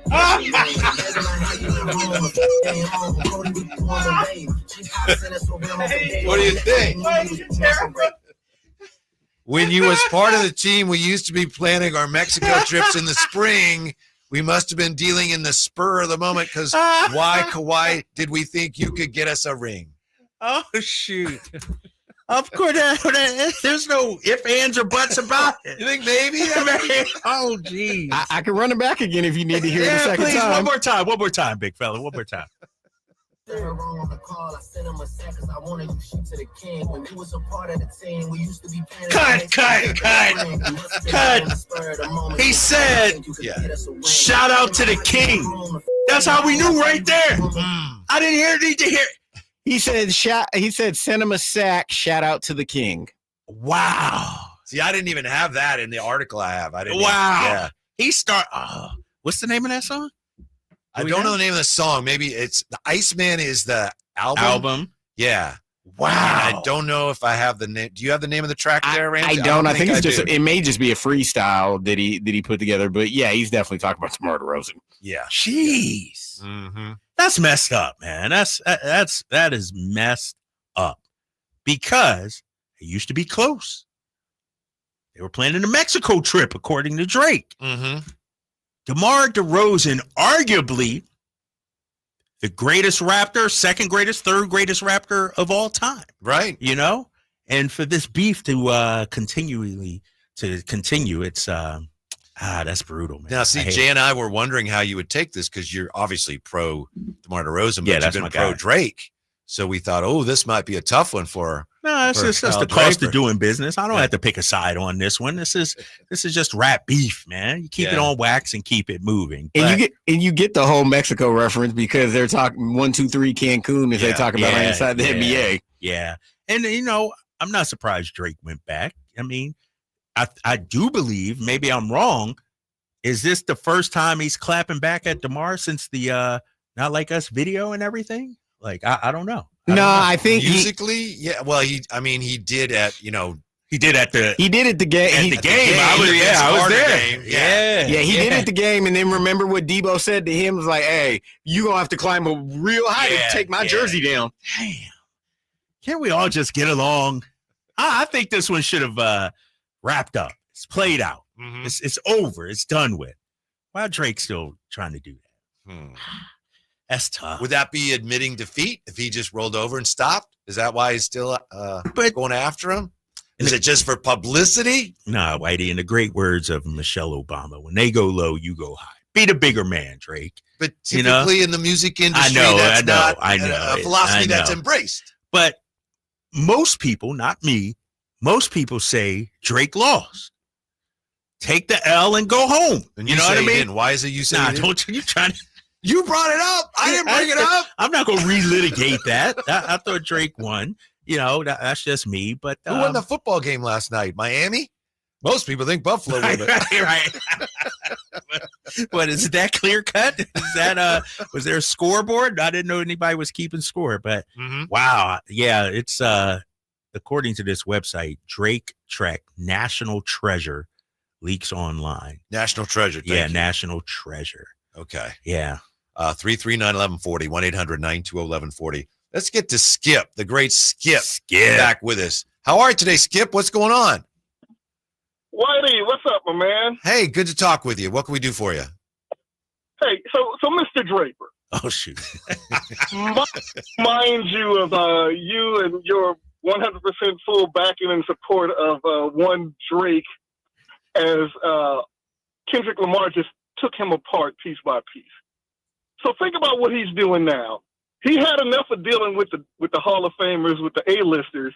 He is now trying to pick a fight with a B-list NBA player. Come on, man. Drake has fallen off the map. Don't nobody care about Drake no more, except for you, apparently, Kyle. Who's this guy? Skip. Skip, let me say this. Kendrick Lamar, this is kind of the worst kind of. Kendrick Lamar used Drake to become relevant again, Skip. Come on, man. Kendrick Lamar had fallen off. Nobody was checking for him. And how do you become relevant? Sort of like Pusha T did with Drake also. You take shots at the hottest person alive. It's almost like the LeBron James effect, if you will. LeBron, let's say, is the GOAT. Well, take shots at LeBron, then all of a sudden you become relevant. That's how I felt like Kendrick Lamar was.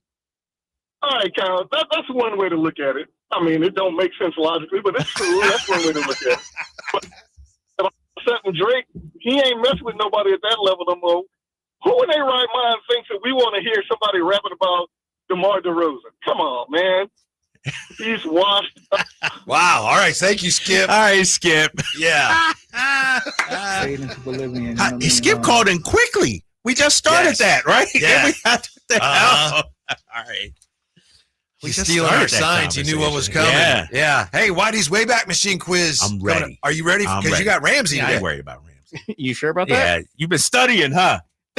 No need to study. We know what it is. I will wrap up the week with the quiz next on Sacktown Sports. So my mother is thinking of switching from Verizon to Pure Talk, but she's worried the deal sounds too good to be true. Michael, she said, how can those Pure Talk people offer me the same basic service as Verizon for so much less money? I said, Mom, go ask Google how much Verizon spends on advertising and promotion. A few seconds later, my mother said, oh my goodness, $12 billion a year? That must be a typo. I'll tell you what I told my mom. It's not a typo. Verizon spends $12 billion a year on advertising and promotion, and their customers are paying for it. Well, Pure Talk doesn't spend that kind of money on commercials. Trust me, I would know.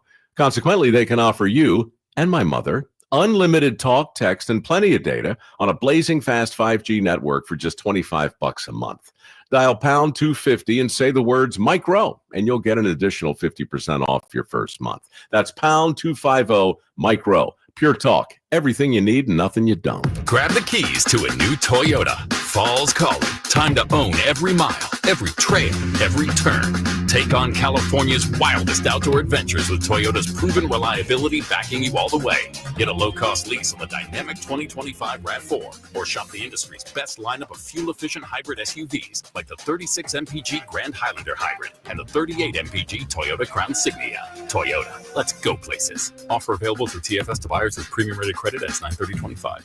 Hi, this is Greg Papa. Disasters hit every day. If your home, business, or building has suffered from any disaster, SunPoint Public Adjusters can help. SunPoint prepares, presents, and negotiates your claim with the insurance company, working only for you, making sure you get everything you're entitled to and letting your focus be on what's most important, your family or your business. Call SunPoint today at 888-247-7865 or contact us at sunpoint.us. SunPoint Public Adjusters, the gold standard in public adjusting. License number 2N14884. Hello, I'm Frank Ocko with Retirement Security Centers with a weekly economic update. In one of the worst kept secrets, the Federal Reserve lowered interest rates as anticipated by 0.25% to a range between 4 to 4.25%. The Federal Reserve has kept borrowing costs higher for more than 2 years to reduce demand and slow down economic activity. Based on recent job numbers, this may have done the trick. The Fed is expecting to lower rates twice more in 2025. One area that seems to maintain immunity to higher costs and rates is consumer spending. Retail sales increased more than expected in August, but is there more to the numbers? Consumer debt increased again in August, led by mortgage and revolving debt. Bank cards, auto loans, and personal loans increased the most. How long can we continue to borrow to keep the economy afloat? With lower rates now and possibly even lower rates coming, at least the rising debt will cost less. Now the hope may be that economic activity increases enough for the lower rates to offset the higher debt load. How might this affect you or your family? Please go to frankontheradio.com to schedule an appointment, watch videos, and receive market updates.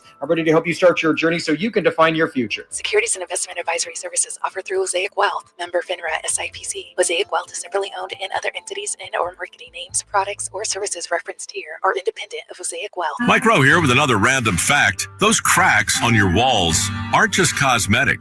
They could mean your home is sinking. Whether it's drywall cracks, exterior cracks, or sticking doors or windows, do yourself a favor. Call Groundworks. I spent some time working with these guys, and they're the real deal. Their people are trained and certified to stabilize your foundation.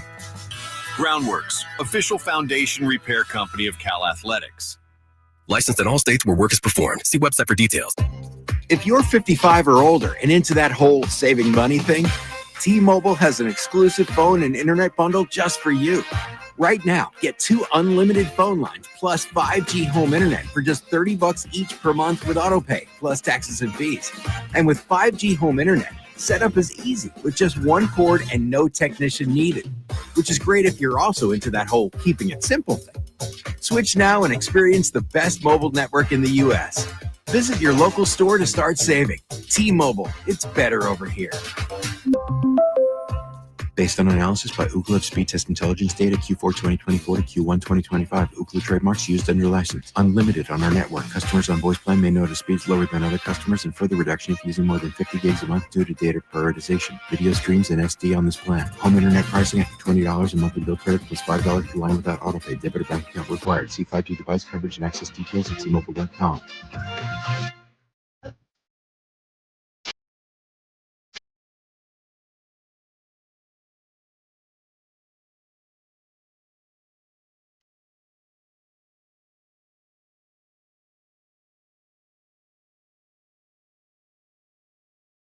The Tribe Guys powering your afternoons Monday through Friday on Sacktown Sports. We're almost through Friday. Thanks for being with us. Kyle Draper back this week. Just like riding a bike, right? Just you fall off, it really hurts. No, it's actually been a good day. Good. Fall off, it really hurts. Yeah, that's right. No, it's just, I was worried about today. 4 hours? Mm-hmm. I was like, man, I don't know if I could do it. But, here we are, 93% through the show. So, only about 7-8% left, Yeah. But perhaps your greatest challenge of the day is still to come here because it's time for Whitey's Wayback Machine Quiz, brought to you by Lee's Air Plumbing and Heating. Everything in the quiz, of course, based on things that happened on this date, September 19th, or related to things that happened on this date. You got Ramsey against KD. I know Jay won yesterday. Yeah, I give it to Ramsey. I'm nice. He'd be the defending champ? Yeah, I'm hospitable. Okay. Yeah, he could do it. So, Ramsey, you're up first. You're the defending champ here today, or you at least assume that role for today. So, here's what we have for you. This state, what year in baseball? This state, what year in baseball again? Then we have 1993 NFL, 2004 NFL, 2024 in baseball, and happy birthday to him. Okay. And again, I know you guys don't have that written down, so if you're wondering, just I'll go back over those anytime you want. Ramsey, where would you like to start? Happy birthday to him. Happy birthday to him is a closest to. You want to go first? Or you want Kyle Draper to go first? I'll let Draper go first. Okay. Kyle Draper, happy birthday to him. Turning 27 today is Trae Young, who's been in the news. Nice, Trae. Trae Young has been an NBA All-Star. How many times? 3. Ramsey? 4. 4 is correct. I knew once I said 3, I was like, no, it's 4. Okay. Ramsey holds serve. He's up 1-0. Over to you, That's Kyle Draper. easy. All right. I know. I got it wrong. Once I said, I should have said 4, but go ahead. This date, what year in baseball? This date, what year in baseball again? 1993 NFL, 2004 NFL, and 2024 in baseball. 93 NFL. Ramsey's too young. 93 NFL. It's multiple choice for you. Got this. John Carney of San Diego on this date, 93. Yeah. Sets a new NFL record by making his 29th consecutive field goal. The current record of consecutive field goals made is 44. 44. Held by whom? Adam Vinatieri, Mike Vanderjagt, or Justin Tucker?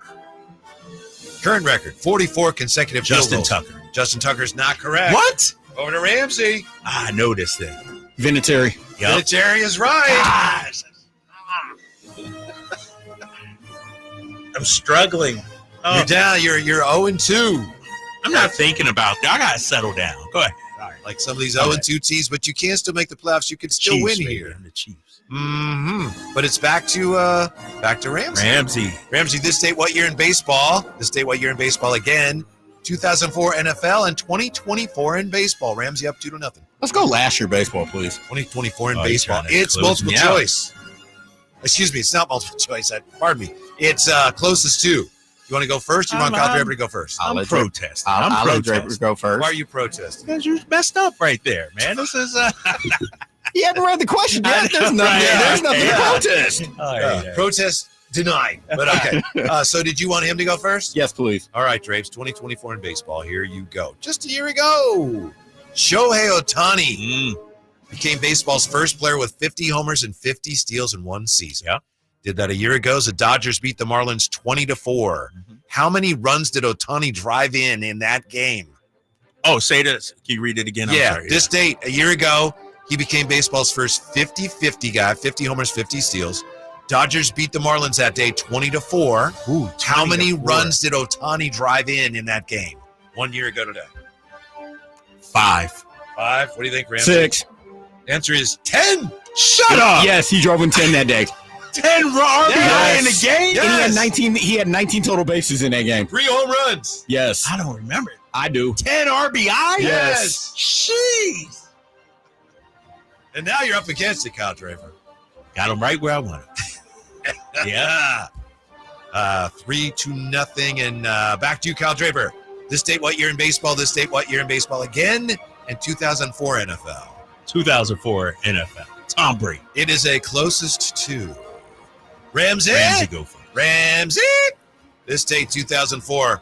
Oakland's Jerry Rice sees his streak of consecutive games with a catch end at a record. How many? Yeah, I got him on this. This date, 2004. Jerry Rice's streak of consecutive games with a catch ends. And how many? I'm going to say 208. 108. That's a really good guess. You Ramsey said can win it 208? right here. Yes, 208. You need this point, Kyle. That's a really good guess, Ramsey. Unfortunately, the answer is 209. The answer is 274. Dang, yeah. That's what I meant. Yeah, I knew it was a number. I just couldn't. That's I crazy. just had to read. Yeah.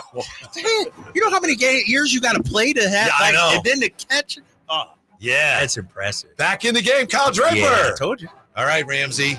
This date, what year in baseball? 1 and 2. Where do you want to go for the win? 1.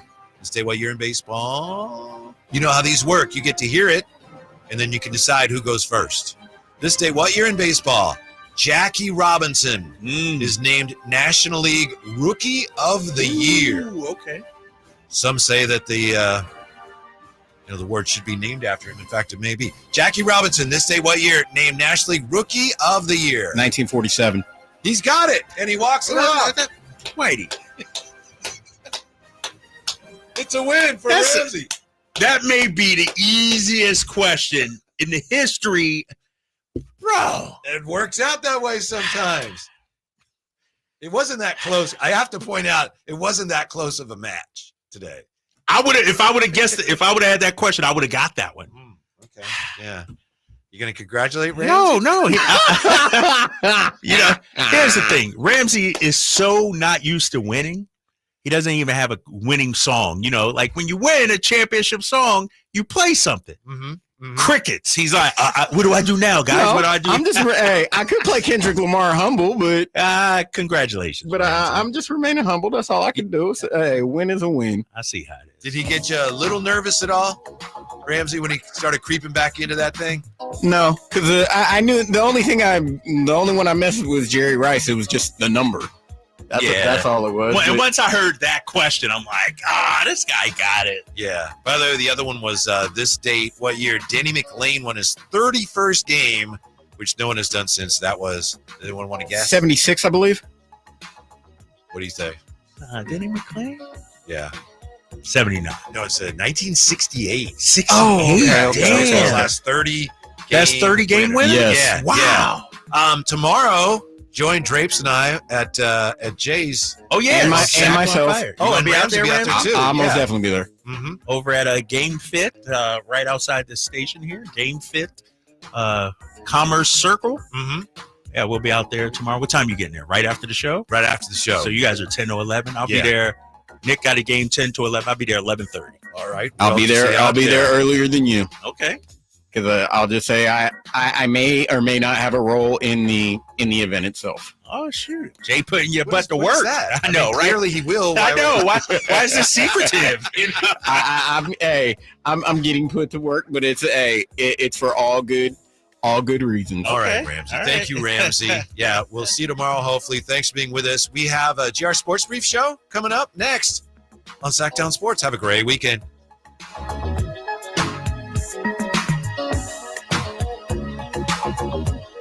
This is the story of the one. As a safety manager at a manufacturing plant, he does everything he can to keep his coworkers safe. From finding ways to reduce risks to keeping safety supplies in stock.